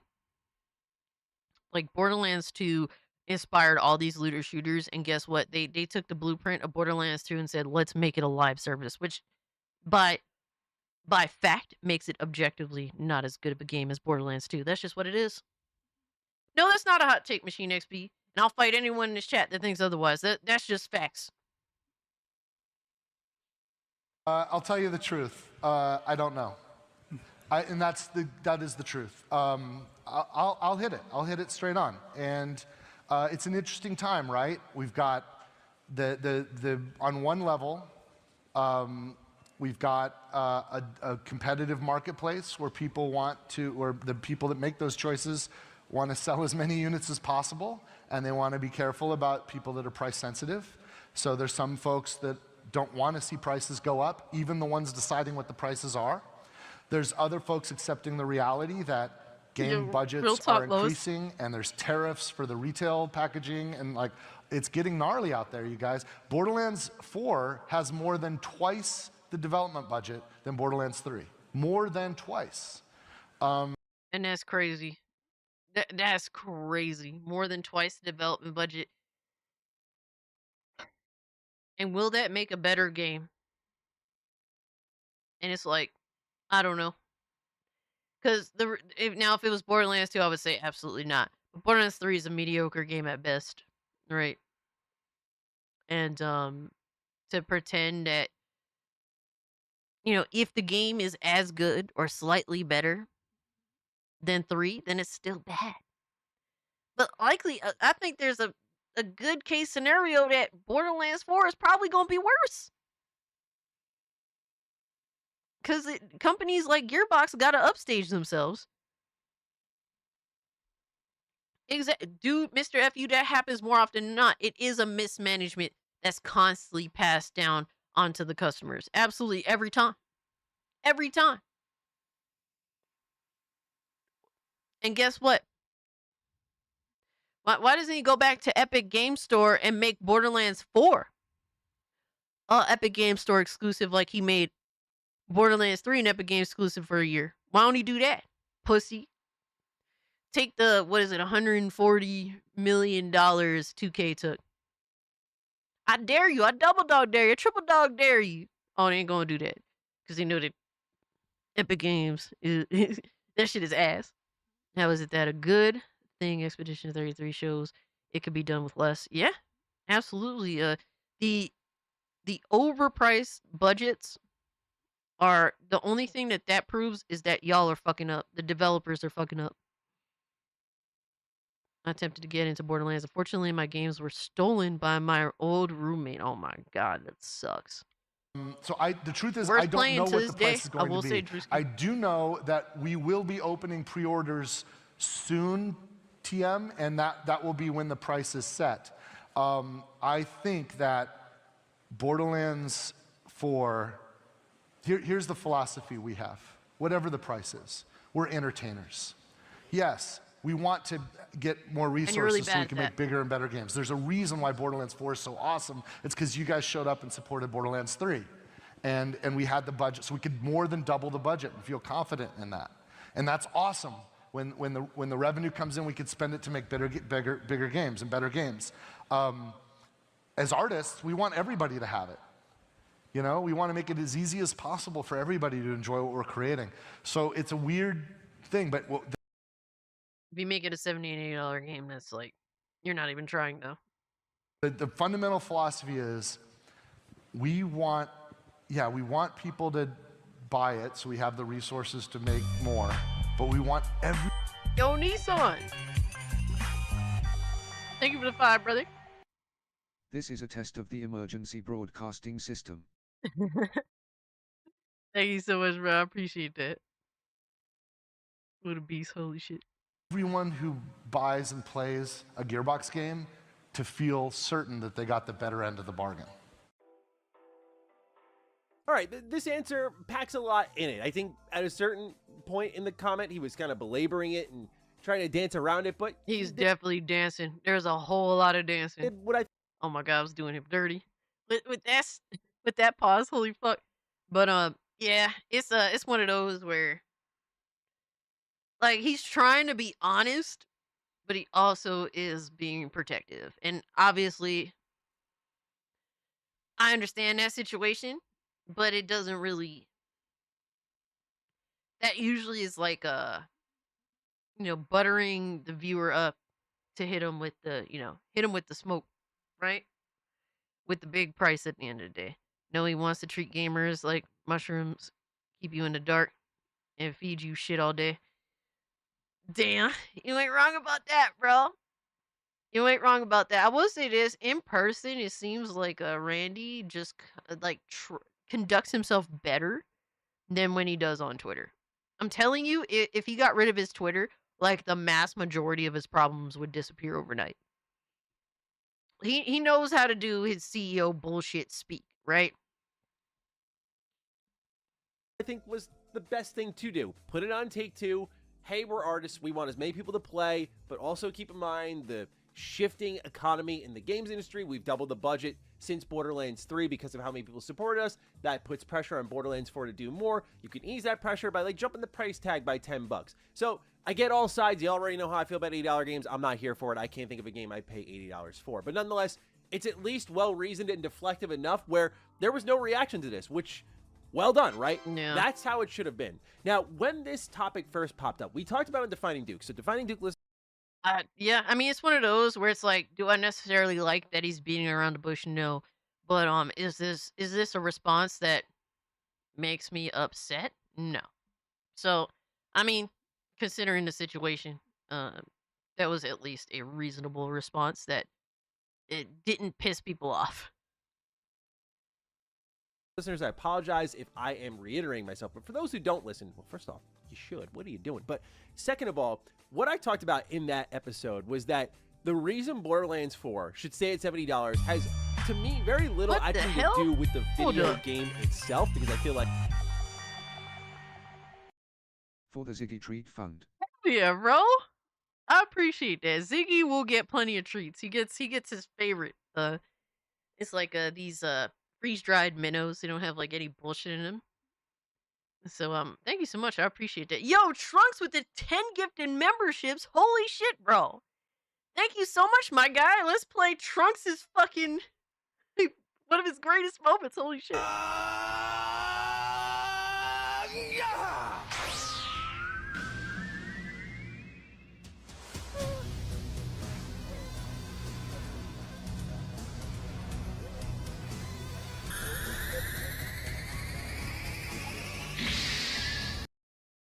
Thank you so much, bro. And guys, if you haven't joined the Discord, we got, a lot of people. It's a growing community, and we definitely, take advantage of Trunks' kindness and join the Discord, use the emotes. Appreciate that so much, brother. And I did post the PayPal link if you guys would like to donate that way. I understand that a lot of you are on the fuck YouTube train after Ryan Roger Athe got perma-banned, and I get that. So I pinned it at the top if you would like to. If not, that's completely fine. We love having you here either way. Like, companies are going to company. Corporate's going to corporate. Bean Sadly, counter's going to right. bean count. All that stuff, right? That's going to happen regardless of the fact. And while I think it should stay at $70 on just principle alone, here's where I think Borderlands 4 should just stay at $70. Lindo out here just flat out trolling me. And it's right. Yo, Borderlands shouldn't even be 70. It shouldn't even be 70. The value of the franchise has no doubt diminished in the eyes of the people. Yes, Borderlands 3 sold a lot. Yeah, some people do like it. But at the same time, too, it's a mediocre property. They released the Tales of the Borderlands that was made under Gearbox instead of being made by Telltale. That was an absolute giant piece of shit. The Borderlands movie came out and it's complete total dog shit. All that stuff leads to the property diminishing in terms of value.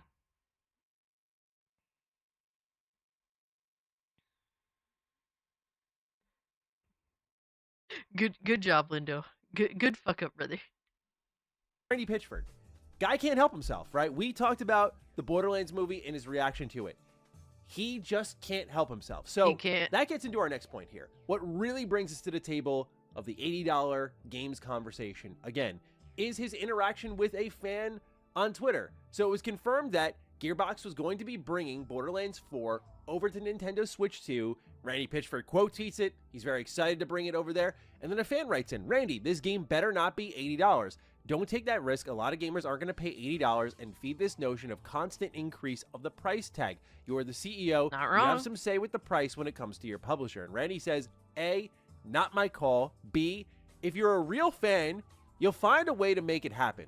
My That is local game store crazy, had bro. Starflight for Sega Genesis for $80 in 1991 when I was just out of high school working minimum wage at an ice cream parlor in Pismo Beach, and I found a way to make it happen.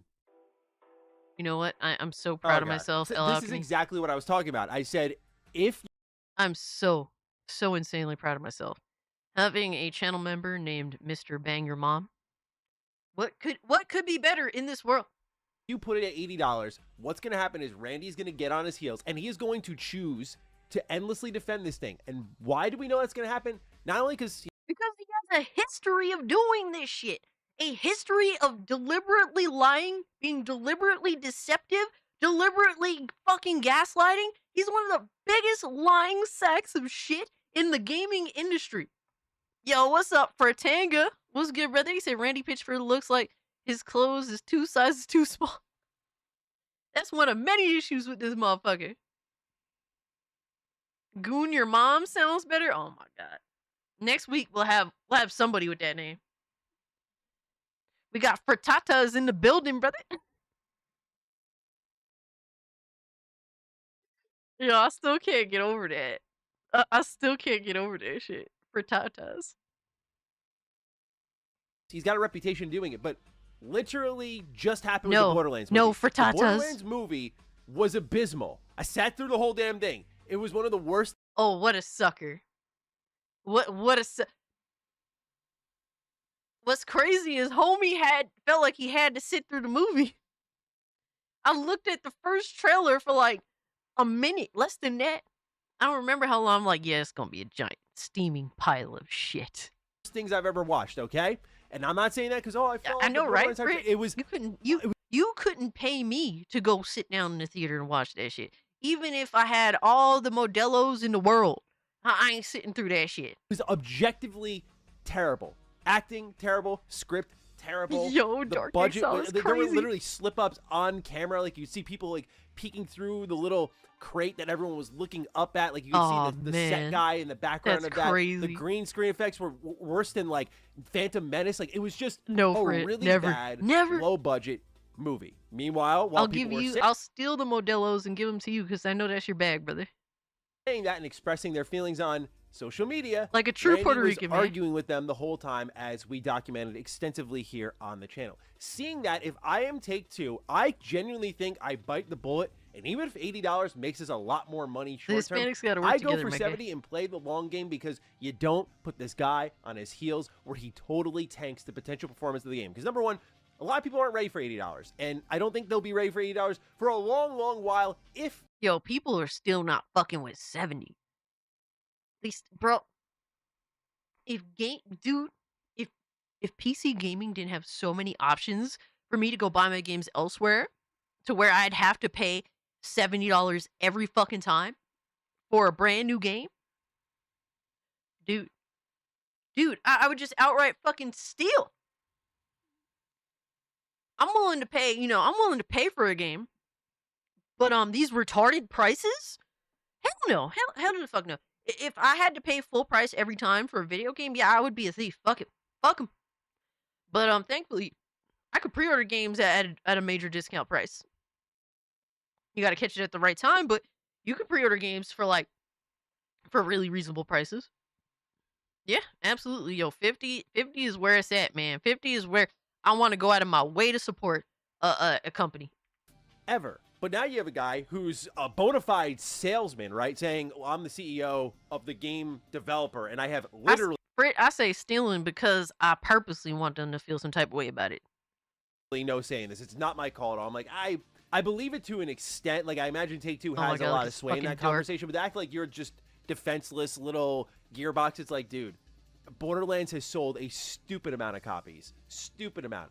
It is a crazy. global franchise. Super and you, popular as the owner of franchise. that IP, have some level of say here. Can you overturn a bunch of corporates who are looking to get money back on their investment? Maybe not. But there is a Yeah, good luck with that, conversation bro. that it has when you are deciding on the price tag of your game, because it literally factors into the budget for marketing, for development. Like, there is literally a plan made where it's like, okay, how many copies do we need to sell at 70, at 80 to not only just get our development costs back, but also to profit? So I don't believe that shit, to be frank. But if you're Take-Two, He's gonna do, the price is already set. He just doesn't want to be the one to say it. He knows what the price is gonna be. He just doesn't want to say it. That's what it is. You know, like, that's just the deal, right? And it's likely the game's gonna be 80. A lot of games, this game is coming out towards the end of the year. Xbox is saying they're gonna raise their prices of their games to $80 by the holiday season. This game comes out during the holiday season. We're going to see other companies raise their prices. Nintendo's system's coming out shortly.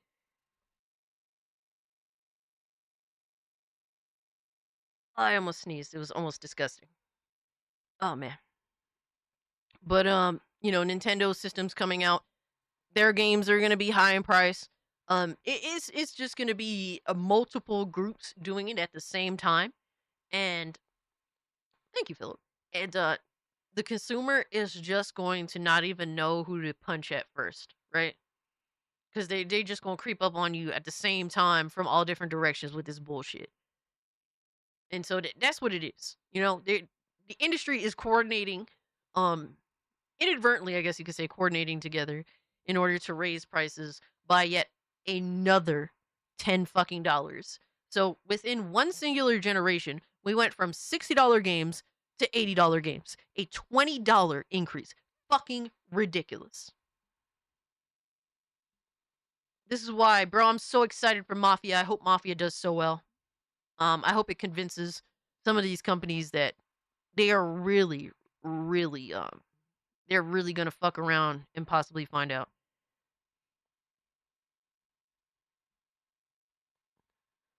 Almost bless you. Thank you. Thank you. $20 increase for broke ass half finished game. Yeah. Yeah. And I could at least, if there was reason to believe that games would change for the better, then so be it. But that hasn't happened at all. The games that tend to change for the better are games that are charging $50 fucking dollars.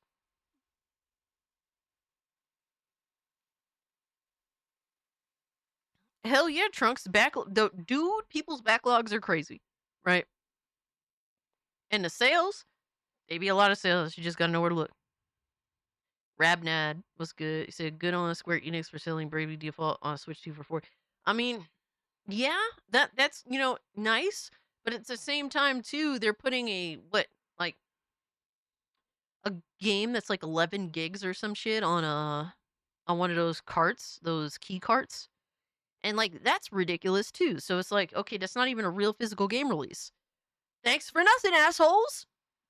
That's what I'm saying. But before the end of the generation of the Switch 2, I would say like 2 years within the Switch's life cycle, all games are going to be on key carts, all of them. I don't know, if you think otherwise, let me know what you're smoking. But within 2 years, all of them will be key cartridges. And you will own nothing. You will eat the bugs, and you will be happy. That's the goal. So yeah, that's really just what it is, sadly. Or they sell physical copies with QR codes on card disc. Oh my god, bro. So Bravely Default, so I'm assuming it came out on DS? Either DS or 3DS, so that was priced likely at $40 at the time of release. So it's pretty much probably the same price. But let's see what next we got on the docket for tonight. All right, so we got this one is recommended by you guys. Oh my god.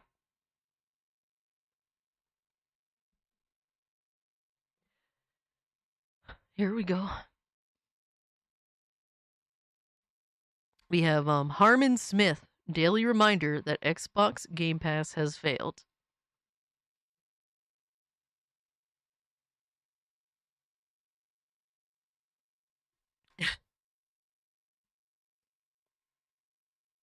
No.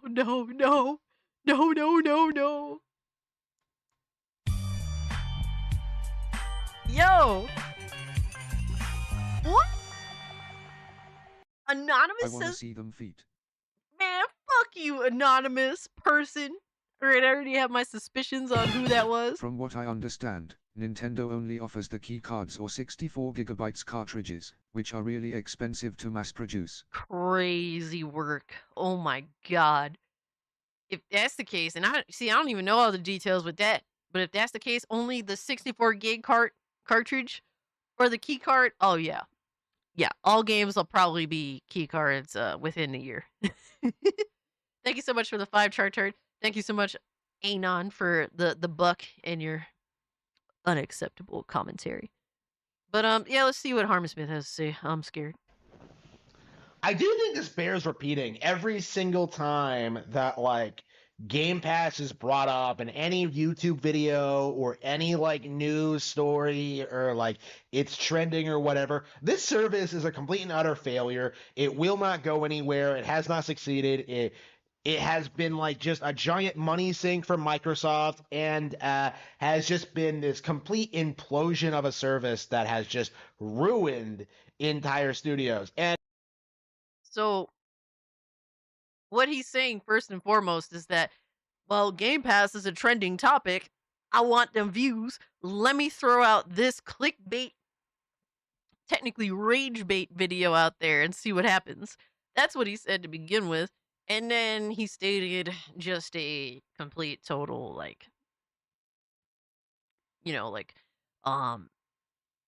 basically a comment that's like accounts for everything when it's like, dude, everything's situational. Like some games that go on Game Pass don't do well and then some do great. It's really like it's not a one size fits all. You can't just simply just jump to conclusions with every single game release on Game Pass. Game Pass I think is very situational. And this is something that like Microsoft is desperately trying to cover up, right? And I think a big reason why like people don't really address how much money Game Pass loses is because like Microsoft's desperately trying to like reach that point where the business model is profitable, but it's I think well, all these companies try so hard to hide their bullshit. And that in itself is obnoxious, right? But yeah, they just don't want to say their sales. They don't want to say how much money they're making, their profits from Xbox, Game Pass. This is like a common thing across the industry at this point. simply isn't going to happen. Game studios have come out about this. This is obvious to anybody with any like business sense at all, but studios are just better off selling their games directly to their consumer than like being part of a subscription model. Oh my god. Yo, dude, this dude had to muster all of his energy just to say that sentence. Just to say that fucking sentence, he was stuttering all over it. It's like, bro, they already do that. They offer the fucking game for purchase. You can go purchase these games that you're talking about right now. And then they also offer the subscription service model. Like, this gives the consumer more than one option on how to engage with the product. With the game, I should say. Why would you argue against this? It sounds so fucking ridiculous. Right, this is just the reality of like Game Pass as a concept is that like studios are not getting their money back by putting games on Game Pass. They are basically subsidized by Microsoft to put the games on the service to begin with, and then they are removed after like a period of time. It's almost like he doesn't really do good research and he's just shitting this video out thinking it's going to go viral. Because the way he's speaking in absolutes, clearly he doesn't have information at disposal. And once again, all of this is situational. There have been developers that have said Game Pass has actually been very beneficial to their game. I used to think the same thing as Harmon, but I think MS saw the writing on the wall and waited out the market until inflation pushes PPL towards GP. Yeah, Chart, I do agree with that. Thank you so much for the 5. I think it's a situation in which Microsoft knows that they have to make changes to survive in the gaming space, right? Game Pass monthly is less per year than buying 2 AAA games. I can't imagine they're making a profit on it. I really can't say for sure, but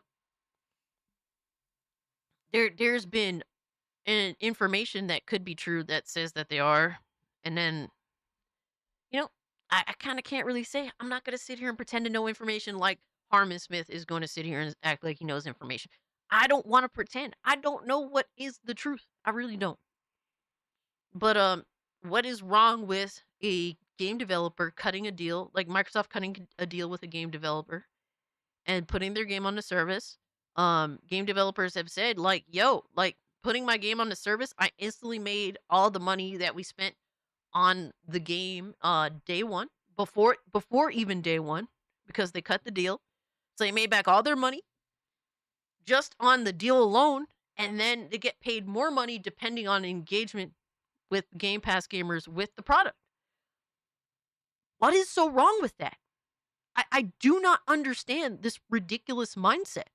Now, I think certain types of games would do better on Game Pass as opposed to others. I think that just makes sense. That's just common sense, right?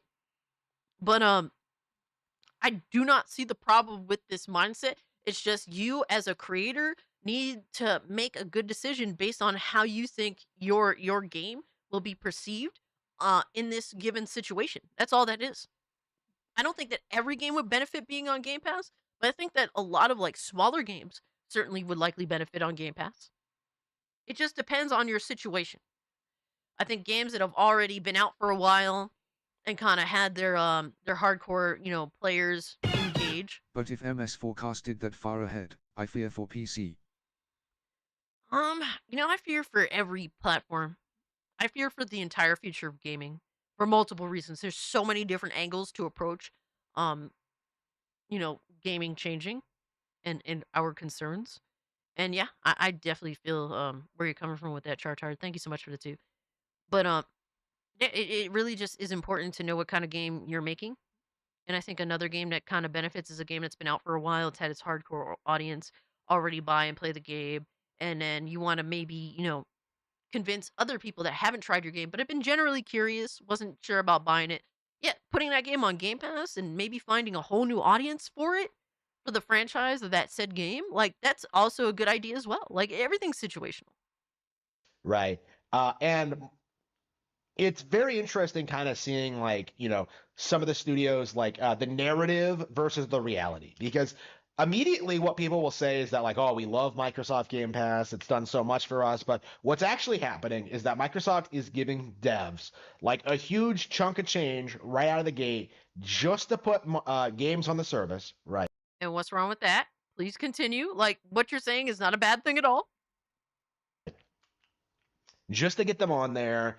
And then they don't really get a whole lot after that. Like they're paid for every. No, their game, they get paid based on the interaction of users with the product once it's on Game Pass. And then on top of it all, if the user likes the game, they can go buy it or they could continue to play it. Once the game leaves Game Pass, hey, they might want to go buy it. Like, really, what you're saying is not a one-size-fits-all situation. You're posing it as this is what it is for every single game. And you're not even framing it in a way that even makes any remote sense, really, at the end of the day. Lord Snuggy Christ said, Game Pass got me into Elix 1. Okay. Kind of like how when first-party games been out a while, they go sell them on to PlayStation. Only a true problem for fanboyism. Other people are like, oh, people on the services again. Cool. On the servers again. Cool. Yeah, exactly. I bought Elix 1 for half the price. So you tried it on Game Pass? You liked the game? You thought it was solid? I guess I'm assuming you went off of Game Pass and you're just like, fuck it, let me go buy it. Oh, it's on a nice little deal. Cool. Let me cop it. That's what I'm assuming that you're saying, and that's cool. Hell yeah. There's games that I played on Game Pass, ended up buying them. Download the games if I like them. But like what you have to understand is that like most people aren't playing every game on the service. Like for most people, there's millions of players on the service playing all sorts of different games. What are we doing? What are these arguments right now, Harmon? Are you good, brother? Is your brain melting from your back and forth with fucking review tech? For most developers, it makes more sense to just sell the game directly to the person who actually wants to buy it. This model. If they want to buy it, they can still buy it, even though they've tried it on Game Pass. That option is still available. It's not like games are going to Game Pass and they're not for sale.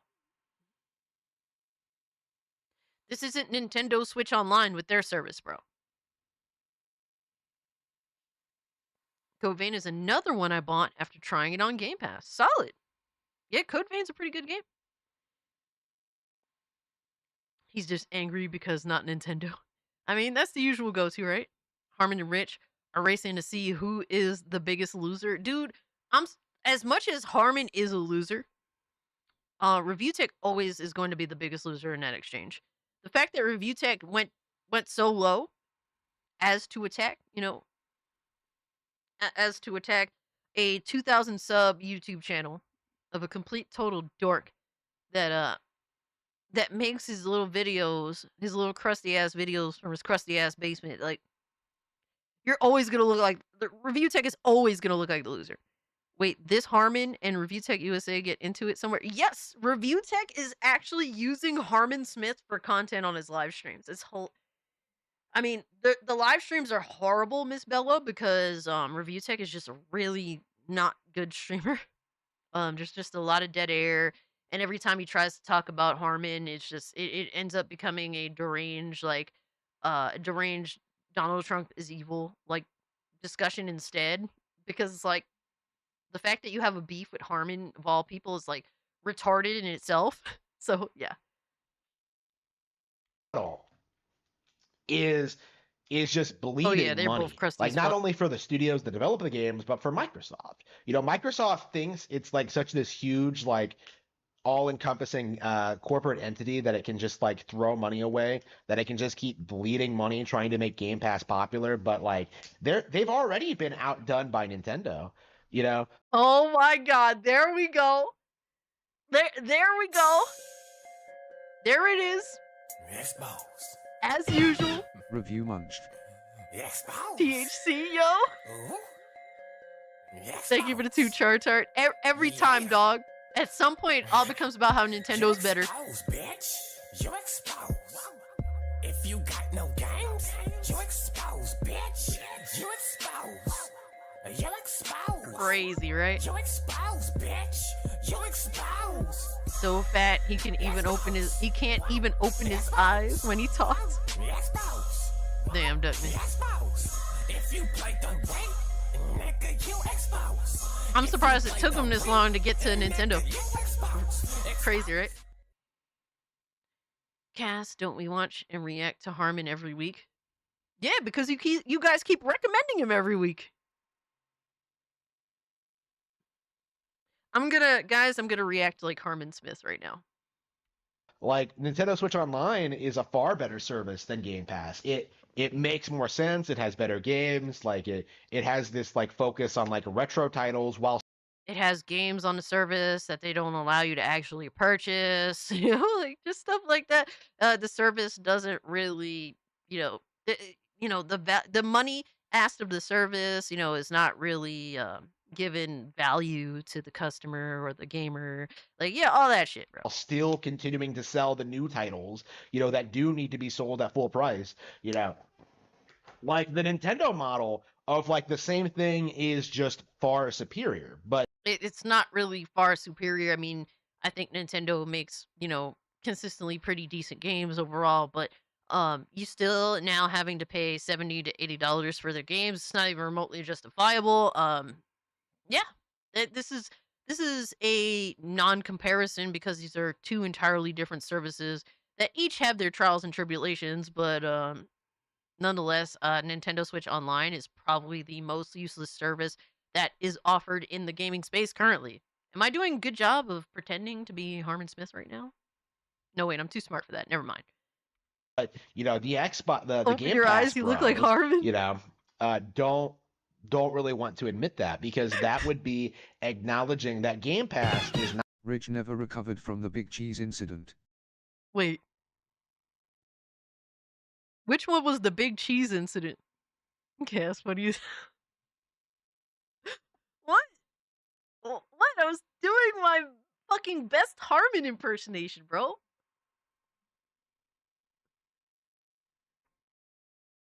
I have to gain some more weight, like, do one of these, and close my eyes, right? Yo, shout out to the anonymous person right now with front of the 2. I'll pay you not to watch this knob. Damn! It's still requested, brother. What can I tell you, dog? What is the big cheese incident? Refresh my memory. I know a decent amount of Rich lore. Yeah, I'm curious too, Drewski. Funny enough, I don't know if I mentioned this on stream before, but before I actually did, before I ever did YouTube, the incident of the Switch's cracking went kind of viral. And funny enough, I posted a picture of my Switch having a crack on the back of it. Like an ass crack. No, but like an actual like crack on the frame. And funny enough, Rich took my picture and used it on his thumbnail. And at the time, I thought that was kind of cool because at that point, he still was like he had some level of like general respect, I guess. But yeah, I thought that was kind of cool. And I went and told my homies like, "Oh, look, that's actually my picture that he used." All right, so Lord Snuggy Christ says Big Cheese was his document to get people banned on YouTube. Oh. Oh yeah, when he got exposed for that shit, that was crazy. Just remember Twitch Rich going off the rails, like many others just quietly walked away. Yeah. That's a value versus sustainability argument, but that's not even what he's talking about. Yeah, like with Harmon, it's just a deranged like Nintendo better just because it's Nintendo. There's no rhyme or real reason behind it other than that. So that's just Harmon for you. He got PC hardware from Big Cheese and never paid him the $200 they agreed on. Oh PPL yeah. clowned him for almost a whole year. Yes, the YouTuber known as Big Cheese. Yes. Rich got into a back and forth trying to rip off a dude that was building his PC for him. Big Cheese built one PC for Rich, and the exchange was fine. Then, like the second time, Rich requested him to build a PC for him. Rich was on some bullshit with that whole situation. Yeah, people clowned him for almost a whole year. Yeah, he deserved to smoke, bro. That's why when I say I'm gonna give you guys something, I do my absolute best to do it immediately and let you guys know that yeah, the thing that I told you I was gonna do is completed. Right? I'll normally announce it on Discord or something if I do like a giveaway. Like I don't like to fuck around with that shit. If I promise I'm gonna do something for you guys, or if it's like like an artist that I'm commissioning, like I pay them right away after everything's done. Money immediately, like just get it out the way. I don't like to fuck around with stuff like that. It's important to hold to your word and not be on some bullshit. Always treat people how you want to be treated when it comes to a commission or whatever have you. When it comes to a giveaway, don't fuck around with that. Oh shit, he didn't pay him for the PC. Fuck all the way off with that shit. Yeah, Rich tried to argue with him, I think, and then Rich ended up like returning it, I think, or something like that. Because Rich just kept refusing to pay the dude. Crazy, right? I wish they. But why are you suddenly questioning my goon activities? What? What are you talking about, Linda? Got into almost as much beef as Soulja Boy. Heck, he even beef with Soulja Boy. Oh my god, you guys are something else, man. Didn't Harmon write some really, really wacky book? Actually, I think there's multiple. I think Harmon, crazy enough, has published multiple piece of shit books. So not competitive, that it can't do anything, that it can't that it hasn't resulted in anything positive in any way, shape, or form, and that exactly, it contributes absolutely nothing of value to the gaming payment community. plan, or at least you're tell paying the $15. like if you're in a situation, because sometimes I'll ask someone to do something for me, right? And it's like, you tell them at the time where you're good in terms of money, right? Like, hey, can you do this for me? And then like when it gets done, it'd be like, who knows? Like sometime later, it's like, damn, I ain't got it like this. Like I had it, a couple weeks ago. Yo, I'm gonna give you this amount of money now, and then whenever, like, a few days, I'll give you that. Like something like that. At least let them know like what the plan is in terms of payment. And usually people are fine with that. Because shit comes up, bro. Life is life. Like, I don't have infinite money. I don't have infinite wealth. Neither does anybody here, right? But you always be upfront and hold true to what you're saying, especially when it comes to money. You fuck around with that. Like, you fuck around and you have a reputation that you don't pay people and you rip people off, bro, you're fucked. Like, your shit is fucked big time. People still remember that shit with Review Tech to this day because he chose to fuck around and he got a reputation for being a fucking ripoff, a con artist. Crazy work, man. That's the dollars a last thing you month want. for a game that you can use, that you can honestly just put the $15 into buying. You know, like how many games are you playing a month where paying for a subscription is more cost effective than simply just buying it? You know, like, you know, a $70 game, like if you're paying like a $70 game, right? 4 months of Xbox Game Pass will pay for that. And if it's like a big lengthy RPG, like you're gonna get like 4 months of game out of that, right? You don't need like if you're Once again, he's using a blanketed statement and then bringing up a very situational thing, right? He's bringing up a game that you can get 4 months worth of content or playtime out of, right? And it's like, that's situational. Yeah, you might as well buy that game. That makes sense, right? I think that that's a good point. But not every game is like that. Like Doom, Doom the Dark Ages, for example. Like, dude, you could take your time playing the game and get, a decent amount of playtime out of it. But you could also just run through the levels without getting any of the extras or anything and just be done with it too. Game Pass is great situationally. I've said that for so long, and I will continue to say that, right? It depends more on your situation, the situation of the game, and really just but it's great to have that option so that you can choose what's best for you given the situation you're in or the situation of what type of game it is. Like, why would you want to destroy that for your fellow gamers unless you are a nefarious piece of shit? Now, if Xbox Game Pass is doing something deliberately fucking wrong, I can understand that. We definitely speak up on that shit, right? But like, this is not an angle of wrongdoing, when it comes to Xbox Game Pass. If you're paying a subscription fee, you're going to have a list of all these games that you can download, and you're not going to have the time to play all of them, right? You are better off just buying the one game that you want to play and then just buying something else when you're ready to play that, whenever that might be. Like, the Game Pass model at its core simply doesn't make any sense. At its No, you don't make any sense. You're saying the way the subscription service is structured at its core is rotten.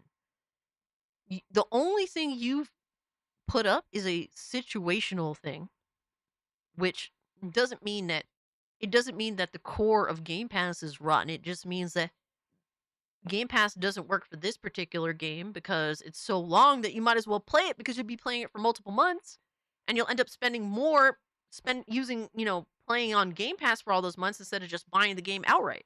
So like, what you're saying is this objectively false. You make no sense. You have not proven in any way that Xbox, that Game Pass specifically is in any way like rotten to its core. Shut up, Lindo. Shut up. Core, you are better off just sitting and waiting and seeing what is he good? Getting. Bro, he just had a brain fart. Bro, the way he conducted himself, it literally seemed like he had a fucking mini stroke or something. What the fuck? The games you actually want to get, Shut paying up, a subscription fee is Don't lie to them like that, Philip. for Goddamn. games doesn't make any sense, and it's really something that should be rejected, like not just by consumers, but by developers and the business side as well. Now, the reason Xbox is so adamant at pushing like Xbox Game Pass is that they know that their hardware division has failed, that there's like no recovery from it, that it's a dying brand, that nobody likes it, it's a complete joke. It has like some turbo fans that will continue supporting it no matter what, but like generally speaking, any real enthusiast knows that Xbox is a dying platform. It isn't worth talking about or acknowledging going forward. Like going into argument, bro? Xbox, it like literally going makes into no Xbox's sense. future, like this was Phil Spencer's plan, was to like create the Netflix for games, that would be like on Nintendo platforms, it would be like on TVs, it would be available anywhere, and like Microsoft would still like be heavily invested in Homeboy's the just fucking gaming rambling space. at this point. This shit is a waste of fucking time. It's a waste of time. Guys, I'm gonna go. Duckman says I was subscribed to GameFly at one point in time, and that was ass in comparison to Game Pass. Yeah, because it's like, bro, like, was at the time that you had to actually wait for that shit in the mail. We've gone from back in the day where it's like you had to go out and buy the game, bring it home, order it online, wait for it to come in, to now instant access to video games. And with that change in the way we get games, like, yeah, there's a rental service that now accommodates modern day with how modern day gaming is. Yo, shout out to Miss Bella, who's been a member for 13 months of the Mainstream Classic. She says, Harmon's babbling is melting my brain. Okay, I gotta hit the hay. Take care, everyone. Have a great weekend. Miss Bella, you have a wonderful weekend as well. Thank you so much, for hanging out with us. It's always a pleasure having you here.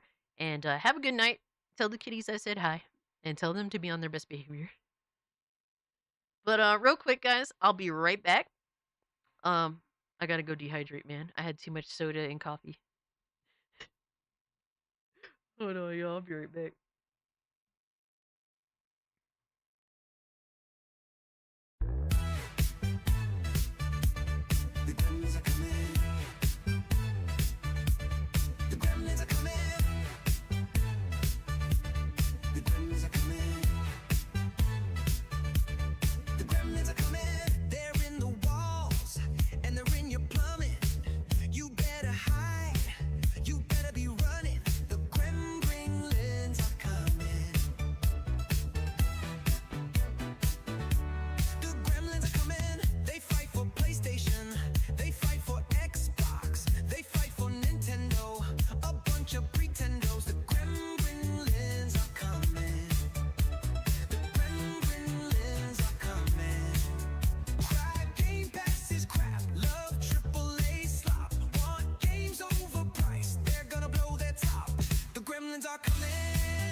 I returned.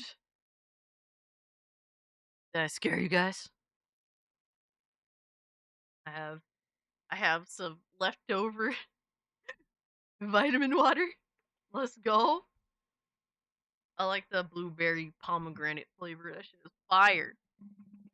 The blueberry pomegranate flavor is so fucking fire. Oh my god. Cast jump scare. Let's go. You guys be fucking with that video, huh? Nah, that shit is flames.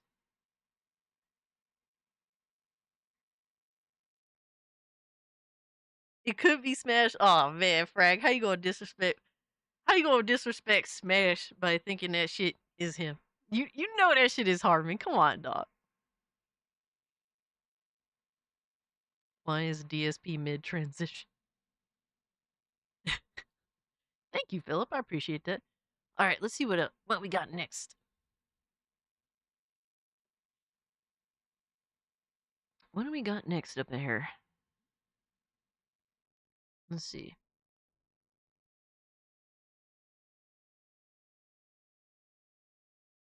Yo, shout out to my man Randall with the 5 gifted memberships. Yo, thank you so much, dog. Let's give him some appreciation right about now.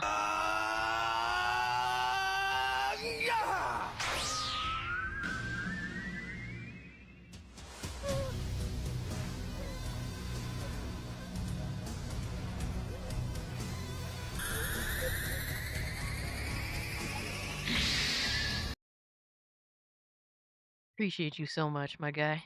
Guys, take advantage of Randall's kindness and join the Discord, man. Come hang out with us.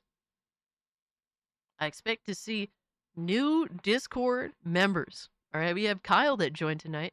I'll probably end up dropping a new link after the stream.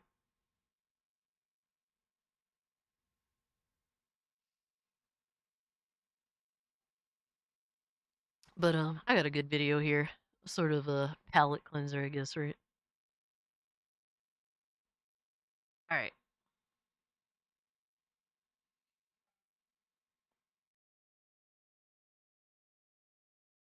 Machine, that is one of my favorite moments, bro. That moment alone. All right, Trunks's first appearance, right? Future Trunks's first appearance, single-handedly, all right, made me instantly say Goku is ass, despite being a Goku fangirl up until that point.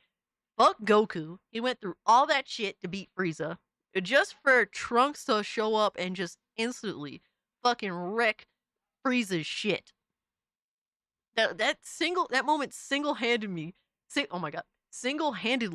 made me just completely ditch Goku. I was like, man, fuck this dude. Trunks is that real motherfucker, bro. Alright, so next up, and mind you, this title is insane. This is from Fleekazoid. My wife's boyfriend just bought me Doom the Dark Ages review. That is a crazy fucking statement, dog. Warning, spoiler alert. Are you guys cool with spoilers for Doom? I could skip this. If someone has an issue with Doom spoilers, I could skip it.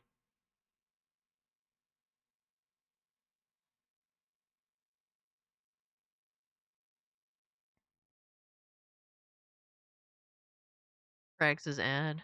I'm neutral, I don't really care. Cover your eyes, I don't mind. If someone says don't play the video, I won't. Lord Snuggy Chris said I already beat it. God damn, bro. You guys are faster than me. Holy fuck.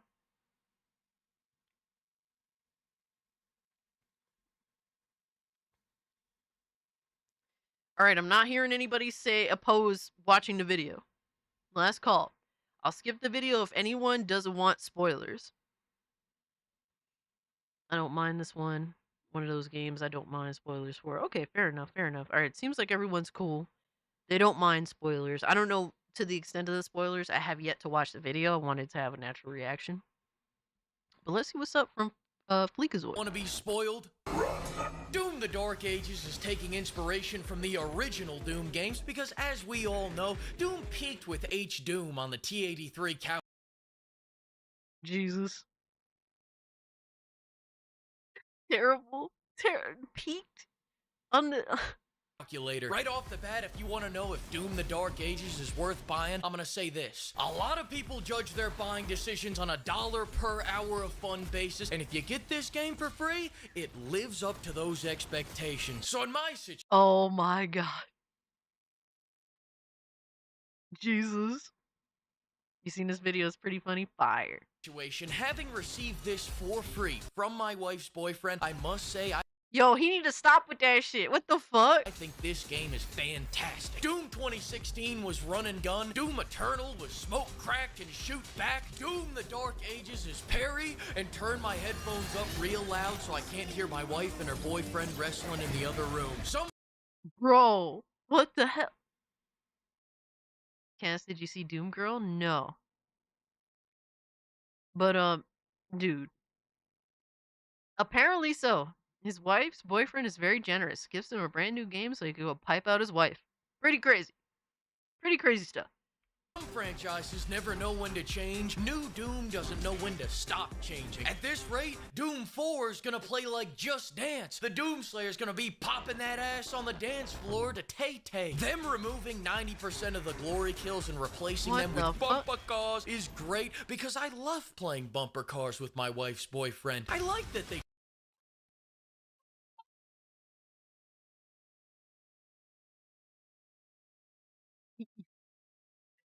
tone down the berserk mode to a slightly impolite mode. This is way better. Here's the old toxically masculine mode. And here's the new based mode. You like it if I call you mommy's good boy? Are you mommy's good boy?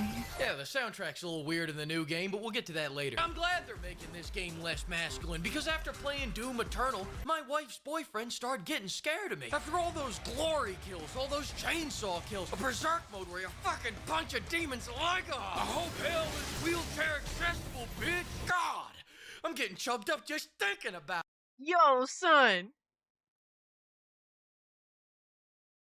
But you can't go pipe out your wife because you know her boyfriend's doing it. Come on, dog. I might tell him that I'm banging my wife tonight. But no, you ain't. No, you ain't, pussy. Doom the Dark Ages is so much better because it gets me back to being that sensitive guy. Let's not rip and tear until the job is done. Let's rip and tear into a Ben & Jerry's and talk about our feelings. Hopefully they add in a femboy Doomslayer skin later this year. Doom 2016 made you feel things and made you feel powerful and strong and manly. This game makes me feel like I should play that game again. In Doom the Dark Ages, we are back as Lizzo. I mean, Doom Dark Ages is out, and all jokes aside, in today's quadruple A gaming market, even their worst game is better than most of the schlock that comes out today. The mechs, the dragons baby-birding beams of hellfire down a monster's throat, it's just pure awesome shit in comparison to the last AAA game I played, where a very different monster was going down Yasuke's throat. And that's the last I'll talk about AC Shadows. No, it's not. That's crazy. Disgusting. You know what's crazy? He's saying, like, you don't feel as powerful in this game as opposed to, like, Doom 2016. Whereas, like, for example, Solid Rev said the opposite. He says that, in this game, Doomslayer is more insanely powerful than he ever has been before. So I'm kind of confused on that. Look, I need to put some time into this game this weekend. Because, I was... The one thing I hate about this game is the Panzer Dragoon shit. Dude, that shit made... When I started playing that shit, I started to take breaks from the game. It started to drag because I hate that shit. I cannot stand the Panzer Dragoon shit. Everything else I'm fine with so far, but that shit is ass. Every time I'm having a fucking ride around the stupid dragon thing, I just mentally just tune out. So it's made me just not give a fuck when I'm playing the game. I like take breaks from it. I was watching Xeno while I was fucking playing the game. Like, I couldn't. But other than that, I'm cool with the game. Honestly, it's better to look at these 3 modern Doom games as each having their own theme and unique gameplay. Yeah, and I think that's cool. Alex has complained about that too. Yeah, I don't fuck with the Panzer Dragoon shit in the game. If it removes de novo and forced ray tracing, I'll think about buying it on discount, but as it stands, hell no. I don't blame you, bro. Yo! Thank you for the 2 frag monkey. Doom is the game you want on a come down off a 4-day crack binge. That's some other shit. That's some other shit, bro. Yes, I had to watch Xena to get hyped back up. Go watch an episode of Xena, you'll be hyped the fuck up again. Either that or something else will be up with you fucking guys in the chat. I mean, what? Now, seeing as the mechs have no glory kills, you're more getting excited on the idea of mechs rather than the execution. Kind of like getting energized on the idea of cocaine rather than actually snorting it. But that's the last time I'll talk about glory kills, I promise. The flow of combat in this game is great until you go to do a glory kill. And if you're a little retired in the head, don't worry, because this is way easier than the last game. The learning curve in Eternal was a learning cliff. You either got it or you got motion sickness. I remember my papaw walked by me playing Eternal, and he said, "Oh, you're playing Doom? I remember playing Doom back in 1993. Oh!" And he died just looking at 3 frames of gameplay from Eternal, and he couldn't take it. Joke's on his dumbass, though. In the Dark Ages, I'm doing everything he was doing in the senior home. Just playing Frisbee and pickleball while grabbing ass and being slightly racist. And every time I worry that my T levels are getting too high, Doom Guy throws his Doom cheeks on the enemies instead of doing a really awesome takedown, and it drops my T level right back into Tesla owner ranges. Like those times when What the fuck are we talking about? I'm so confused. I'm so confused. Doom to Dark Ages. I love how Doomslayer is the unmovable object. The demons are the drunk morons trying to get past. Only to end up as soup. Yeah. Yeah, I don't understand how he thinks. I don't understand his reasoning on why he thinks Doomslayer is kind of soft this game. when you're fighting this guy and you hit him with that shotgun, slap his ass off the mount, freeze him with the shield. Here comes the big finish. Bumpakos. You see what I mean, though? It felt really clean right up until I hit that glory hole in the combat where the glory kill used to be. And before you say, Flick, but the glory kills are still in the game, you get to see this shit one week. I mean, I kind of get it. With supervised visitation. I see these takedowns just often enough to resent their creator for taking the other 40 variants out of the game. How the hell do you put mechs in a modern Doom game and then not... I get it, you know, like, it's nice to have glory kills and all, but I feel like then people would be complaining about something else too, you know what I mean? Like, oh, this isn't different enough. It feels exactly the same as Doom Eternal and Doom 2016, you know? I feel like there's a no-win situation with it.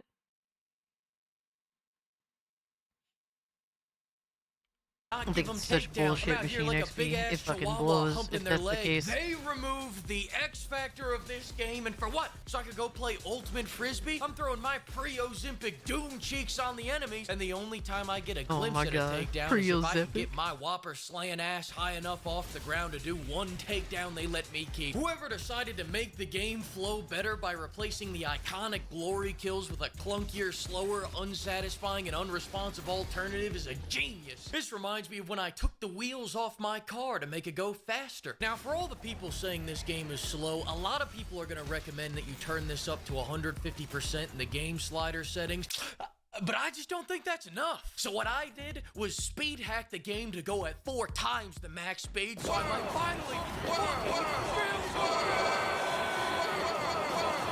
What the fuck? And for my fellow 70-year-old AARP card holders in the audience, if you were annoyed by the constant weapon switching in the last game, you don't gotta worry about that any longer. Because in this game, you only need one gun. The best gun in this game is the shield, and the best shield in this game is the super shotgun. You use the shield like a lawnmower to clear out all the pretend enemies, then you use the shotgun to shit on the real enemies harder than Johnny Depp's ex-wife shat on the bed just...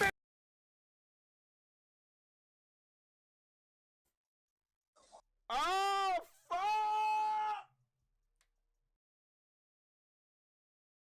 I definitely wasn't expecting an Amber Heard reference. Yeah, I wasn't expecting that at all. Bam, bam, bam! That's 3 big bams! Now you gotta get new sheets. Even when they gave me the BFC, I said, oh, thanks, that's really neat. But I'm already the big fucking top.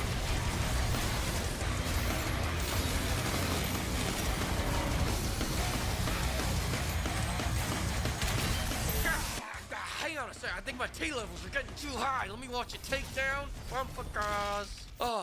Oh, there we go. No, honey, I hope you and Fabio have a great night out. Use my credit card. If I had to rank the Shield on my official lawnmower tier list, I'd rank it at S tier, maybe even Mega Milk tier. Story, remove all the dialogue. Nah, I'm telling you, I want only scenes of Doom Guy aura farming like Dirty fucking Harry. I want to make this a silent film. In fact, they make Dirty Doom Harry, Guy let's say go, one baby. word.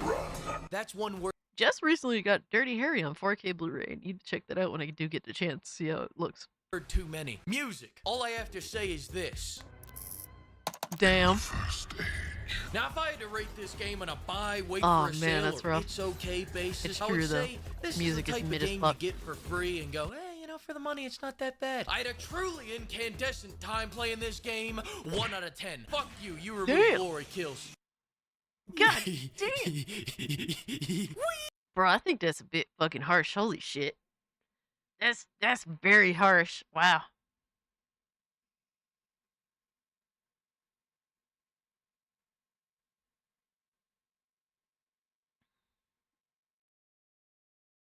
I really wasn't expecting that.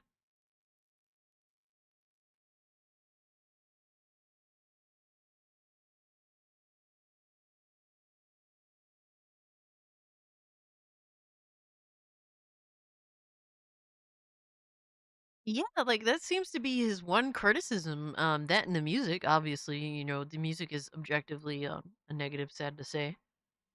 And I can understand not wanting glory kills. I mean, excuse me, I can understand feeling disappointed with the lack of glory kills and the way that, you know, they hit not being as good. I get that. You know, I think that's fair.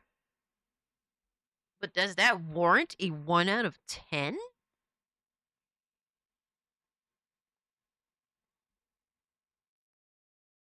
The final boss was just okay. Where's the food is? Mike, are you good, bro? Are you good, brother? You wildin', dog. You are wildin' tonight.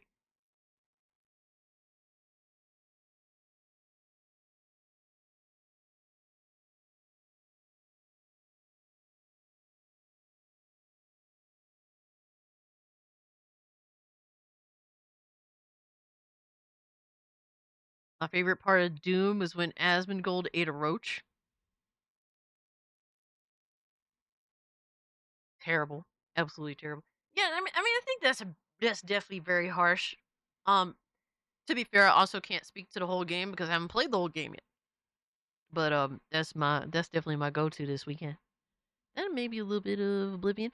I've also been so I don't know if you guys have heard about this game, but it's been on my radar for a while. And it's on my wish list for a while. It's called The Precinct. Have any of you guys been playing that game? Kate has been playing it. He says he's been really enjoying it. It's one that I think looks really cool. And that I may end up picking up this weekend because I think I wouldn't mind putting some time into that. Never heard of it? It's called The Precinct. It looks pretty dope. Given I don't think it's a game that's for everybody, but I'm very interested. I might pick that one up. Phil was here at the beginning of the stream and didn't see you. Casualties, I don't know if you noticed, but my last stream I was like 5 minutes early. Am I gonna get my kudos? After I saw the trailer in SNH, it's on my wish list, yeah. Yeah, the game looked pretty cool. I wouldn't mind fucking around. If it's Steam Deck compatible, I'll definitely get it. But let's see what we got next on the docket. So I'm confused on this massive Xbox news. Someone recommended this video, but I don't even know the context of it. Oh, so this is about the Steam thing. Alright, let's check this out. I don't know this creator, so this is from the Chaos Lounge. Massive news, Xbox and Steam is happening. Okay.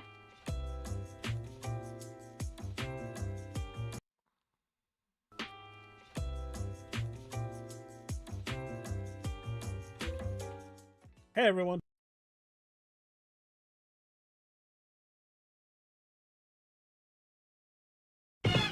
At least the guy didn't have a Griffin gaming take.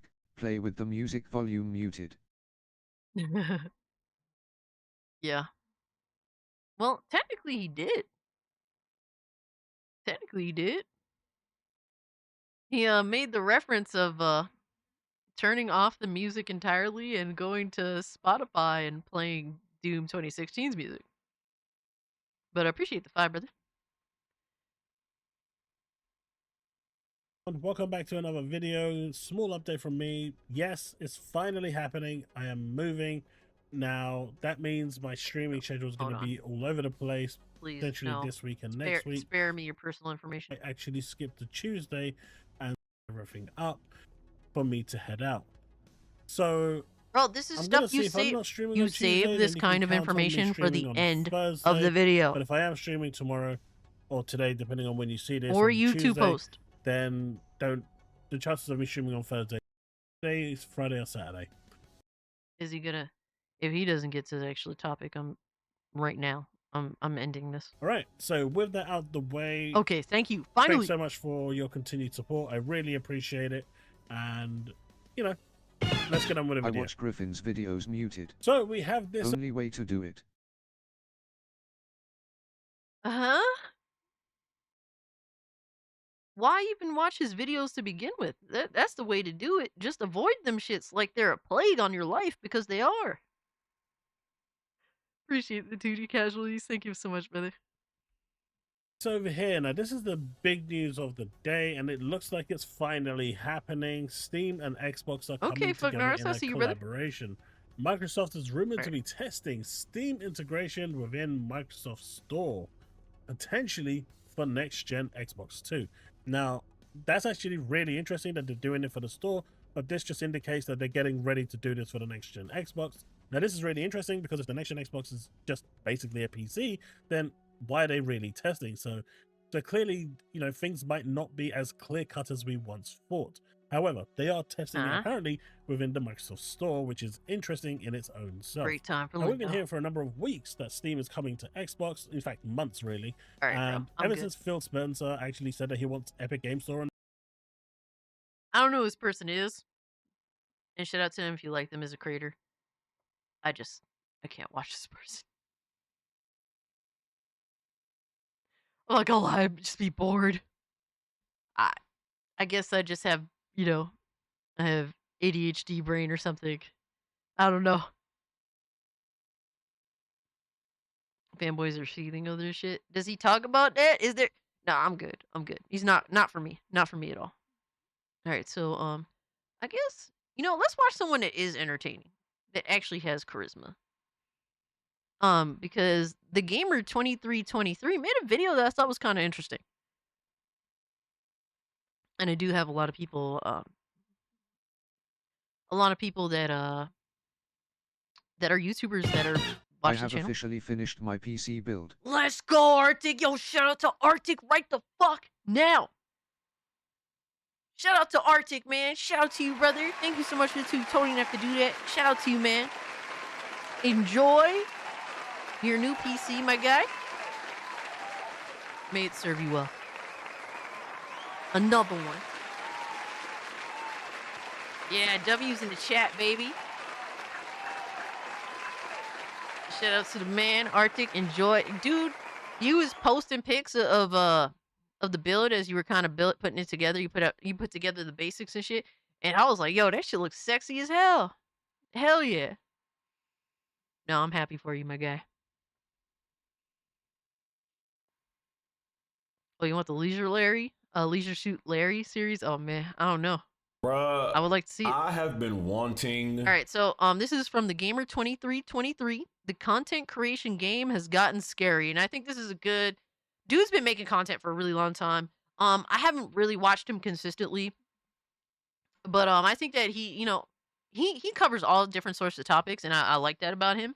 But yeah, he's someone that's been in it for a long time. He's one of the very few people that have essentially kind of, you know, quote unquote, made it in our general like fanboy gamer space and whatnot, right? And I think it's interesting to get his perspective of the current state of content creation, like the landscape that is in 2025. To record this video, bruh, I have been wanting to record this video for quite some months now, but I keep on like putting it off. I'm just like, bro, just record it now while I got like the motivation for it and the energy for it. So that's why I'm recording it right now. And also, pardon me if I like make like pauses during certain points. I'm recovering from like an ear infection, and it's just kind of weird talking at some points and like hearing a slight echo of my own voice in my head. So excuse me for that. Content creation was never supposed to be like this. It was never supposed to be like this. Like, I remember starting out on YouTube back in like late 2008, 2009. Bro, that's crazy, bro. In 2008.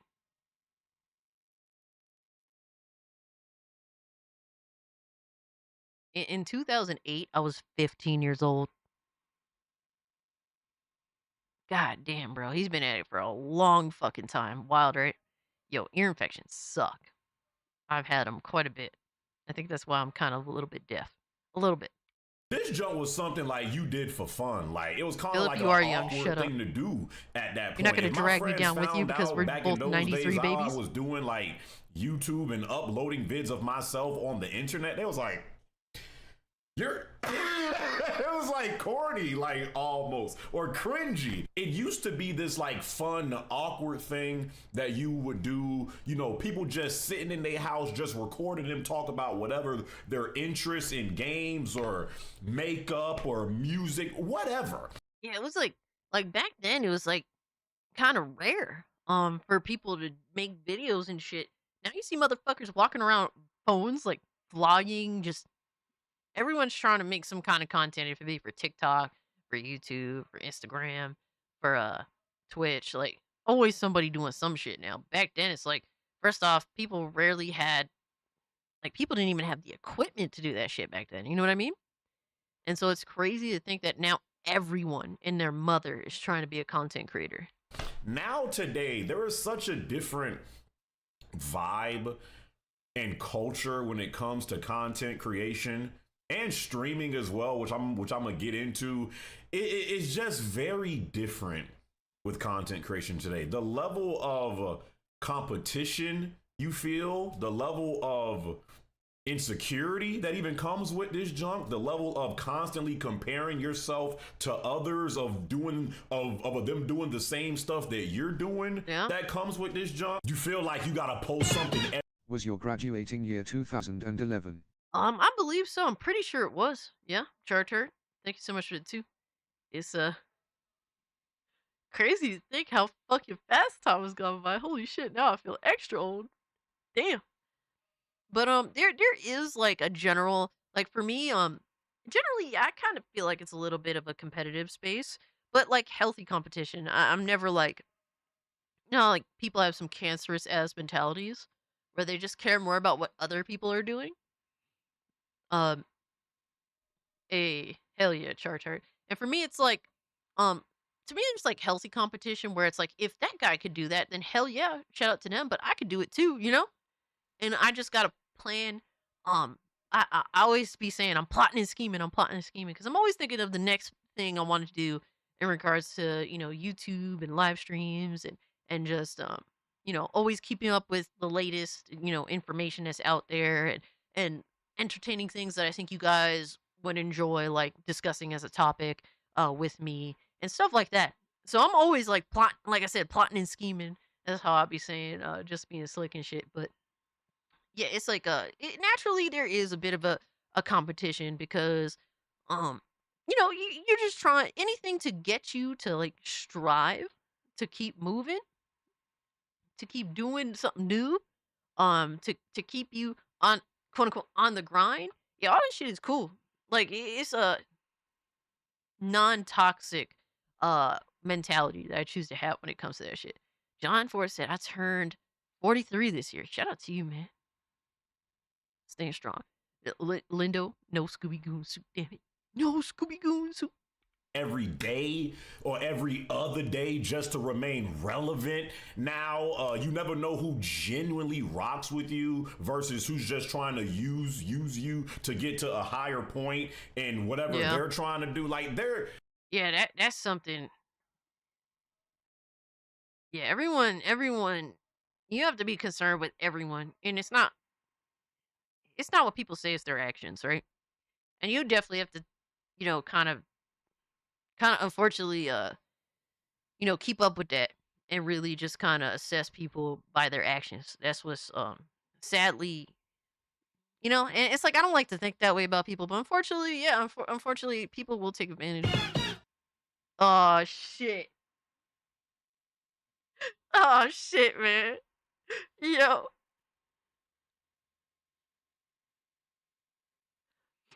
It's furry cosplay time. You know what? For that, Trunks. For being such a devious demon that you are. You getting you getting a punch from Xena, dog.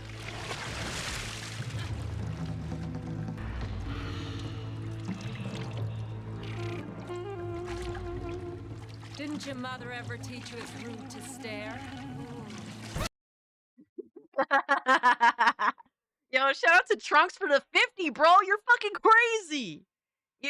Your $50 is destroying my camera. Holy shit. But I'll be right back, guys. You guys, you put in the effort. Or you put in the generosity for Scooby Goon. So it's Scooby Goon time.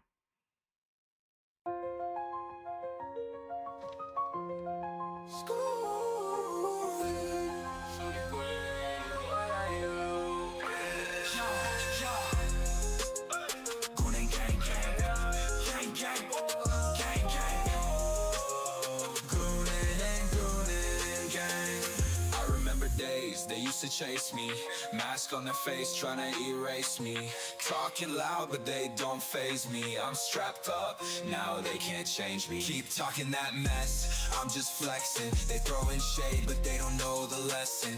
Keep your distance, I ain't stressing. Your threats are weak, I'm counting blessings. Goonin' gang, gang. We goonin' and goonin', gang, gang, gang.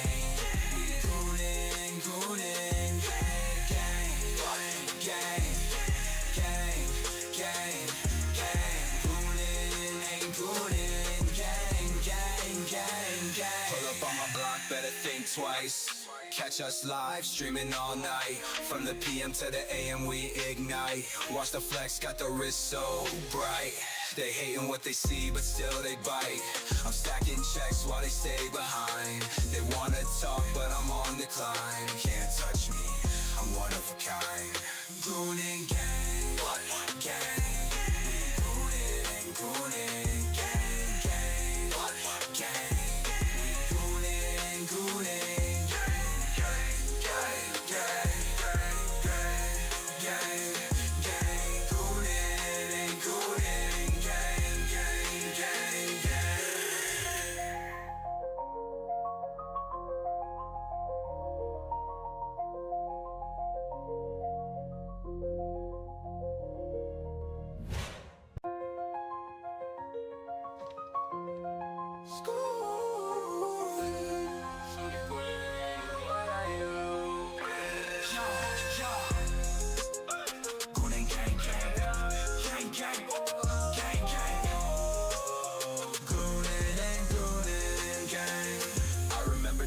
They used to chase me, mask on their face trying to erase me. Talking loud but they don't faze me. I'm strapped.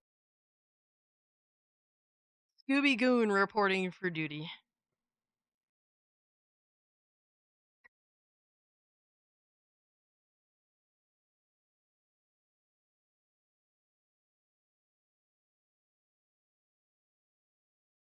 Uh-oh. Uh-oh. Ready?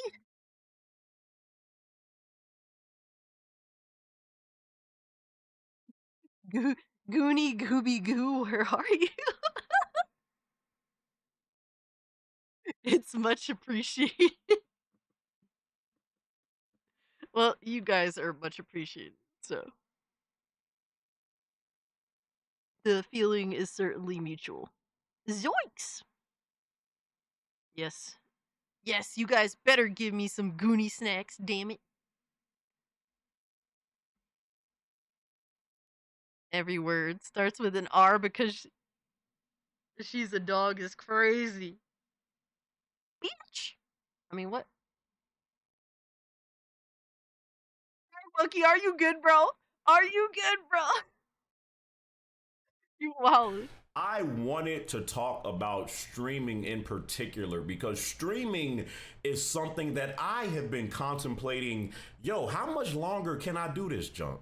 Seriously, how much longer can I do this junk? Streaming is getting to a place for me personally to where some of the fun is being taken out of it, and you feel this like pressure all of a sudden, like you have to be doing more.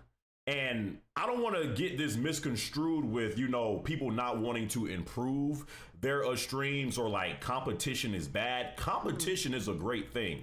However, I agree. The meta for, I guess, what is now deemed as like top, you know, stream content or like the most popular stream content out there, it has changed. And it's changed because of people like Kai Cenat and Speed and, you know, Aiden Ross, and you have celebrities now that stream that have came to the streaming space and now they stream. Now you legit feel like you're competing against multi-millionaires that got all this money and all these resources, and they can bring in their celebrity friends on their stream. Yo, it's crazy that it's honestly crazy that the gamer feels like he can even compete with those types of people, because it's like, for me, that's like out of sight, out of mind, no matter what, because it's like, dude, I'm little old me, like, I ain't fucking competing with Kai Cenat, you know what I mean? But he does bring up some rather controversial subjects as well, like in terms of people. And yeah, it is kind of crazy to try and compete with some of these younger cats, honestly. A lot of them are younger. A lot of them are on who knows what the fuck when it comes to how they're able to just be so full of energy for so long and do some of the most insane things. And even with, you know, even from the aspect of being a female in the space, there's a lot of things that a lot of women are willing to do that I will just not sacrifice my my integrity for. You know, like, you have a bitch on Twitch that literally has a camera underneath like a fucking, it's not like a mirror, but a plastic fucking floor, and she just sits her fucking ass in a bathing suit on the floor, all right, above the camera, and then she has like a feet camera too, so the feet are also looking through the glass, the fucking plastic floor. It's like, and she just sits her fucking ass there, her practically naked ass, and just collects money. It's like, what the fuck are we doing, bro? What are we, Foot Queen? Really? Like, that shit is insane to me. And it's like, you know, you think that's classy, Alchemy? And it's like, bro, I could never even, you know, it's like not something I would ever even consider. It is cringe as fuck to me, but I'm also a female, so the first perception would be I'm jealous, right? Generally speaking, it's just, I just think it's disgusting, personally. I know you're fucking around, Alchemy. But that's not yeah, that's just something that's not even considerable. And you know, that is competition in the space when you really think about it, right? It's money, but it's not honest.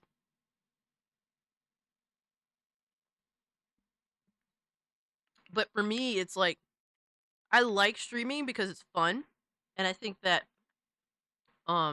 you guys are fun too, and I think that genuinely, it's a great space that I enjoy being in. Like, it's fun to have a planned stream, and I like to have my streams planned. I don't like to just random shit. Like, I don't just hit the go live and to just wing it. Like, I love planning a stream, planning segments, and then throwing in the stuff that you would like for me to cover as well, and just having a conversation with you guys and just having fun with it. And I don't think of it as competition really. Like I'm constantly competing with people even in my own little space. But I just do what I know I need to do in order to respect your time, in order to make it a fun place to be at. And whatever happens, happens. You guys want to hang out with me, that's cool. If you want to hang out with someone else, that's cool too.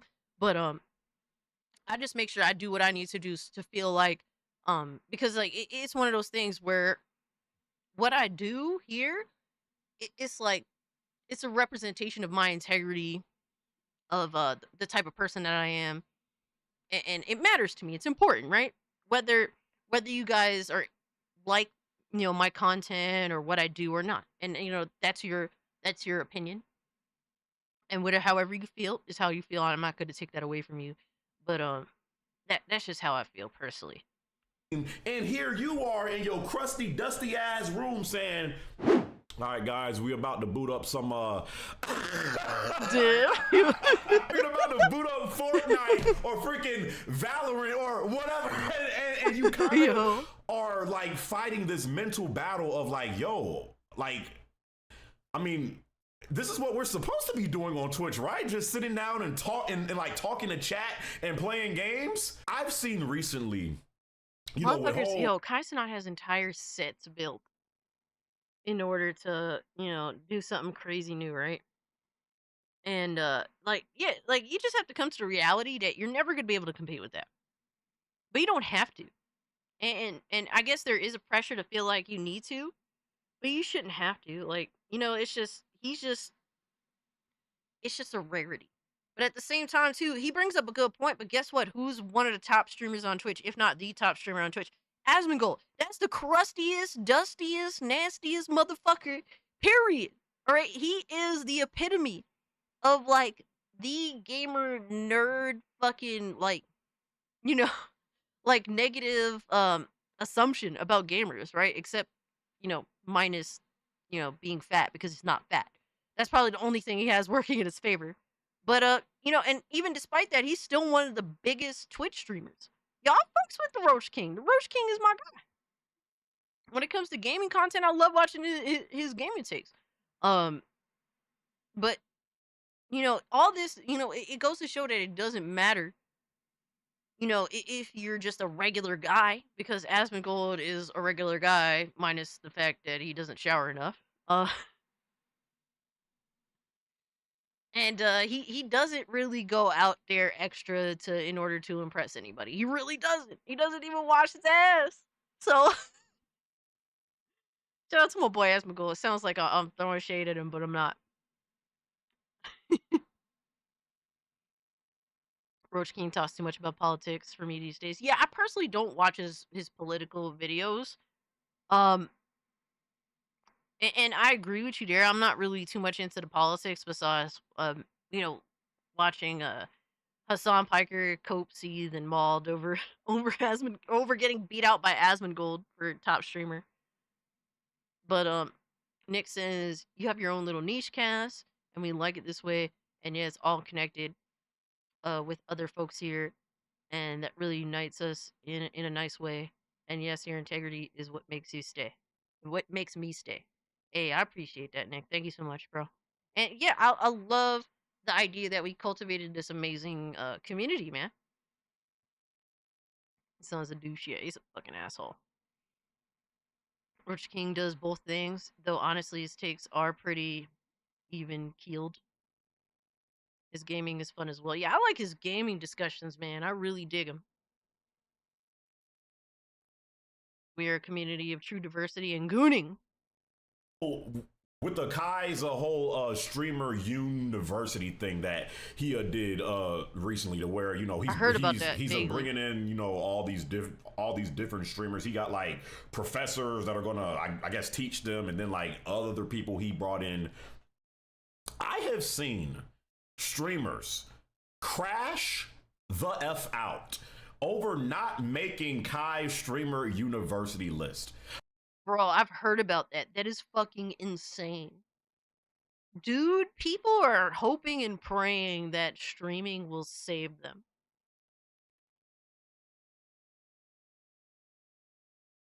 Lindo says, I think Asmongold went political to crash out his song. Yeah. You know what? I think that is the thing, too. I think once his beef with Hassan kind of dies down, that maybe, I at least hope, because I don't really watch his political videos.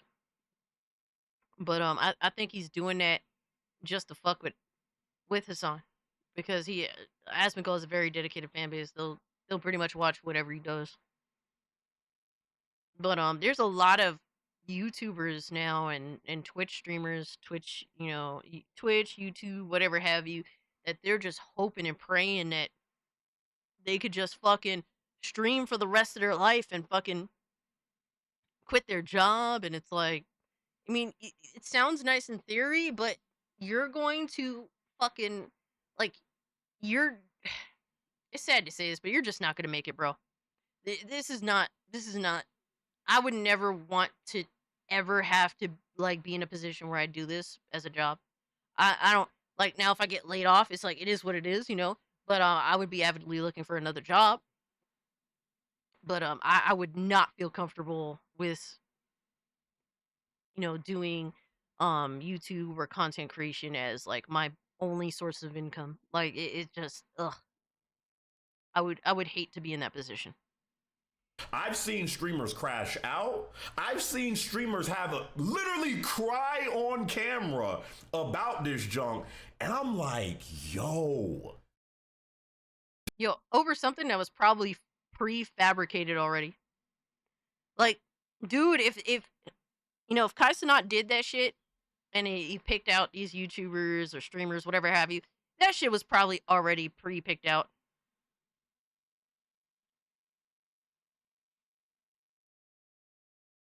Cass, we can work these mean goon streets. Yo, Philip. I love the gamer, a genuine bro.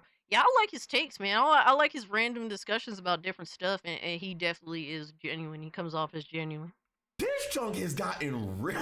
This junk has gotten real, bro. People are thirsty for an opportunity to make it on these platforms right now. People are willing to do anything. Crazy, man. To get some type of traction, get some type of clout on these platforms. You share your own unique thoughts and opinions.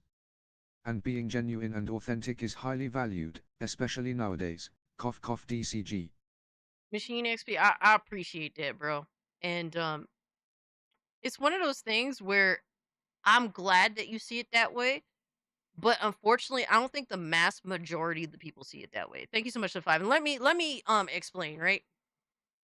So unfortunately, you have some of the most lying, deceptive bitches that are content creators, and some of them are enormous. And everything in the content creation space, if it be sponsors, if it be the platform you're on itself, etc., etc., etc., will do everything to make you sacrifice your integrity. And most of them end up doing so. The one thing that makes me continue to be genuine, to be authentic, it is not necessarily the people. It's none of that. It's just for me. If I sit here and lie to you, I don't really like the thought of doing that in itself. I don't like that. And it's like, I don't know how to express it, but like, even your own audience, some people's audiences will try to convince them to lie to them. You know what I mean? And that's why I've been involved in different communities, and I've gathered a bunch of different individuals from different communities.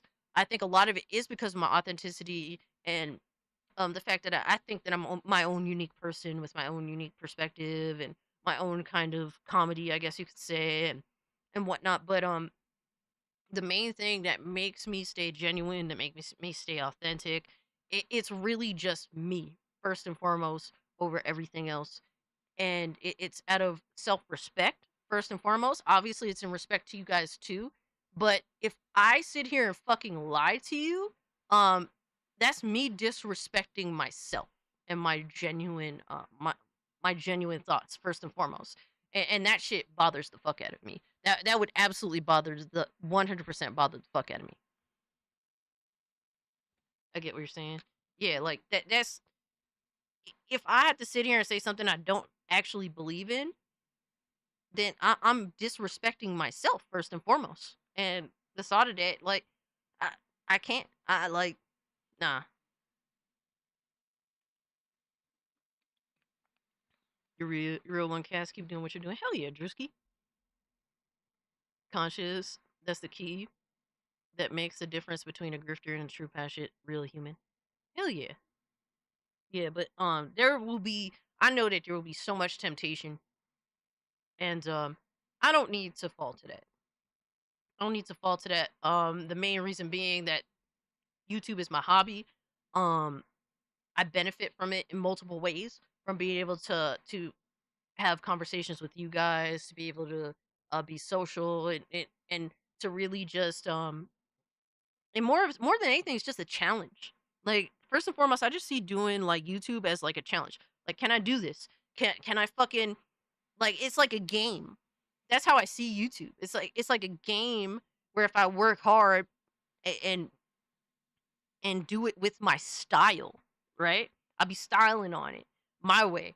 But it's like a game to like this infinite potential. Like, I see it as like, can I win? Even though like there's just infinite levels of growth, I guess you could say. And it's like I see it as a game to try and beat. Even though it's like Tetris. You can't really beat Tetris. It goes on like forever, right? But I see it that way. You know, doing content is like playing Tetris, but you know, obviously doing my own flair, my own style, shit like that. And you guys find it entertaining, so that's what it's all about. The Cass, you suck at games, but are good at this. And bro, I suck at this too. I suck at video games. Of course, I suck at video games. But because I play all different sorts of video games whenever I want to, and I won't look up every cheat. I won't look up any metas. So yeah, I'm like, yeah, I suck at games. But it's genuine. It's like, I'm not ashamed of that, and I suck at doing YouTube too. I'm never like, I'm always gonna try to improve. I'm always gonna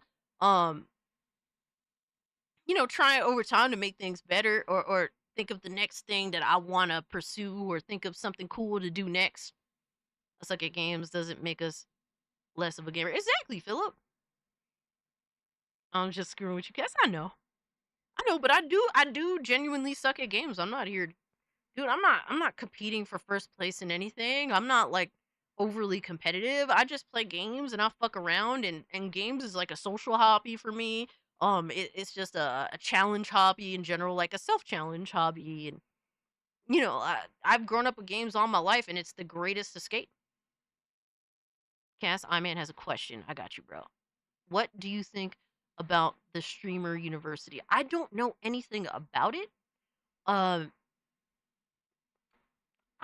than I've heard people crashing out over it, and that it's a Kai Cenat thing. And it just sounds like a streamer that is trying to do the next big thing that garners everyone's attention. And I don't know, I think that most of that shit usually is staged. But like I said, I haven't seen anything about it. I've just heard, you know, information in general, like basic information. So I don't know. I don't care. If I had the opportunity to participate, I wouldn't participate because I don't give a fuck. You know, it'd be a massive opportunity, admittedly so, but I mean, how many massive opportunities did singers get with American Idol, and essentially none of them lasted the test of time? So the best one to come off of American Idol was like, what, Jordan Sparks? And where the fuck is Jordan Sparks in 2025? Yeah, exactly. So, all right, Frag Monkey, thanks so much for hanging out with us. Thanks for all the super chats and all the love. Appreciate you, dog. Thanks for hanging out. Always a pleasure spending time with you in chat. Peace out until next time. Hey, hell yeah. Right now, and I thought it was gonna be for like a month. I found out this show is only for like a weekend, like 3 days, like it's 2 or 3 days. I don't know, Machine. And suckers think that if they get on this junk, it's gonna change their whole damn like livelihood or something. Now maybe for 2, 3, 4 people, maybe, who knows? Maybe. I hope. I truly hope it does. I doubt. The people who are watching this shit are watching it for Kai. And And to be fair, I don't, like I said, I don't know what how it's formatted, but I'm sure that anybody who watches it for Kai, and then once it's over, they're just gonna continue watching Kai. So, oh, I said Jordan Sparks. I love Jordan Sparks, low key. I like a lot of her music. It's just that she didn't really last too long, but nobody on American Idol did, sadly. But all the suckers that get on this, I don't know if it's a show or a stream, whatever, you cannot think like just because you make it into this thing, your Twitch career is just about to blow up. It's just about to blow up, and all of a sudden you are going from getting 1 or 2 viewers and plus Mubot. And then all of a sudden you getting 1,000, 2,000, 50,000 plus viewers. No, it's not gonna work that way. So what I'm getting from this whole Kai Cenat, streamer university thing, it's essentially like it's like a glorified version of example Asmongold reacting to someone's video, and and that's it, right? And linking them in the comments of the video and whatnot. That's all this is. It's just a mega glorified version of it. That's what I'm getting. It's promotion nonetheless. I'm not sitting here and denying that it's promotion. It's definitely promotion. But what happens when someone reacts to an Asmongold video, right?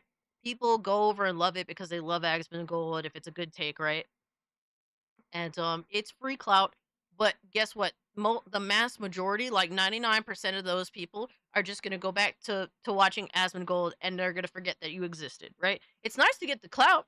And of course, the video blows up, so I'm sure you make a good amount of money on the video if he likes it. Even if he didn't like it, you're going to get a fuck ton of dislikes, a fuck ton of views. So it's like, it helps in the moment. But guess what? All those people, they're just going to go back to watching Asmongold. And, some of them might stay around if you continue to blow up and whatnot, and that's cool too, right? In rare cases, it does benefit you.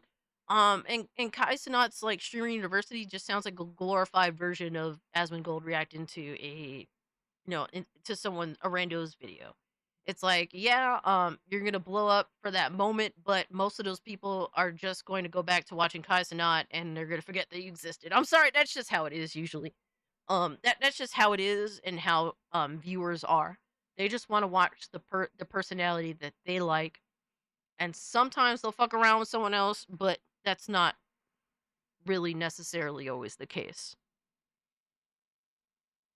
Just because you made it into Kai Cenat streamer, you're like, it's crazy how like competitive and how like desperate people have gotten to make it with this content creation stuff. Yo, it's so like sad. all of the people that are trying to get into this junk so now. sad. I've That's talked true, to man. so many people Yo, what's that up, are B-Man? trying to get into Appreciate you YouTube, pulling or up. trying to get into Twitch, whatever. And they ask me for advice. And I'm like, bro, I know I've been doing this junk for a long time, but it's not like I'm like mega successful at this junk. I'm grateful for what I built, but I don't have all the answers to this junk. I am literally a guy that almost had virtually, I mean, of course, some people have helped me along the way, but I don't do a lot of collabs. Like, I could probably count on maybe 1 or 2 hands the amount of collabs I've done in 16 plus years of doing this junk. I don't do a lot of collabs. bro. So when people ask me for advice, I'm like, listen, bro,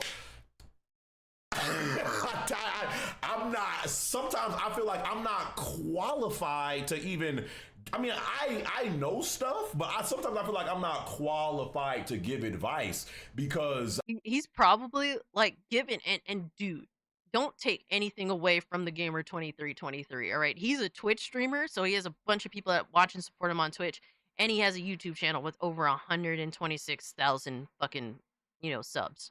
This dude is no slouch, but even he's probably think of like the missed opportunities he probably passed up on. And we all have that. There's always missed opportunities, if it be intentional or unintentional. There's some days, bro, where I'm just tired as fuck. Like I'm just like, bro, it ain't in me to make this video today, because I'll make the video and you're gonna be able to tell that I don't even want to be there because I'm tired and it's not gonna go well, right? So there's days where that happens, and it's like, bro, it's just and who knows? That could have been the video that blows up, right? And that happens sometimes, but it's always the unintentional and even intentional moments that you passed up on That could have led to something. He's probably thinking of this right now because he's saying, like, yeah, I barely ever collabed with anyone. Imagine, you know, maybe if he would have collabed with someone, it would have helped him out more. Like, shit like that happens. It's Rares on Weapon Wheel Podcast. We don't call you the lazy queen for nothing, exactly. I genuinely don't get how some of these people get as big as they do. More often than not, they're usually just, you know, corporate friendly sorts. So, you know, YouTube tends to platform those more if they don't curse and stuff like that. So, but they end up being boring as fuck, at least to me, so. Cass has collaborated a million times. Yes. Yes. Less now, but when I was like, when I had gotten laid off, dude, I was on everyone's streams. Like, fuck it, why not? Like, it was more than anything else, it was not even necessarily for the idea of growth. It was more to keep my mind busy because I got laid off and I have nothing to fucking do. So it's like, let me put my time, my free time towards things that will keep me occupied and not going crazy. Because like if I don't have a job, it's like, fuck, like, you know, I would constantly be thinking about that. But with doing like being on people's streams, doing my own shit, making my own videos, doing my live streams, like I kept myself busy and sane. I didn't really follow what other people do. Oh yeah, I mean, if I have the time, I don't care. You know, I'll chill with anybody. But if I don't have the time, or if like, bro, it's like I'm short on time, it's a little bit different. I will say, admittedly, so that's just me being honest. Like, if I don't have the time, I can't do it. If I feel like, god damn, I'm stressed, I'm always thinking about, yo, I don't have enough time. If I feel like I'm in that moment, then it's like, I'm sorry, bro, I have to pass. And maybe that was a little bit to my detriment. See, he's thinking about shit that he missed out on. It's just the way that I roll. You know, you constantly have to have in your head like, yo, does this person actually like genuinely rock with me, or are they just trying to use me to get to, you know, the next, you know, step of their content creation career? And I've dealt with so many people that, you know, you think that they're cool with you, and then you find out they talking trash behind your back, but then when you around, they freaking smiling in your face like, hey gamer. Crazy, bro. Crazy work. Or those that's like, that'll be like, yo, can you come on my live stream? And it's like, nah, sorry fam, I got work, I can't do it. And then they don't fuck with you no more. F you, die. Like, seriously. So it's like, it's there is a lot that comes with this junk, and I feel like the people that are getting into this junk now, if you don't realize that in 6 months, in 12 months, in 2 years, 3, 4, 5, 6. Sometimes, bro, this junk takes a decade plus for you to be able to like really build some traction and start doing some stuff. I be seeing so many people come into this junk and they just think in a few months, like if they don't have a certain amount of follows, they failed.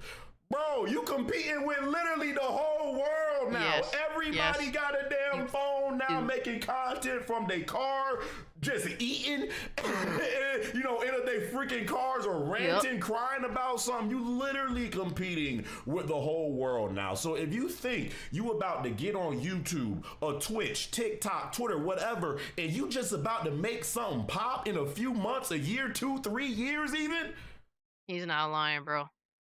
He's not fucking lying. Baby, you got the game twisted. You got the game twisted. And I see so many new content creators crash the F out if they feel like they're not where they should be in a few months or a year. And I just kind of be laughing in my head because I'm like, nigga, hey, I'm speaking some real stuff. I'll be like, bro, I literally sacrificed my whole damn life just to get what I got. And it's you like crazy, bro. And you said, "Oh, it's not fair. I can't get this. Or I can't." Bro, you literally have to almost have like an obsessive, obsession, with not having a life to make this junk happen. You know, he's not wrong. Me, my obsession is thinking of YouTube as a fucking game to win. That's what it is, without sacrificing my integrity, right? That's how I see YouTube. It is to an extent an obsession, but I also know when to step back too. Because like to me, YouTube is like a game I'm trying to win, even though that's like realistically unrealistic. But yeah, you kind of have to have almost no life if you want to be successful. And more than anything else, if you want to do this, you have to be willing to put yourself out there, within reason, right? Like a lot of people think that, oh, I could just be a no cam streamer and just play video games and I'll gain subs. And it's like in this current climate with how competitive things are, I don't really know if that's a thing anymore. Like your talk game has to be on point. Like you can't just be a casual, yo, what's up, homie? Like you have to be very interesting. You can't sit there and talk about your ham sandwich that your mom made you with the cut off, excuse me. Like it ain't gonna work, bro. It ain't gonna work. You have to be willing to put yourself out there in some way, shape or form. Like if it be being on camera, if it be, being able to meet your chat halfway, or like just leave an impression on somebody that makes it worth it to them to subscribe, to hit the like button, and to return after watching the first video. Like you have to leave an impression more than anything else. You got to do it because you enjoy it, not for a check. Yes, and you, because it's gonna be something that's always on your mind. It's dude. YouTube shit is always on my mind. If it be planning what to do next, if it be like what new stuff to add to the rotation, if it be like videos or sound effects, or what can I upgrade here, what software would help me out, what news can I have, what funny little bullshit can I have for the chat. Every time I'm looking on Twitter, it's always really for something funny to add to the stream or to make a video on, right? It's it is constantly thinking about that in some way, shape, or form. And I try to go about it in a healthy way, but too much, you could always reach a state of being too much into it, right? But I try to be healthy about it. I try not to think about anything negatively. You could constantly have bad takes and be laughed at. That too. But even Harmon puts himself out there. He puts his crusty ass background and his own crusty ass on camera. So even Harmon Smith is willing to put himself out there to do this. I sadly never had the inspiration. I mean, back then when YouTube was rather new, I was just glad to share my shit with the world. And dude, I think a lot of people don't realize this either. Like, not everyone's meant to be a YouTuber or streamer or any of that. Like, most people aren't meant to be that way. But guess what? I go to artists to have them make, commission them to make stuff for me, right? I have people that, fucking give me ideas, right?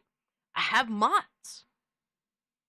Like, just not every it's like I like to compare it to the film industry. Not everyone's made to be the lead star or the director. Not everyone's made. Everyone aims to be that, but bottom line is not everyone is cut out for that. There's only a small percentage of people that are cut out for that shit, right? But guess what? There's people that gotta focus on the lighting. There's people that gotta focus on getting everything ready. The people's outfits, people's hair, the styling. Like there's so many other people that have other jobs in the grand scheme of things surrounding the main thing. And you're not the main person, but you contribute in some way that makes it all happen, right? You can have your YouTube game plan, figure out when you want to upload videos, and it has to be consistent to succeed. See, I remain consistent, but I don't promise you guys set dates, because it's all about me talking about shit that I actually want to talk about and not feeling like, oh, well, I promised them a Tuesday video, so I got to just talk about any old bullshit. Like, nah, I can't do that. It has to be like, I came up with this thought of wanting to talk about this specific thing. All right, I'm going to make the video. Or, oh, this just came up today. Hey, I got to make a video on that. That sounds interesting. That's just how I am. So, it's I am a streamer. I have a mighty stream of justice in the bathroom.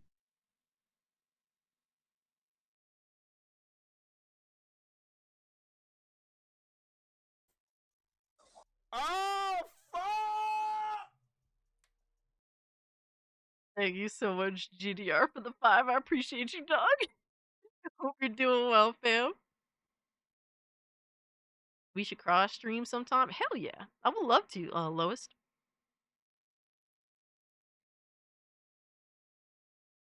You know, it's kind of crazy. I used to do like streams with so many people. Now I just do it less. Now it's like it's just usually me, myself, and I. And it kind of gets like a little bit. I don't want to say boring, but I kind of miss doing streams with other people. But it's just like my schedule. I work nights, so when everyone's streaming or everyone's doing their thing, bro, I'm either sleeping or I'm getting ready to go to work. So that's the one truly difficult thing.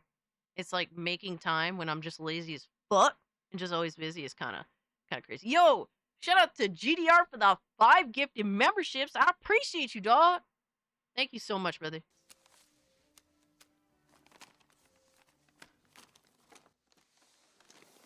I put a cherry on top. Booyah. Booyah. You get the queen and you get some feet. Shout out to you, brother. Appreciate you, dog. Yo, guys, take advantage of GDR's kindness and join the Discord. You're happy when you see me streams? Aw. Dude, that makes me happy. Like, honestly, like, the fact that you guys are entertained and, like, you're, like, happy to hang out with me and chat and you have a good time. Like, that's really what, more than anything, that makes me happy. You know what I mean? Like, the fact that you guys are here is one thing. The money is another thing too. But knowing that you guys genuinely enjoy hanging out here, that's really what invigorates me and makes me come away from a stream saying, yeah, I did my thing. I did everything I could. I will be starting my stream soon. It will be girthy. Thank you so much for the 5. And I think to myself, we're abandoned by God. There would be times where people would keep that to themselves. We enjoy making you suffer, Cass. Clearly. Appreciate you, GDR. Goddamn, son. I did my research once wanting to become a YouTuber at the request of a friend that's no longer here. Aw, man. R.I.P. I've been told I'm funny. I sometimes say some off-the-wall shit for laughs. Nah, you definitely have your moments, Drewski. But to be honest with you, the current space, even that's kind of like, I don't know, dog. Like, you know what I mean? It's like, people are just so fucking weird now. At one point, certain things you do could be no problem at all. And then to the next person, the very next day, it's like the most problematic thing ever, too. So it's like, fucking hell. Hope Stowaway 2 is worth waiting for. We'll see, John. At least, in the very least, it's something, something new to look forward to.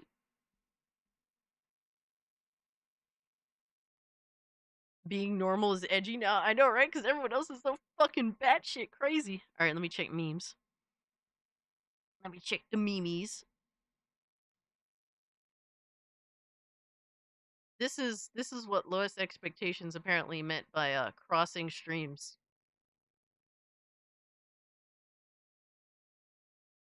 This is what he meant. When 2 men are peeing and they make their piss streams clash together. Thank you, sir. Oh my god. I swear you guys are the worst. You guys are the worst. You almost have to have like this undying. Seriously though, I will have to stream with you sometimes. But my content may be disgusting. Maybe? Maybe? Yeah, let's go, Rookie62. Rookie62 is the whole time, man. It's like he's chowing down or something. What you eating, brother? flame of passion, a true passion to actually make this junk work. And the fact of the matter is, a lot of these suckers don't really got that passion. They just see. We all know how much money you can make on the internet now. If you make this junk pop on the internet, on YouTube, TikTok, Twitch, Kick, whatever, everyone knows how much money you can make if you are successful at this junk. And I feel like that's why it is so oversaturated now. People are getting into this junk for the wrong thing. They're getting into it like, yo, if I could make this junk pop and this could be my little side hustle. Like, man, I could do this, I could do that, bro. Bro, and they'll be at it for like a month and be like, oh shit, this is actually hard. Oh my god, I'm not doing better than this person's been doing it longer for me and understands more and has better shit set up. Like, they'll really think that way and then they'll quit because it's like, to them, it's like, I need to make money right now putting in this time. And it's like, no, you have to actually enjoy doing this even for free. You have to enjoy doing this absolutely 100% for free, first and foremost, if you actually want, if there's any hope for you to even proceed. Because if your only goal is I need to get monetized and make a, money that is equivalent to what I think my time is worth, it's like you're always going to be a loser and you're never going to make it. So that's just sadly what it is. It says, I think about doing videos, talking and reviewing stuff, but it feels like recording, talking to yourself is weird. How do you do it? Maybe I need notes. You just need to accept that it's weird and do it enough until it's not weird anymore to you. And it's still weird. I'm not going to sit here and pretend that this shit, making a video is not fucking weird. It's weird. It's always going to be weird. So, you just have to do it so much to the point where you don't even give a fuck if it's weird anymore. You don't even think about if it's weird anymore because it's weird. It's always going to be weird. It's never going to get not weird. It's weird. But you just got to do it so much that it's second nature to you. Weird shit is just second nature. Does YouTube demonetize for feet and elbows yet? I mean, we getting there, GDR. Knees is already demonetizable now, so. Yes, like, you just have to do this until it's second nature. It's like when you're trying to learn how to ride a bike. It's like, it's super weird, it's super awkward. Yo, Machine XP, thanks so much for hanging out with us, brother. Gonna be up in a few hours for work. Oh my god, bro. Get some sleep.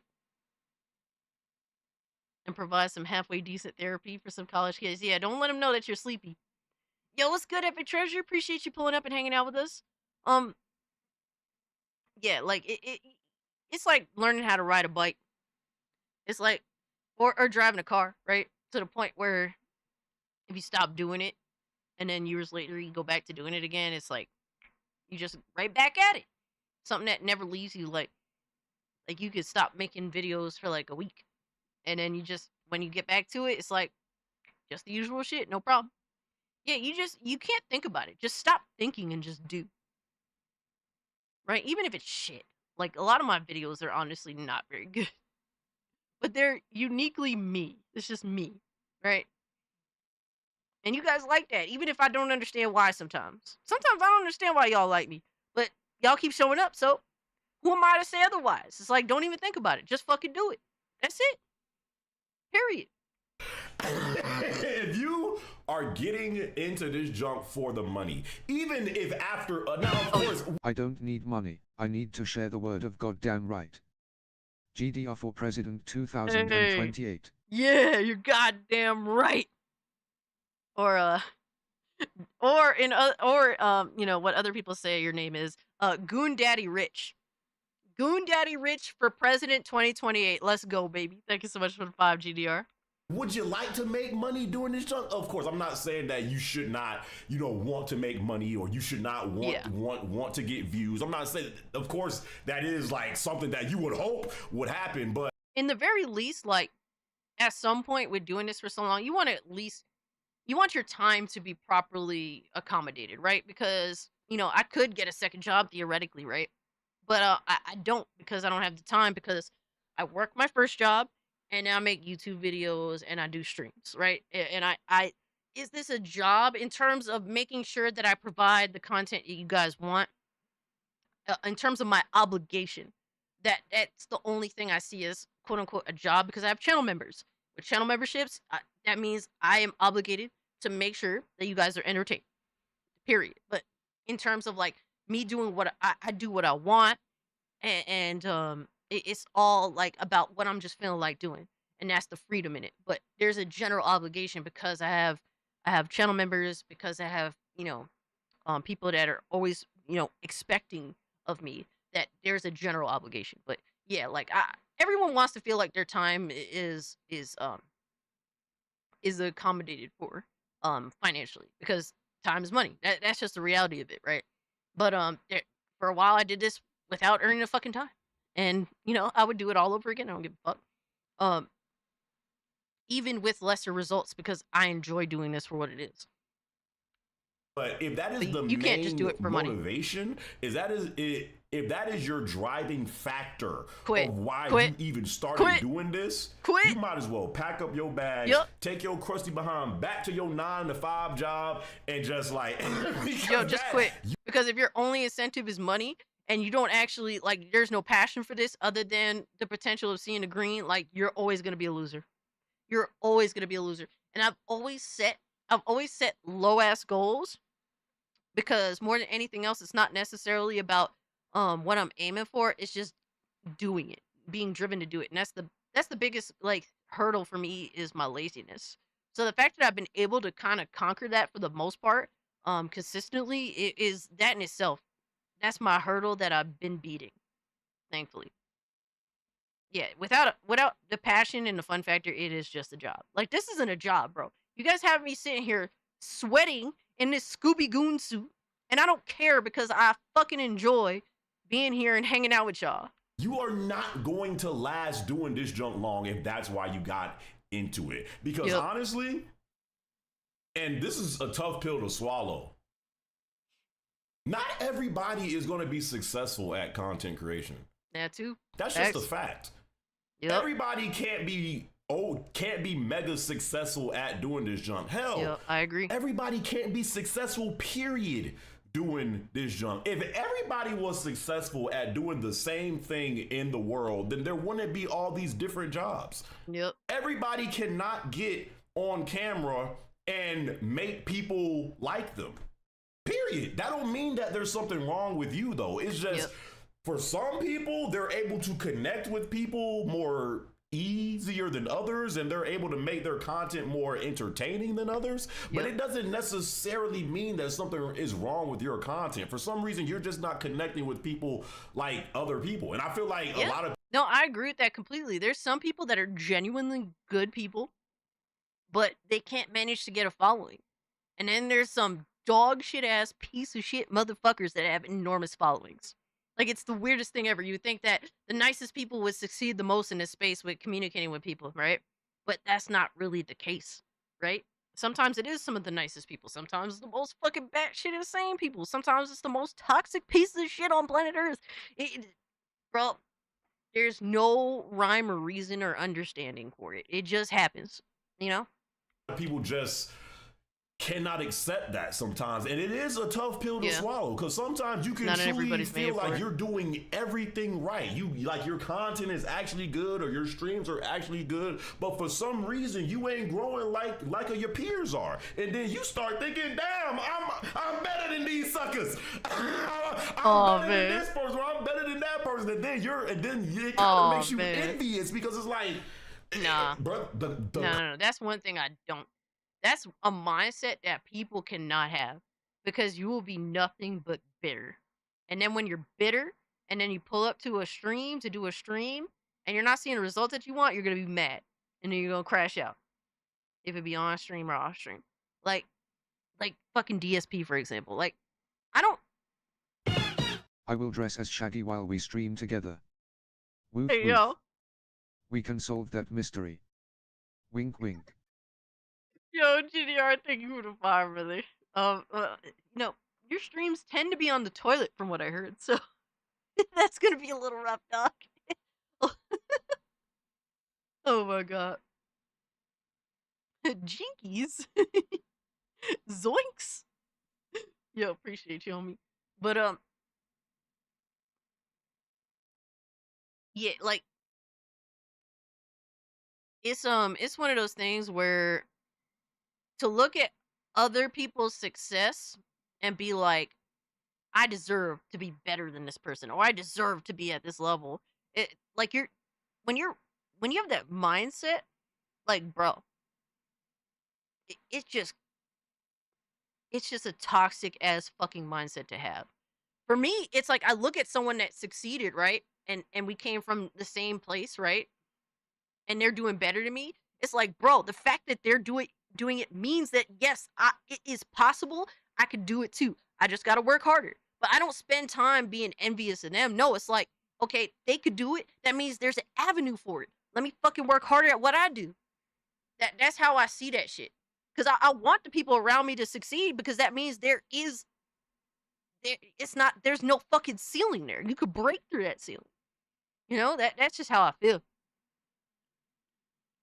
But to directly compare yourself to others and be upset at your own results because they're not as good as the other person, or you're not doing better than the other person, super toxic mindset to have. Don't fucking do that. Competition mentally that comes with this junk today is something that you will never understand it unless you've been doing this junk for years, bro. And I know how content creators think when it comes to this junk. Like it's in a place today to where if you're not mentally like prepped for all the mental stuff that comes with this junk, you can lose yourself in doing content creation. You start acting like a person that you aren't even in real life, because you're just trying to get clout. You're just trying to get views. You literally lose yourself.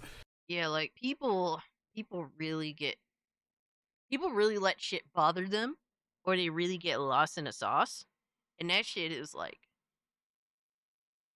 it'd be a lot. It'd be a lot, right? It's a lot for a lot of people to handle. A lot of people put themselves in shitty situations. I will say this, and this is me speaking for myself, so I don't know how true it is, but I really do feel like for the most part, like on live stream, I act the same way that I do if I'm in a Discord, or I just like talking shit and having fun. And I think generally I do act similarly, even in my personal Discord, with my friends, as I do in the Cult of Cage server with y'all, and as I act even on live stream, because it's like I don't really know how to be different. Like, at least that's how I think that I am. I don't think that I'm different, but like I said, I'm also speaking for myself, so it's like I'm not the outside perspective. I'm the person, so there's that. But I really do feel that way. What do y'all think about the current culture of content creation, live streaming, whatever? Y'all leave y'all thoughts and comments down in the comments section below. I hope I was able to help someone out there that may have came across this video. Till my next video, my brothers and sisters. I'll catch y'all boys in my next one. I think this is a great video. Shout out to the Gamer 2323. It was a solid video. And I think that he's a great YouTuber. I think that he's definitely very interesting. But and he's been at it for a long fucking time.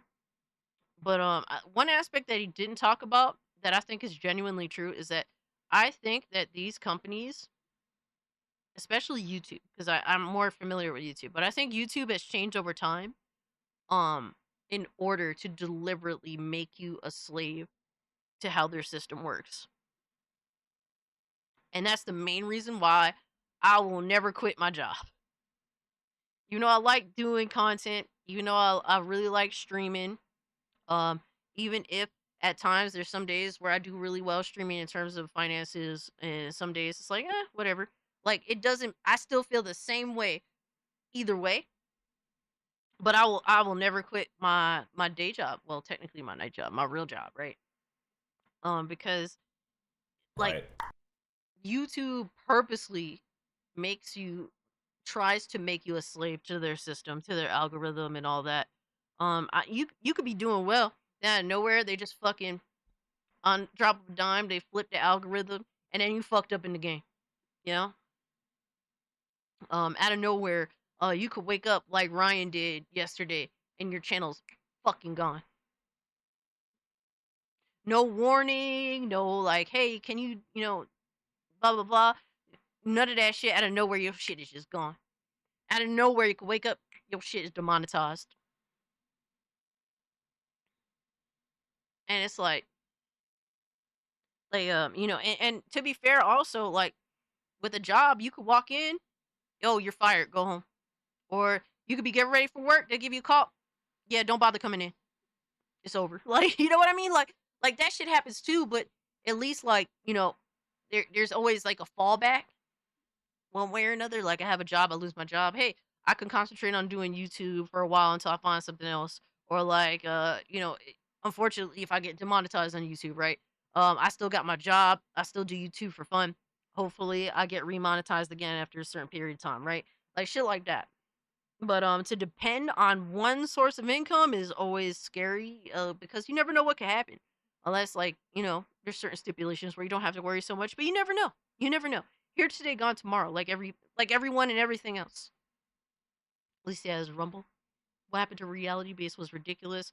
I hope Leon doesn't end up like him. Yeah, like, it's so rough. Like, I always do what I want to do naturally. But you know, there's some things that I always, like, I'm like mindful of. Like, I don't really say the gay F slur. Or I'm just more slick with shit. Like, I call someone a homo sapien. I'm calling them a person. Like, you know, you be silly and shit. You be running your mouth, but I try to be a little bit, you know, like create my own language or just be silly with it. I'll never stop cursing though. I just love cursing. It's like the best part about being, honestly, it's the best part of doing YouTube is cursing and just being myself. Yo, shout out to Wolf of Midnight, who's been a member for a month. I appreciate you, dog. Hope you're doing well. I'm more of a Homo erectus, to be honest. Oh my god, only you, dog. I swear. Nah, they mess with Leon. I'm crashing out. Dude, Leon says. Shout out to my boy, but he be saying some shit that be having me fucking floored. Absolutely floored. I'm just like, what are you doing, bro? And he exclaims how he doesn't give a fuck. But shout out to him, man. It is definitely ballsy, but unfortunately, you got people that want to destroy your space, right? You have people that never want to be a part of your space, that never fuck with you or anybody that fucks with you. They have no interest in anything you do, anything you say.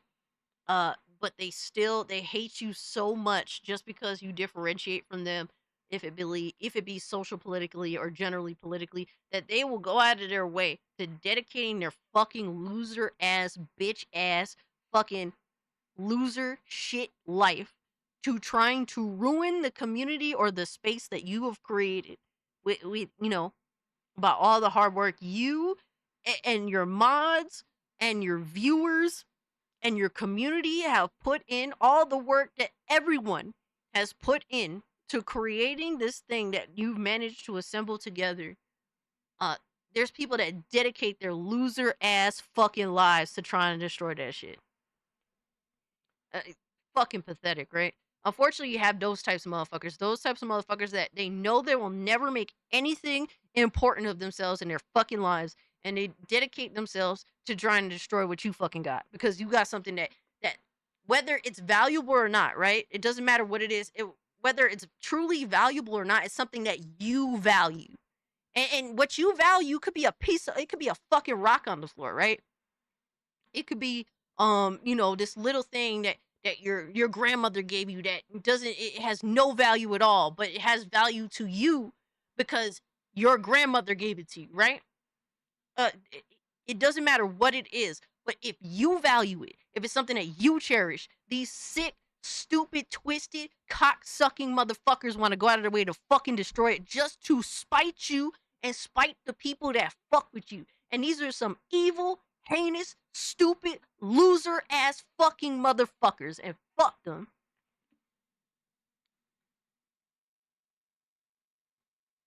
Fuck that shit.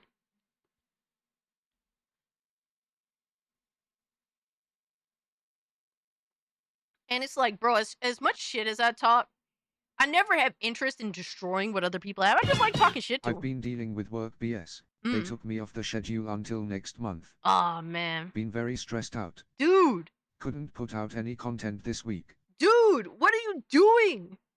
Do not super chat me anymore, bro. Do not super chat me anymore. If you need anything, hit me up. Please do not super chat me.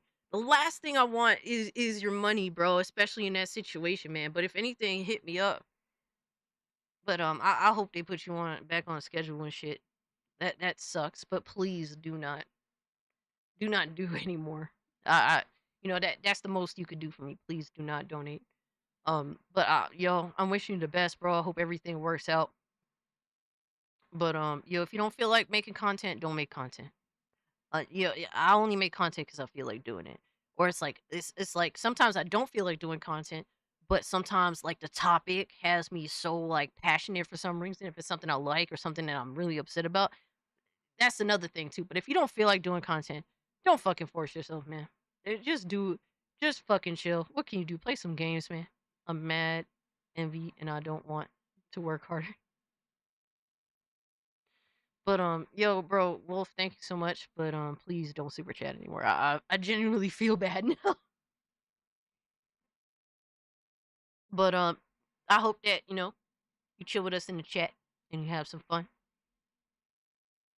But yeah, like I'm the type of person, I love talking shit. Like honestly, it's just fun. It's like a sport. Just talking shit is just like, and it's like, bro, I usually keep shit in check, but I just love talking shit for fun. But it's not like I want to destroy you or your family or your business or like your YouTube. Like, no, I just want to talk shit. That's it. Like, and some people really, really get offended by that. It's like, bro, people have been talking shit on the internet since they've been able to communicate on the internet. But yeah, there's no malice in the shit that I talk. I just like talking shit. That's it. But there's people out there, people that definitely mass flag. Ryan Roger Athe, for example, that their whole goal is to destroy every fucking thing you have, just because they just don't fuck with you.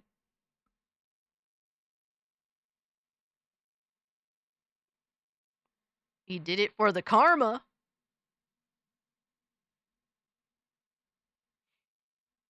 They can dish it out, but they can't take it. Yeah, the moment they get pushed back, oh, the world is ending, blah, blah, blah. These are the most horrible people of all. And it's like, bro, your heart is dedicated to nothing but resentment, hatred, and malice, and revenge. What kind of good person are you, you fucking piece of shit? Shut the fuck up. All right, Devastator, bro. Devastator, go get some rest, bro. Thank you so much for hanging out with us. Always appreciate you being here. And have yourself a good night, man. Finish Friday strong, brother. The best thing is when you get together with others and channel something good and something positive. Hell yeah. Dude, that's what we're doing here now. Like, bro, we put, like, it's not even just me. It's us, right? We all put this together and we make this such a fun time that takes people's minds off of bullshit going on, even if we talk about serious topics, even if we talk about funny topics, even if we talk about positive topics, like, it doesn't matter if it's positive, negative, or everything else in between. Like, even despite all that, we still make it fun. It's still a getaway. It's still it's still a conversation. It's still like a gathering of chilling out with the homies and catching up every week, Since they can't build anything of meaning, they're going to destroy what you value. Exactly, Trunks. Because they have nothing of value in their own right. Even though they should. Like, if you have family, if you have friends, you should value that enough to concentrate on that instead of kind of trying to concentrate on destroying other people. Wolf said, my goal is to get monetized on YouTube. I would like to buy a house at some point. We lost the house we were in 2019, a few months after my grandma died. Bro, that sucks, man. Did was the finances just messed up, or like did a tragic event happen? Like I don't know if you guys heard about the tornadoes that happened in like not Wisconsin, and I don't know, somewhere in the country, and you just see all people's houses just completely fucked. And yo, that shit is so sad to see. And people like talking about how they're what they were going through in that moment when the tornado passed through. Dude, it's fucking horrifying. So horrifying. But I'm sorry to hear that, Wolf. Definitely keep working hard and make it fun so that it works out in the long haul. But always try to think of doing something different. Especially if you're at that small when I was a small channel, I was trying to do different shit all the time. Because you never know, like, I was trying to find what worked or what garnered interest or what I was really interested in terms of how to approach the subjects I was talking about. So definitely, experiment, try and do different things. I prefer women to give me an extra hand. All right, here's one for you, Lindo.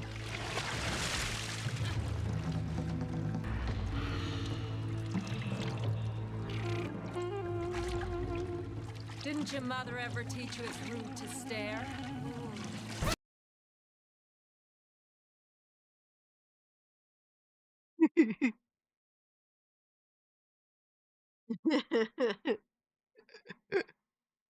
Hell yeah, juicy. Oh man, Wolf, that sucks, bro. Fuck them. Honestly, bro, more often than not, unless you don't have the information that you need, is honestly it. I usually just go with my gut feeling. But that sucks, bro. Let me see something real quick.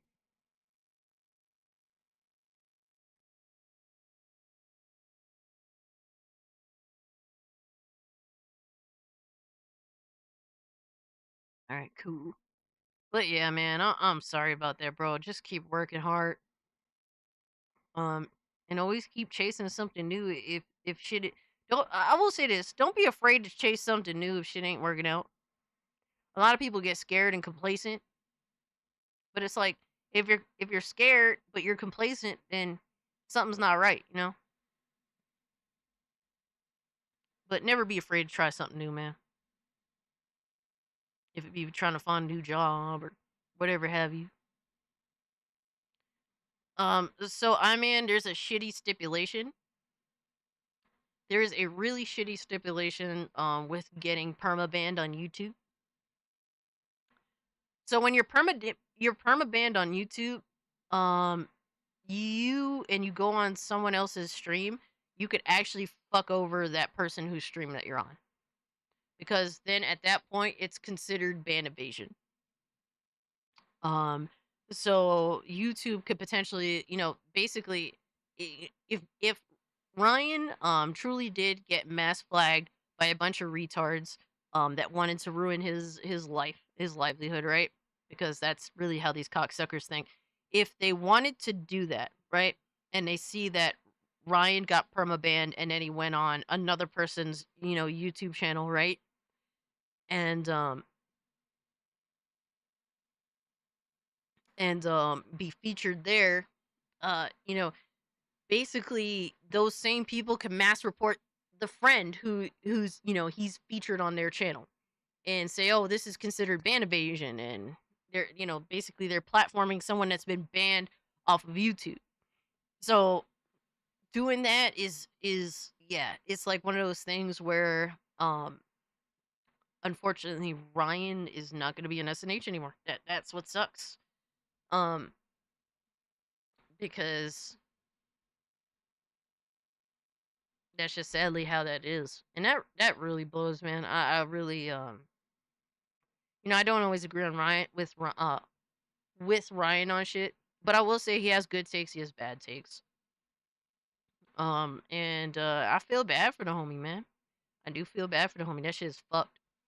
Yeah, it's super risky to do. And it's more risky when you have people that are, because of the lawsuit situation, people, including me, I'm sure, are constantly being monitored that are friends with Smash or Ryan. So we're all being constantly monitored. You have to be under the assumption of this. Because more than likely that is the case. We have a bunch of fucking weirdos that are chilling in a Discord that are all gathering information on us at all times. From, weirdo ass person Discord server, right? And so you have to be under the assumption that you're being watched at all times. So, and likely we are. And obviously Ryan, being the type of person that he is, you know, despite all the shit that he talks, he totally understands the situation, and he's not going to go on SNH. He doesn't want to, you know, just because this happened to him, he doesn't want to ruin anything for anyone else, right? I heard there's a spy in Hypnotic's Discord. I'm part of the. There's spies probably every fucking where, right? It's unavoidable. It just is what it is. It's the chance that you take building a community. The only thing you could do is try and weed out the people that directly go against trying to, you know, that are antagonistic towards you creating, you know, the community that you're trying to cultivate. Yeah, it is fucking retarded. But we have a bunch of no life fucking losers that's what they're about. They're about causing trouble. They're about trying to disrupt you, trying to disrupt us. And all we could do is keep doing us and protect yourselves as much as we can. And you know, unfortunately, I hope that once this lawsuit situation's over, likely what's gonna happen is Smash will win, and the loser will be abandoned, right?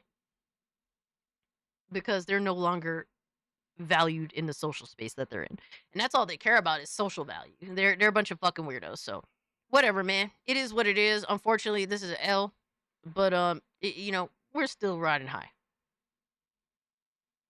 That's fucking retarded. Yep, these are the same people who call Dave Chappelle a racist. Exactly. And a lot of these people are fucking white too. That's the crazy thing too.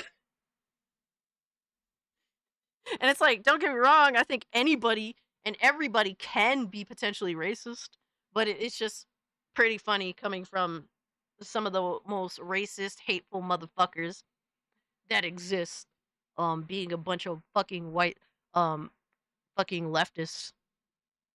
Because they just have a tendency of being the most racist of all, because they're always the ones to, how do you say it? Like, profile people. They just, they can't think like a normal human being. Everything's about racial and gender profiling, or, you know, fucking LGBT profiling. Like, they instantaneously think that way about everything. I'm gonna hit Ryan up on Twitter. Hell yeah, man. Show him some support, bro. If you haven't, consider creating a Rumble account. Here, I'll give you guys Ryan's Rumble. I posted it before, I'll definitely post it again. This is Ryan Roger Athay's Rumble account. He was deplatformed on YouTube. It's good to have, you know, alternatives to the main shit, because unfortunately the main shit is controlled by a bunch of fucking retards. So it is what it is. I always offend on behalf of others, and others cannot tolerate humor and fun in any way or shape or form. Hell yeah.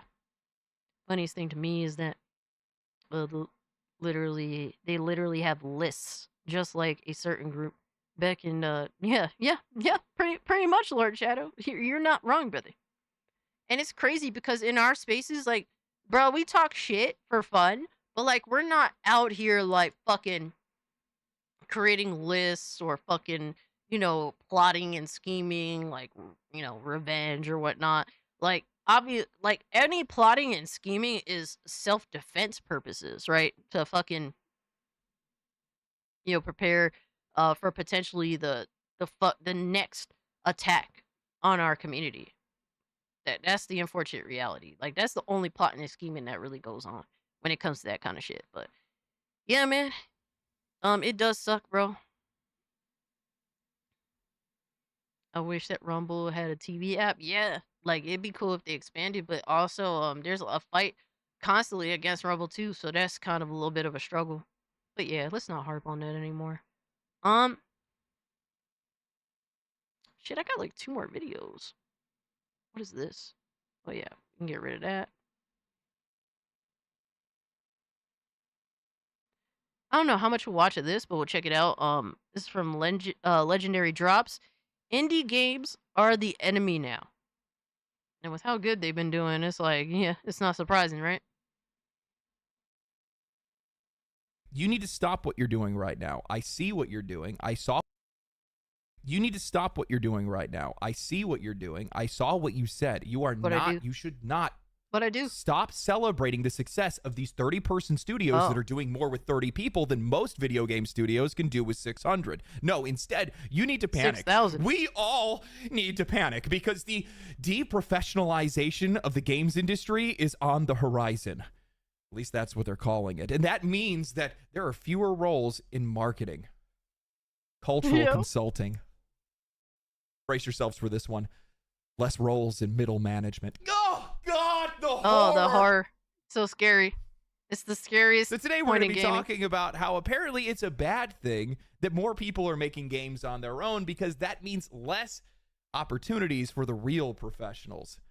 Oh, yeah, this is going to be good.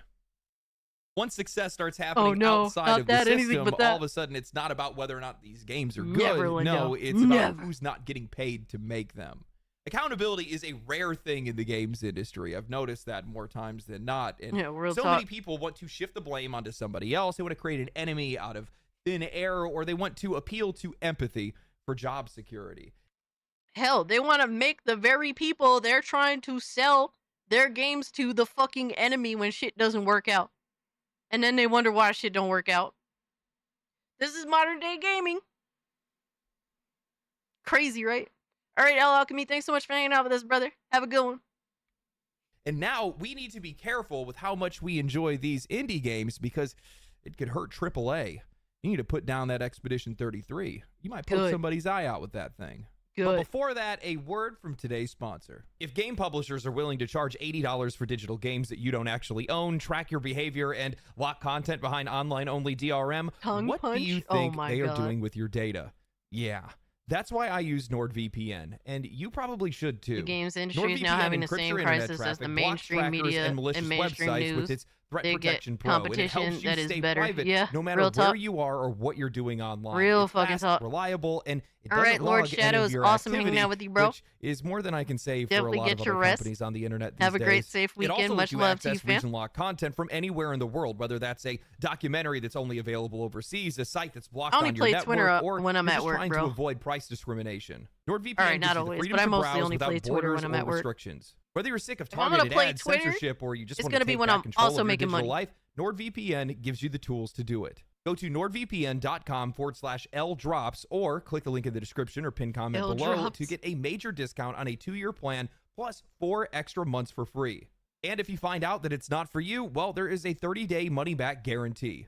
Thank you to NordVPN for sponsoring today's video. Yeah, I try to make Indie it games entertaining. haven't just Philip. found success in recent Yo. years. They have dominated, not just as underdogs, but as some of the most beloved and Night-night. talked about titles in the industry. And indie has become a bit of a spectrum. On one end, you have studios like Larian with Baldur's Gate 3 or Sandfall Interactive with Expedition 33, well-funded, still operating outside of the grip of traditional publishers. And on the other end, you have solo developers like Tyler with Schedule 1 or Local Thunk, the creator of Balatro. Completely different scales, but the same result. Self-run, self-funded, and most importantly, unrestricted by AAA. As tools become more accessible and these games keep hitting both critically and commercially, more creators are jumping in. Dude, that's the crazy thing too. It's like bro, game creation is becoming more accessible, and this is like the start of the takeover. Like, imagine like a few years from now, like another 5 years from now, dude. Like it's kind of exciting because I'm a big fan, like underdog fan, you know, and these guys are obviously the underdogs. Like that in itself is so entertaining, and what makes me highly excited for the next best thing when it comes to the small AA or indie creation space. I cannot see the dude that looks like Hassan and Reforged did the fusion dance from Dragon Ball, yo. Some are seasoned veterans that are finally breaking free to go make something they Leaderboard's actually funny. want to. Others are just complete newcomers. But the point is, they're doing it, and they're doing it on their own. And that's where the friction starts. Because every new success story from the indie world exposes just how bloated and inefficient the traditional studio system has become. And for some people, that's a threat, especially if your whole job exists within a 500-person pipeline. These all-purpose developers are doing to AAA what YouTubers did to network television, what streamers did to cable news. They are facts, proving man. that you don't need 10 departments and 1,000 employees to make something that Facts. people actually care about. And just like how content creators are often branded as unprofessional by legacy media, indie developers are now getting the same treatment from the AAA establishment. Bro, that's crazy. I'm wondering what the examples of that. Because usually, like 10 years ago, it was always common for the industry to give kudos to, the little indie guys that are, doing their thing and because who knows, these could be your future employees or your people that also end up working for you at some point, right? But most devs have been there, and usually they give their respect. So I'm crazy. Like, it's crazy to think that now they're being targeted because they're more successful. There's even games done by a single person. I admire this dedication. Fuck yeah, Nick. In an article written by Bryant Francis of GameDeveloper.com titled "The Deprofessionalization of Video Games" was on full display at PAX East. Hell PAX yeah, East Rabnad. felt like a warning. Explosively successful games by solo devs and small teams are great, but it could lead to the death. Bro, what is this? The senior editor wrote this shit of what website is this? The deprofessionalization of video games was on full display at PAX East. What the fuck is that even mean, bro? Such a disgusting fucking title. What piece of shit, right? I love being indie. The freedom you have is unmatched. Hell yeah. Of vital specialists. He writes, at DICE and GDC this year, I heard talk of a trend in game development that sent a chill down my spine. Deprofessionalization, as A16Z marketing partner Ryan K. Rigney defines it, deprofessionalization is a phenomenon driven by the overperformance of older titles, particularly free-to-play live service games, large studios struggling to drive sales, and the outsized success of some solo developers and small teams. These three forces, he argues, will combine to drive career professionals from the traditional professionalized side of the games industry. Some of these people will decide to go indie, he continues. Others will leave gaming altogether. And in between, there is a vast spectrum of irregular working arrangements available. Yeah, I'm going to have to stop you right there. The idea that indie success is driving career professionals out of the industry is such a warped take that it's almost impressive. Let's just ignore the last 5 years of layoffs, project cancellations, and ruthless studio consolidation, and instead blame the one guy who made a viral hit in his bedroom. Yeah, that's fucking disgusting. It's like, so are you in support of all these mass layoffs and how the industry conducts itself? Because that's what it sounds like to me when you think that is what is quote unquote professional. That's crazy to even have that fucking mindset. That's the villain now? Major studios have been pushing these people out long before indie would even come into this conversation. Specialized talent wasn't being nurtured, it was being discarded. Projects were getting rebooted mid-development. QA is being outsourced, and artists are being chewed up and spat out like they were nothing more than replaceable assets. Indie success didn't create this brain drain. It gave people a reason to leave willingly or a place to go if they didn't.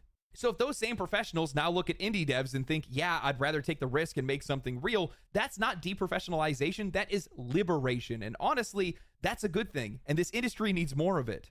Because the reality is the parts of this industry that this article feels are being threatened, the corporate monoliths like Activision, EA, Ubisoft, Epic, are the same companies that are responsible for most of what's broken right now. Bloated budgets, monetization first design, copycat games that are designed to mimic Fortnite or Call of Duty. If those studios are shedding talent, maybe that's because they've become the worst place to put it.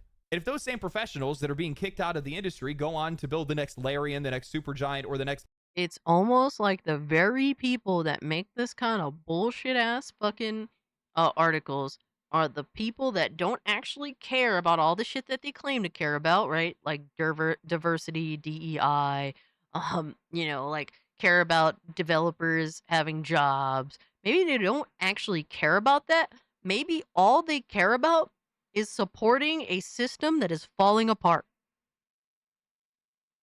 Because maybe, just maybe, they'll get a handout. That's what it sounds like to me. They want to continue to support the system for whatever reason, despite it being as fucked up as it is. Sandfall Entertainment, that's not a loss. that's the start of something better. Yo, The Drewski, we are watching the transition of power naturally. It's crazy to see, but it's so true. It is crazy to see this massive transition of power and wealth, because these companies, these AAA, quadruple A companies, are losing more money than ever before, and these like random dudes are making these games that are connecting with regular ass people, regular ass gamers out here, and they're making so much money. Transition of wealth and power is wild to see. Writer goes on to say, wandering They through wanna these stop booths, it. I found a mix That's of the whole truly goal. excellent and They want it to inspiring stop. games, but also found myself bubbling with frustration. Few developers on display were working with teams larger than 3 people. They talked about publishers wanting ever more expensive offerings as a part of their pitch deck. Short-term contractors seemed to be the best way to plug gaps. Why did it feel like so few proper businesses were fighting to get their games in front of players at PAX? Speaking with Rigney and other developers, I sense that deprofessionalization isn't just a catchy phrase to describe the demand side of economics. That shit sounds so fucking corny. In game industry hiring. It's a frustrating reality that may undervalue games from big and small teams alike. Rigney offered some extra nuance on his deprofessionalization theory in an email exchange we had before PAX. He predicted that marketing roles at studios would be the first on the chopping block, followed by roles that seem to be replaceable to management, even if they're not. I genuinely cannot believe that this article exists. The writer walks through PAX, sees a wave of exciting and inspiring indie games made by teams of 3 or fewer, Yo, and for comes real, away though. frustrated. Yo, he dead ass fucking. He dead ass saw like something objectively positive, watching these small people from humble beginnings get this mass success, right? And he actually was upset about it. He actually sees it as a problem. Imagine that shit. Imagine having that mindset. It's almost like this dude who happens to be a journalist, you know, everything that they see in regards to this is them losing out on something personal. Because if these small AAA, if these small AA devs or indie devs, if they don't need marketing, if they don't need to give these websites codes to review their shit for attention, like, bro, all the things that we hate the most as gamers will be wiped off the face of the fucking planet. All right, we don't need IGN to review Schedule 1 in order to know if it's a good game. First off, they're too retarded to do reviews properly. Second off, nobody cares about their opinion. And third off, the game is like $20 or $25 fucking dollars. I'll take I'll take my chances with Steam reviews and see. I saw that that's good. I got word of mouth from homies. You know what? Fuck it. I'll spend the $25 and see what's up. Like, I don't need any of these motherfuckers to tell me if I should buy a game or not. They have zero value, and they know it. They have zero value, especially if things continue to go down the path they are, and it's not going to stop. Them writing these bullshit-ass little hit pieces is not going to stop what's happening. Or wait for the sale, too, absolutely. Whatever works best for you, right? Finally got the mage enemies working properly for the most part. Let's fucking go. Hey, golden apples, hell yeah. Why? Because there weren't enough proper businesses represented? What does that even mean? You just admitted that these indie teams are doing great work, but then you're upset because they're not expensive enough because the teams are so small? And then you go on to quote, they're upset because they know they're not needed. Developers saying that publishers are demanding bigger budgets to take their pitches seriously. And somehow that isn't the problem. You don't see the connection. The developers at PAX didn't create the system. The publishers did. Stay strong, man. This entire bloated mess is a natural result of an industry obsessed with scale, overspending, and risk aversion. These indie devs are simply surviving despite it. But of course, now we arrive at the heart of the article, that scary word, deprofessionalization, and suddenly the tone shifts. The accomplishments of these studios gets brushed aside. Their success becomes a problem, not a triumph. Because, oh no, they shipped a game that people actually liked without a marketing team, or a Ludo narrative synergy specialist, or a lead experiential curator. No. Wait. Guys, I've said this before, and I'm going to keep saying it. One of the biggest issues. Yo, guys, we're like 9 likes away from hitting 169. Let's fucking go. in AAA development is bloated teams, bloated budgets, bloated management structures where nobody knows what the person next to them actually even does. You end up with departments that are built to manage other departments, pipelines that are so tangled that you can't even see the final product, and a burn rate that is so high it is a miracle that anything gets shipped at all. And then they warn us, brace yourselves, marketing might be the first roll on the chopping block. Good. We don't fucking need you. Stop wasting money on trying to fool us into buying a game that's not even good. Make a good fucking video game. Yeah, exactly. Cut the bloat. Bro, I would love to see all these departments, HR, fucking marketing. Bro, get them all the fuck up out of there, bro.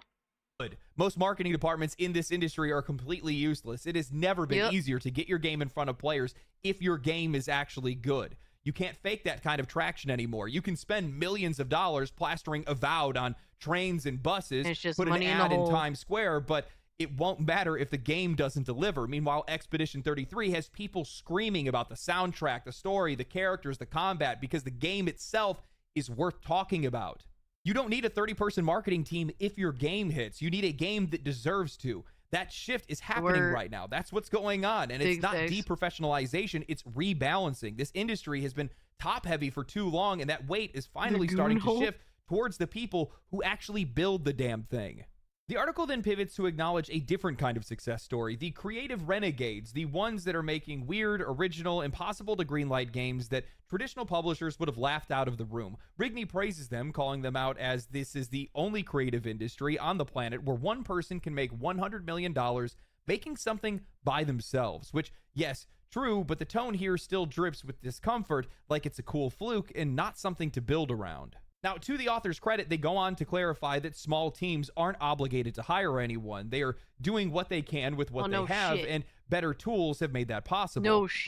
But here's where the framing starts to slide sideways. They say what feels wrong is that so few people benefit from this new status quo. Not that small teams are succeeding, but that too many people aren't a part of it. Bro, they then go back to Rigney and bring up a...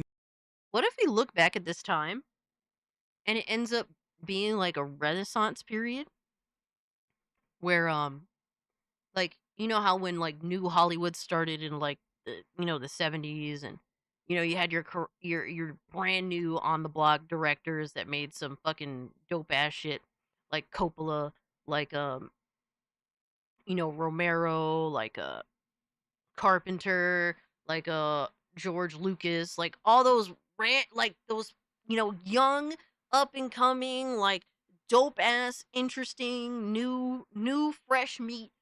All right, creator Spielberg as well, absolutely. Like, what if we look back at this time like it is like a Renaissance era compared to that? Like that, if you know, in 10 years we look back at this moment with these small indie, you know, creators, and we have that same mindset. Like that would be insane. And imagine like if this continues, like all the great games that we'll get from these humble beginnings. So like nothing makes me happier to see, honestly. Like it's the one true like shining beacon of hope that we have. That's how PewDiePie took off. Hell yeah.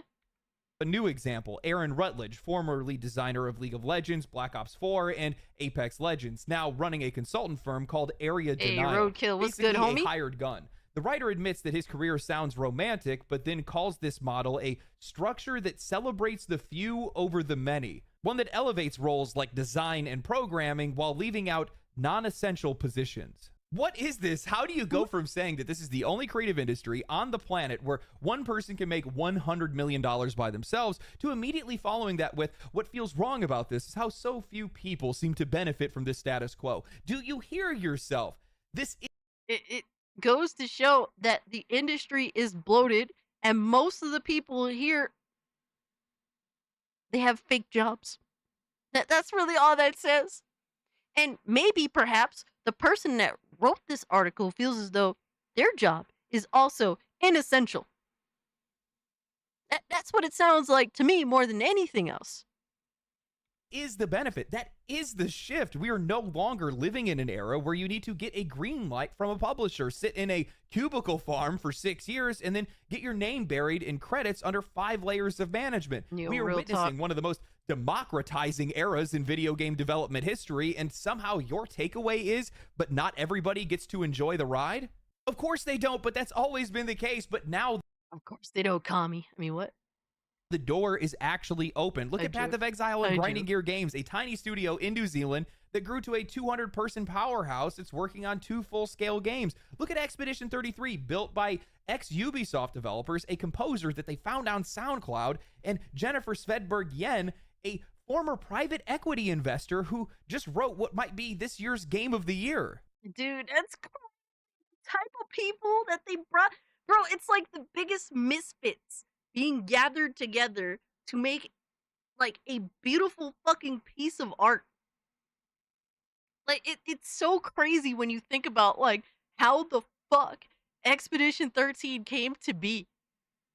And it's really more than anything else because like a band of inspired misfits just came together with all the bullshit out of the way, with all the HR departments, with the bloat. They all were just serious. And because, with all the bullshit just out of the picture and just made something awesome together. That's fucking, that's so, like, that's the cherry on top. It really is. The indie boom is not excluding people. It is including people that AAA would have never hired in the first place. That old system kept the gates locked. This new era is tearing them down. What you're seeing is exclusion. It's a healing process, a long overdue correction of decades of bloat, overreach, and creative stagnation. I'm going to get some people that are going to disagree with me on this, and that's fine. I do not believe in supporting these bloated structures, systems, and bureaucracy more than anything else, all in the name of job preservation. I think that it is a pathetic narrative that is driven by people that resist progress. And in a lot of cases, because they don't want to adapt, they want to make it everybody else's problem. This is something that has happened since the dawn of industries in trade. Bro, it's like so... Anytime... Dude. I had to unpause that. That was nasty word. But, there's, there is just the reality that there's so many unnecessary jobs that just need to go. They need to go because, you can't have this back and forth between the gamer and the game company that's like, the game company's like, well, we want to keep all these jobs but we can't afford to, so we're just gonna off-put all that onto the gamer that's gonna buy these games. Like, no, that does not work. Like, you're killing your own industry. Like, there's just this, it's not sustainable as is. Like, creating like a functioning group that can manage to make these games, like it's like creating a fucking statue, right? Like, you gotta chip away the inessential shit in order to create the piece of the statue that you want, like the image that you want, right? And there's people that, if anything, they get in the way. You gotta chip away at the bullshit and then put together a group that's able to carve out your vision.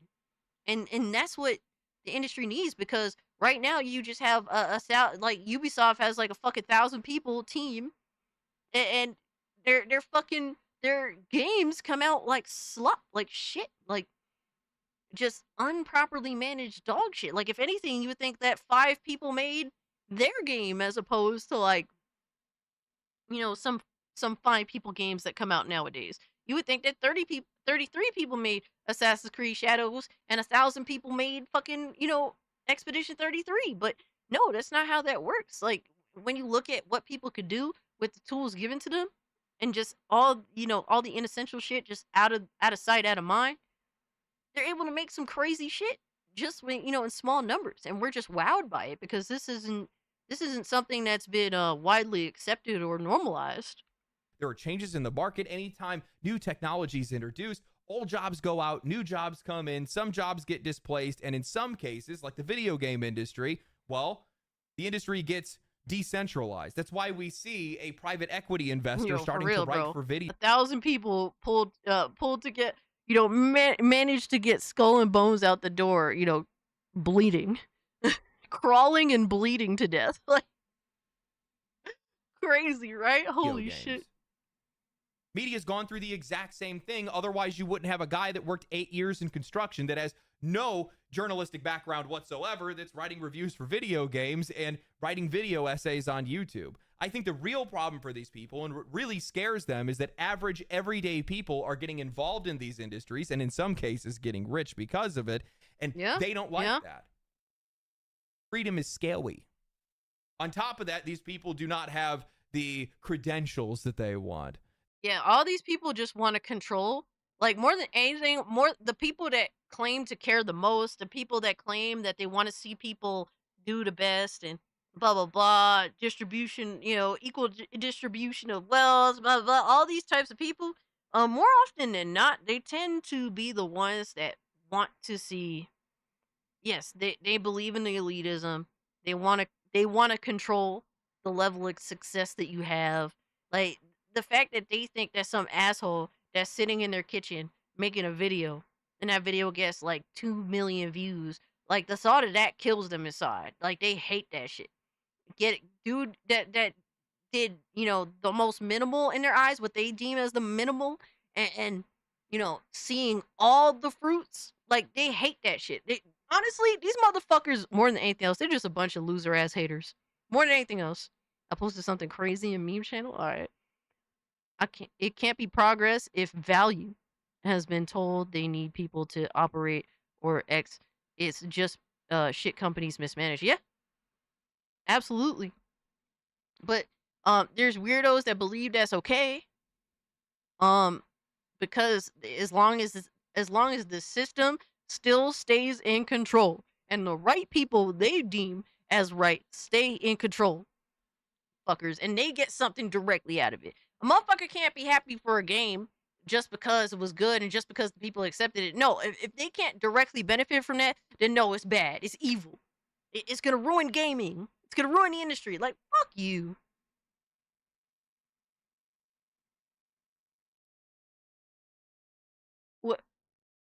What you just posted is fucking horrifying, Lindo. It's so bad. I don't even want to. I don't even want to put the thought of it in anybody else's mind in the chat. That's how disgusting what you just said is. Oh my god. And if you want to see it, ladies and gentlemen, join the Discord and look under Memesterbait. I'm gonna lure you guys in that way. One way or another, I'll get you to join the damn Discord. They didn't go to college for it. Sounds like a you problem, not a me problem. Let's be honest, this article, especially coming from the media's point of view, this is more about control. Indie games are harder to predict, they're harder to market, and for them specifically, it is much more difficult for them to monetize from the outside. Not for everybody else, but it definitely is for them. That's some horror. No more guaranteed preview cycles, no more demos behind closed doors, no more getting cozy with their PR team. No, you're on even footing with guys like me, and I bet that keeps you up at night. But this argument is going to shift now. Now instead they want to talk about who does not benefit from going indie, because indie developers do not hire these specialists that only do one thing. And it's really funny because this feels like this is the only industry where doing more than one thing is a threat instead of just doing your job.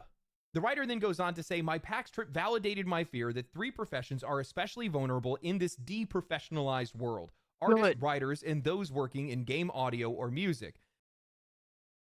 What?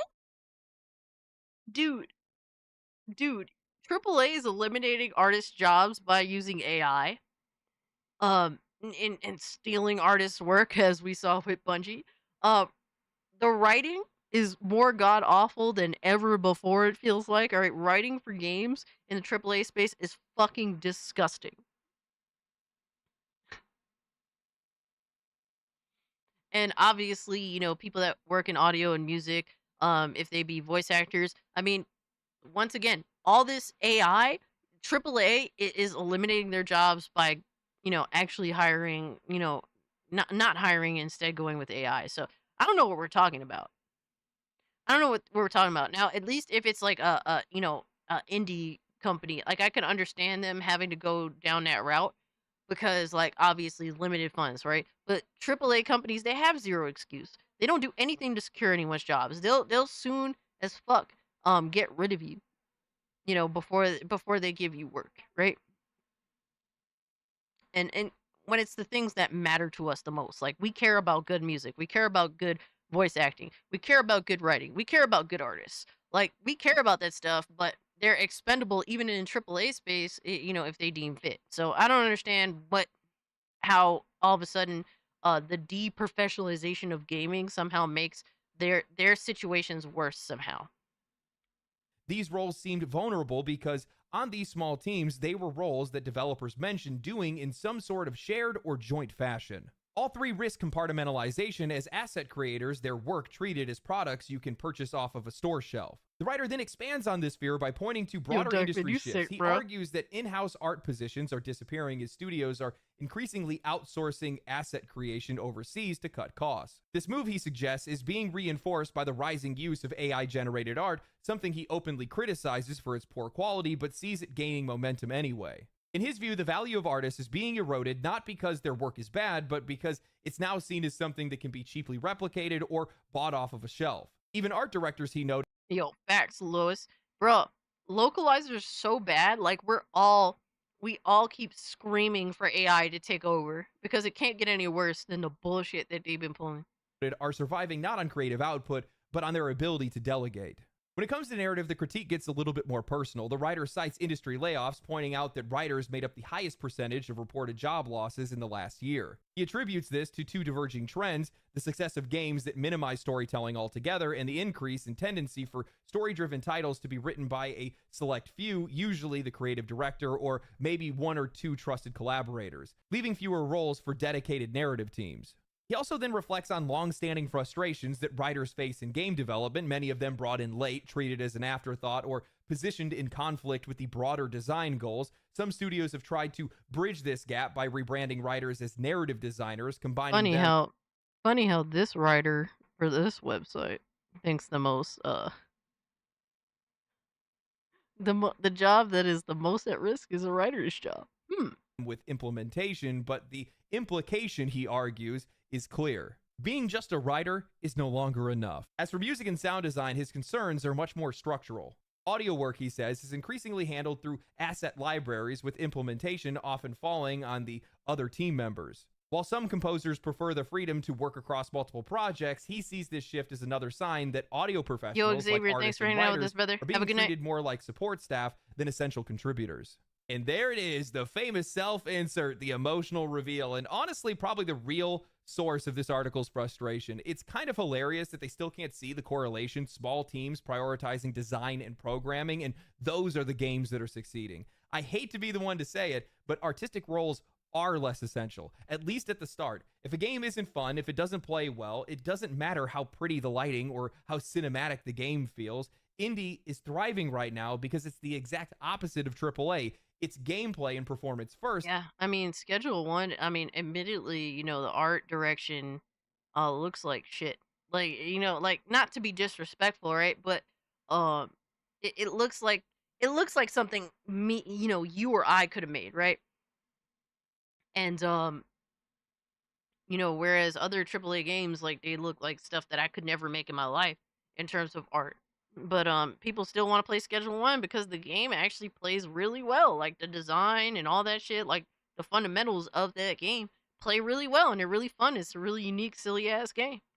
Everything else after. That's what players care about. Now, I'm not going to sit here and tell you guys that there's no value in talented artists, musicians, or writers. Hell, they're some of the most celebrated people in the industry. There absolutely is value in them, but let's be real, those roles only exist because of programmers and designers. Without their core systems and mechanics, you're not making a game, you're making a slideshow with music. These creative roles, no matter how skilled, are built on top of a foundation that they didn't pour. They're contributors, not cornerstones. And those roles can only thrive if the studio is stable enough, profitable enough, and able to actually invest in things that aren't essential to core gameplay. What's wild to me is the complete lack of accountability here. This article paints it like it's some sort of injustice that small indie teams often share roles, where creative directors also write, animate, and score the game, where people that are rigging the characters are also building the gameplay. Bro, how is it that these people are doing multiple fucking jobs? All right, they're doing a job that in a AAA industry like fucking 10 there would be 10 jobs for, right? They're able to do it all themselves and the games are still better. If you're like this writer, this dude that wrote this article is a fucking Riri. Oh my god, so stupid. Real quick, guys, I'm gonna take a quick break. I gotta go dehydrate again. Too much to drink. But I will be right back.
Yo, I'm back. Hold on.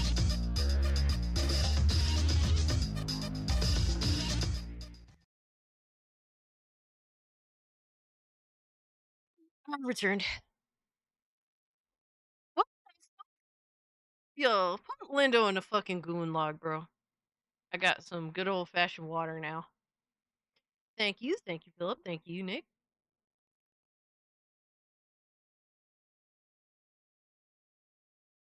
I had to run downstairs. Holy fuck. Running downstairs in the Scooby Goon suit. Sheesh. How dare I? I have to stay hydrated in this damn thing. What do you expect, bro? What do you want from me? I'm only human.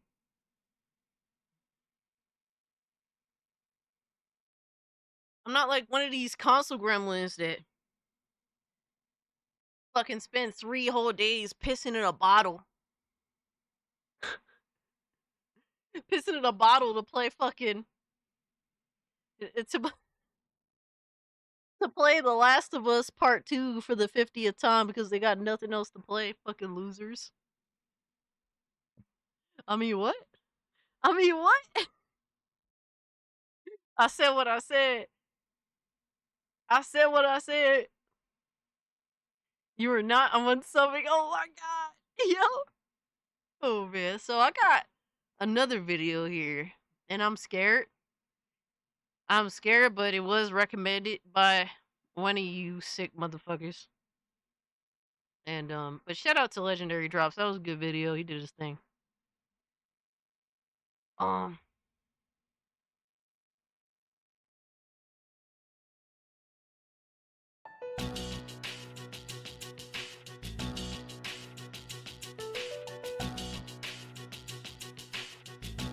Looking at this dude's face, or I don't know what the fuck.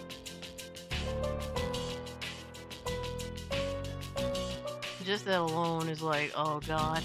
I don't, Lindo, I don't know, bro. I don't know. This is what showed up. This is what landed on my doorstep. Yes, this is Chris Chan.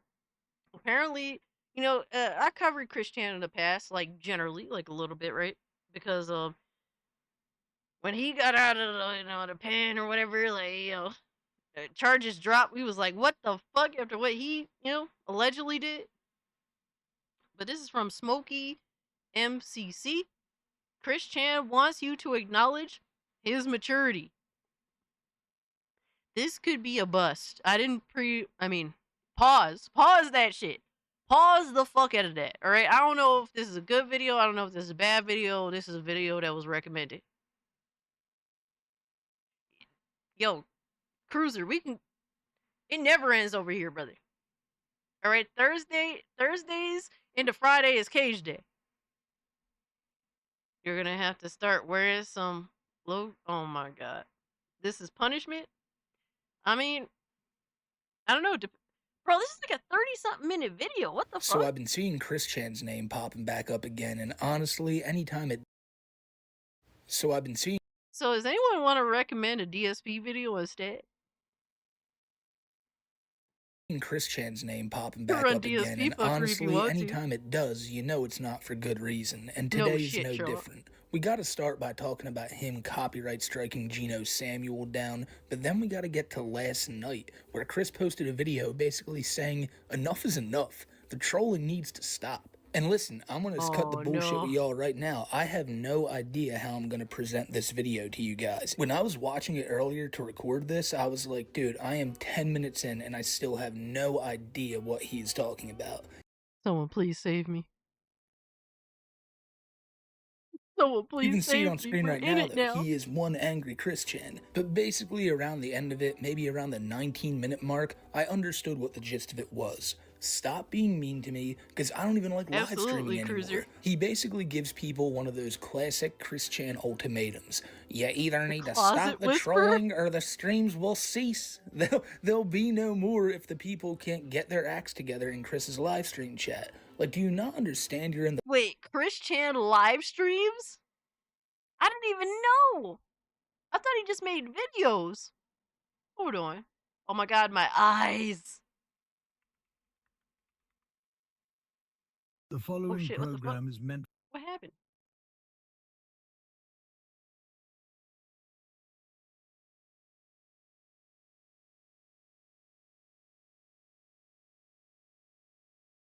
Oh my god.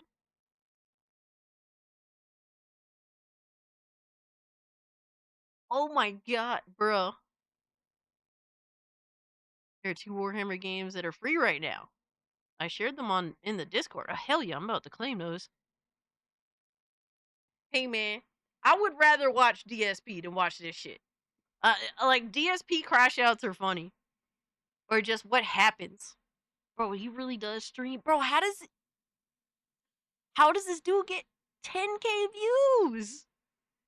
Who goes out of their way to watch Chris Chan?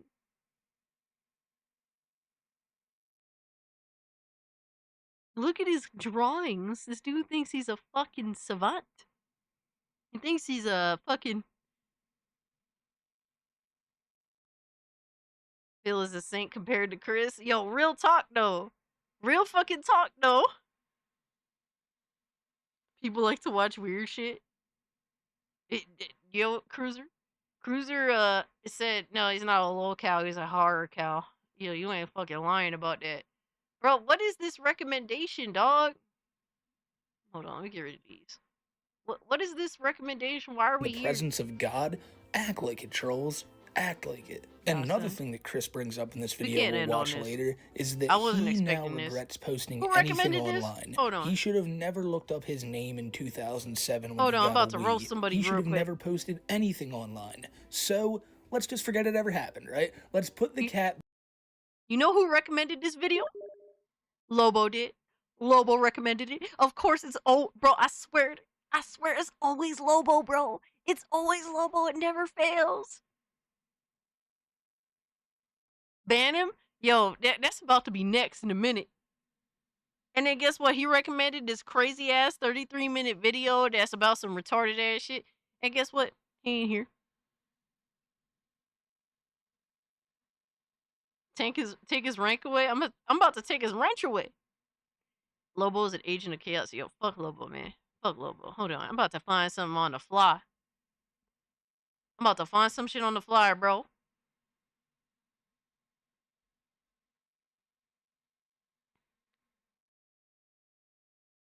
Demotion on all levels. Oh man. I'm about to tell him. The chat said to demote your ass.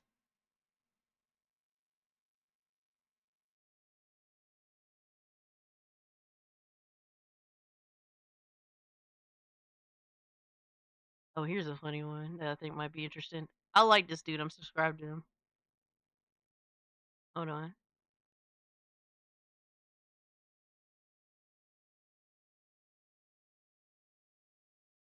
Nah, we can't end it on that. Fuck that. Mrs. Griffin. All right. Shout out to Long Beach Griffey. When your wife takes the stand at the P. Diddy trial.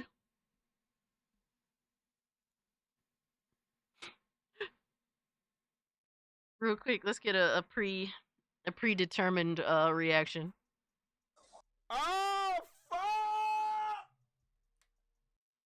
Yeah, this guy is funny as fuck.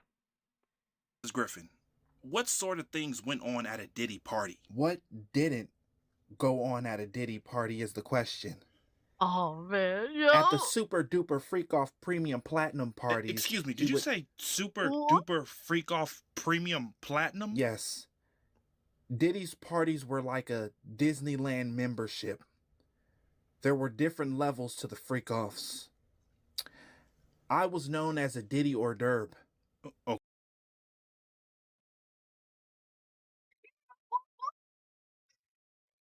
Yo, son. Yo, a Diddy hors d'oeuvre?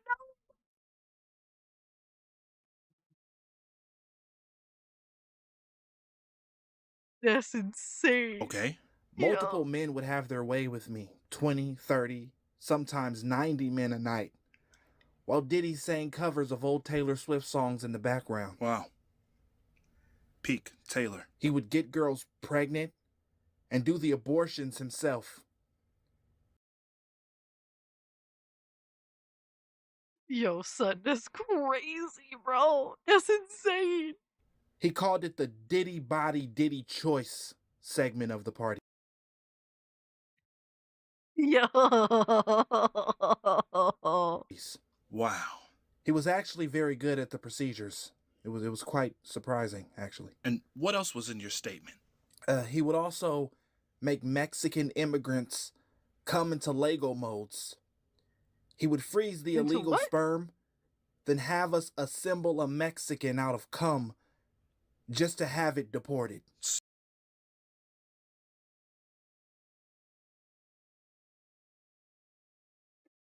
Isn't even yo, my mind can't even comprehend this fuckery. Yeah, I'm just like, what? What the fuck? Dude, what the fuck even? Sweet Jesus. He would also make us drown in pee. Pee? In urine? In urine, yes. He made people urinate on you. Yes and no. How many R. Kellys, though? I mean, what? And yes again. Can you explain, please? P. Diddy owned a PP Playland water park. It's a water park for urine. It's composed of nothing but R. Kelly's piss. R. Kelly isn't in jail. He's a pee slave. He just pees all day. Bruh. Yo, that's crazy talk, bro. That's insane.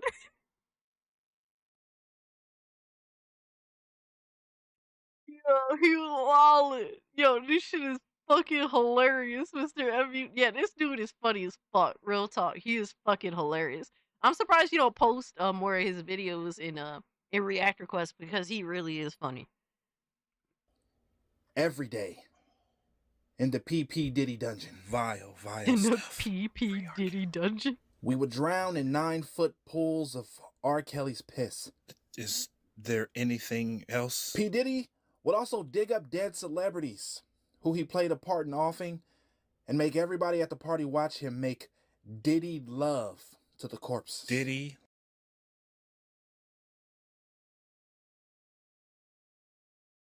Hello, darkness, my old friend. I've come to talk to you again. Love, my God. And these things aren't even the worst parts. What do you... Yo, son. What do you mean by that? He would sit us down. Take your time. And make us watch every Tyler Perry movie start to finish. Oh my God. Even Alex Cross? We watched that twice.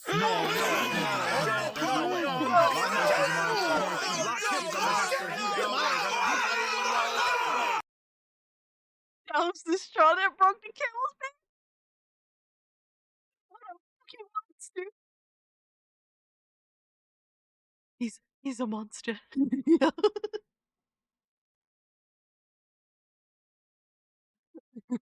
Yeah. Yo, that was fire, bro. That was hilarious. Demon.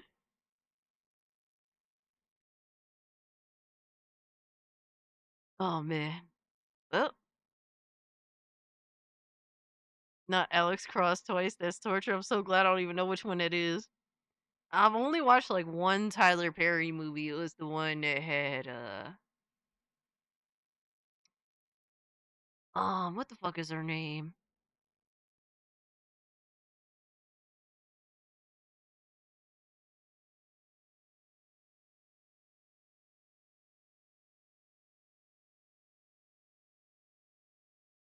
It's the chick that was in what the fuck is it called?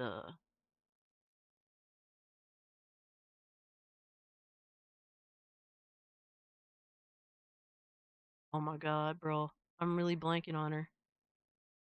Pause. Pause that shit, brother.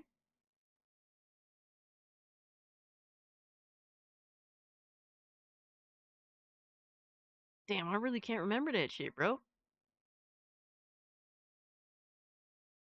Damn, when I say her name, y'all gonna feel like I'm being mad disrespectful because the bitch is well known as hell. Yo, piece of cake. What's good, homie? It's what's her name from Smoking Aces?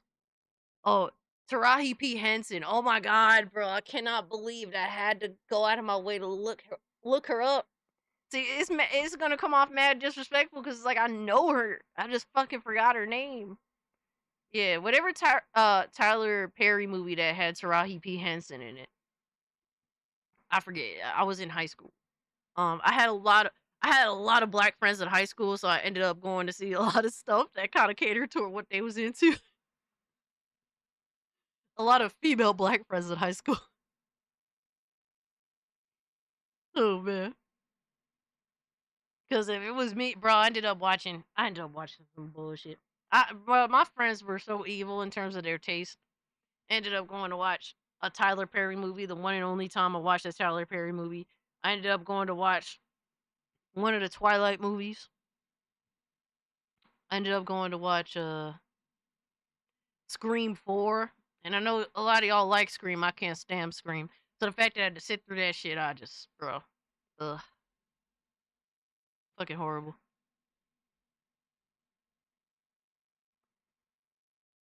Yo, it's crazy to say though. It's crazy to say this. But hear me out. Yes, Tyler Perry movies are retarded.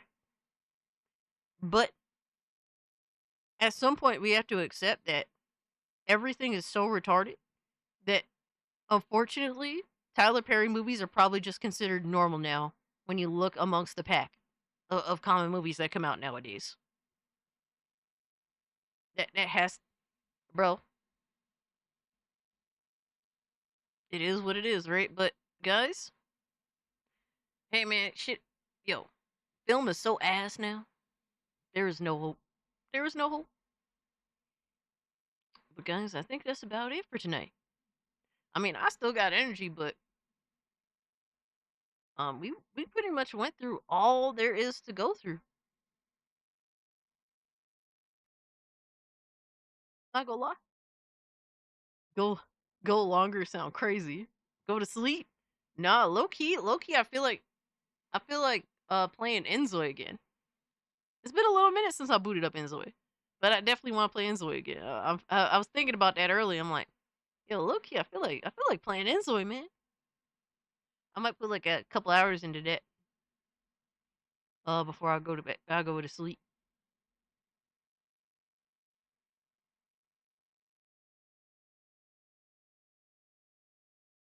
Yeah, it's been a little minute since I played Enzoy, but I genuinely like the game. I've been waiting for more updates on it. More ass and titties do it. Couple of funnies there. All there is in there is a couple of funnies. I'm not trying to, we gotta have content for the Tuesday stream, man.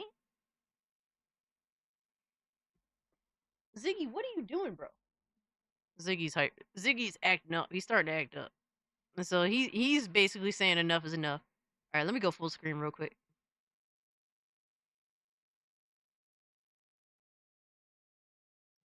Nick says, yeah, I'm waiting till they optimize Enzoy to a more playable state. Yeah, it definitely tests the PC a little bit. I ain't gonna lie to you. Goonerfist Gamer Stream, dude. I've been meaning to get to it, but goddamn, last week I was hanging out with my friend, so I didn't really have time to stream on a Friday. I'll see what's up tomorrow. To be honest with you, I don't really know how fucking Doom is gonna run on with the stream going. That's kind of been a little bit of the struggle. I might go live again maybe and play some more Oblivion, but even that runs like ass. I don't know, I might play a little like silly game or something. I don't know if you guys are into that, but maybe nothing too crazy. I haven't played Oblivion this week because I started playing Doom: The Dark Ages, but obviously Oblivion is easily a game I'm gonna be playing for the rest of the fucking year. Like that's one that I'm obviously gonna boot up continuously. Let your heart decide. Play Zombieville? Dude, I need to bait more people into buying the game. I baited Lindo into buying it. We played a couple times and definitely need to run it again. Expedition 33 is game of the year. I need to start Expedition 33, but I don't have the time right now. But I will be starting that soon. After I beat Doom. That's the plan. Yeah, shout out to B-Man that's really been so kind as to help mod. I appreciate that. Yeah, he did post my Steam. if y'all want to connect with me there. You kept mocking me playing the black guy, though. I did not mock you for playing the black guy. I was mocking you because you ain't black enough. I mean, what? I mean, what? I'll fuck with you, dog. Can I check the soundtrack? Oh, for Expedition 33? Ooh, I see you. Alright, I'll keep that on the side there.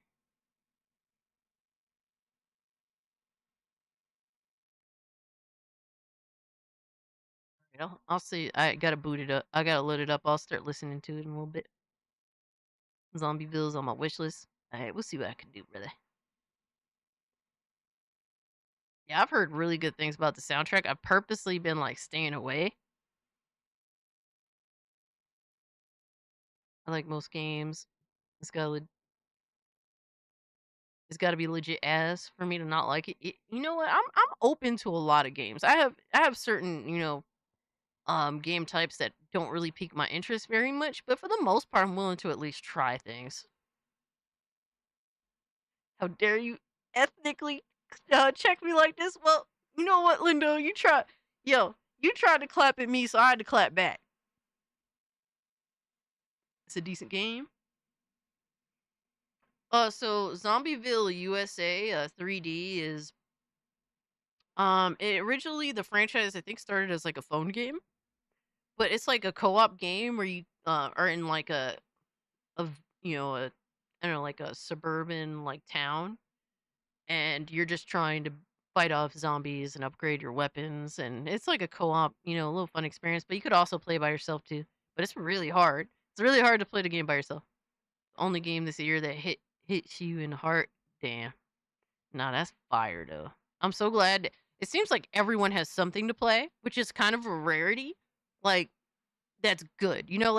There's always something that's coming out, and usually there's something for everybody. But that doesn't mean necessarily everything's gonna be good. Jake says, I like this live stream. You seem authentic. And I wish you nothing but the best on your stream. Yo, I wish you nothing but the best in life, brother. I appreciate the kind words. It really does. It really makes it worth it, honestly.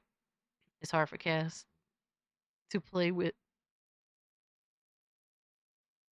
Put Lindo in the goon log. Matter of fact, fuck it, let's bonk him. But guys, real, in all seriousness, thank you all so much for hanging out with me. It has been another amazing, phenomenal stream. Had a lot of fun hanging out with y'all, chopping it up, talking about all different sorts of topics. And a lot of y'all stayed for damn near the whole fucking time. Y'all been here, some of y'all been here since the start. And I really do appreciate it. I'm glad that you guys find it entertaining, and I'm glad more than anything else, really, that you guys, you guys are chill amongst yourselves too. How many people's chats be like fucking, like they be fighting with each other and shit, and it's like it's awesome to not have to worry about any of that stuff. A game I'm playing is Dead Zone Rogue. It's getting a major update next week for an upcoming Steam event. Hey, that's what's up, bro. That's something to look forward to for sure. Take care, everyone. Hey, Silent Night, appreciate you so much for hanging out, brother. Min Price was good, homie. Guys, if you haven't, do hit the like button. It does help me out. Consider, subscribing to the channel if you haven't. We'll be back likely Tuesday with streaming some funnies and the whole shebang. You already know what it is, man. We back at it again. I might try to see about streaming tomorrow, or technically later today or tomorrow, something like that. Running some random little game, maybe, just for fun. Chop it up with y'all on the second channel. So if you haven't, because we're super close, guys, we are super close. To what is it, 400 subs? No, almost 500. We're like, holy shit, I didn't realize. I got a brain fart. We're like less than 15 subs away from 500 on my second channel. So if you haven't, go subscribe to me there. I'm gonna see about going live over there tomorrow and having some fun with y'all, chopping it up.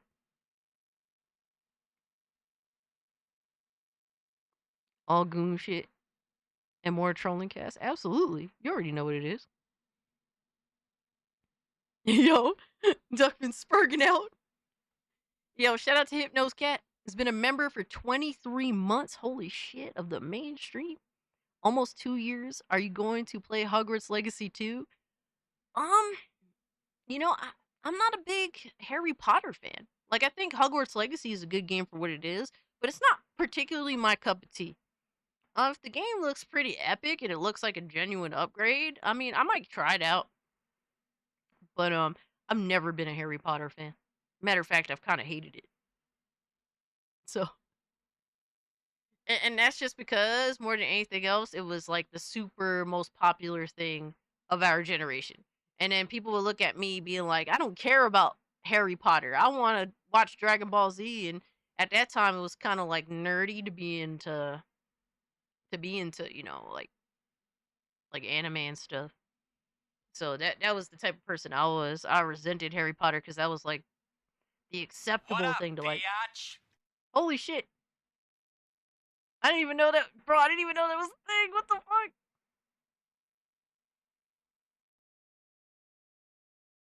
Oh, real talk. There's nothing wrong with Hogwarts Legacy. There's absolutely nothing wrong with the game. It's more so my taste is just my taste. Like, there's good games. There's objectively good games that I just won't like. And it's not because the games are bad. It's just because they, you know, it's just not my bag. That's really all that it is. I'm related to the Crusaders.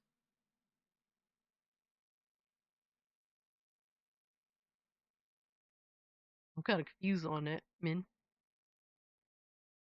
I was already in my 20s. I could care less about Potter. I feel that. Hey, I love you too, Hypnose Cat. Appreciate y'all for hanging out, man. I don't know who the hell can we raid at this point. What the fuck? Let me see.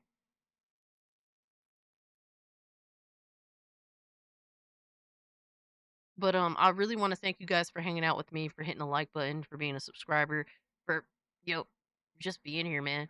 And also, I want to thank everyone who was kind enough and generous enough to super chat, to become a channel member, to gift channel memberships, so that people have opportunities to get into the Discord server. So if you do have a channel membership, be sure to join the Discord server and come hang out with us. I tend to be in there quite a bit, more so in the middle of the night than most of the day, but because that's just my time. I'll be on the opposite time of everyone else. But please take advantage of your membership, man.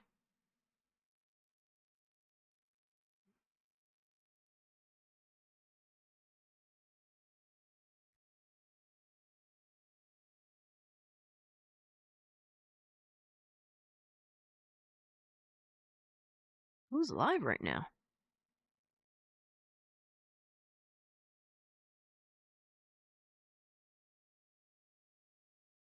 Oh shit, we got nobody that's live.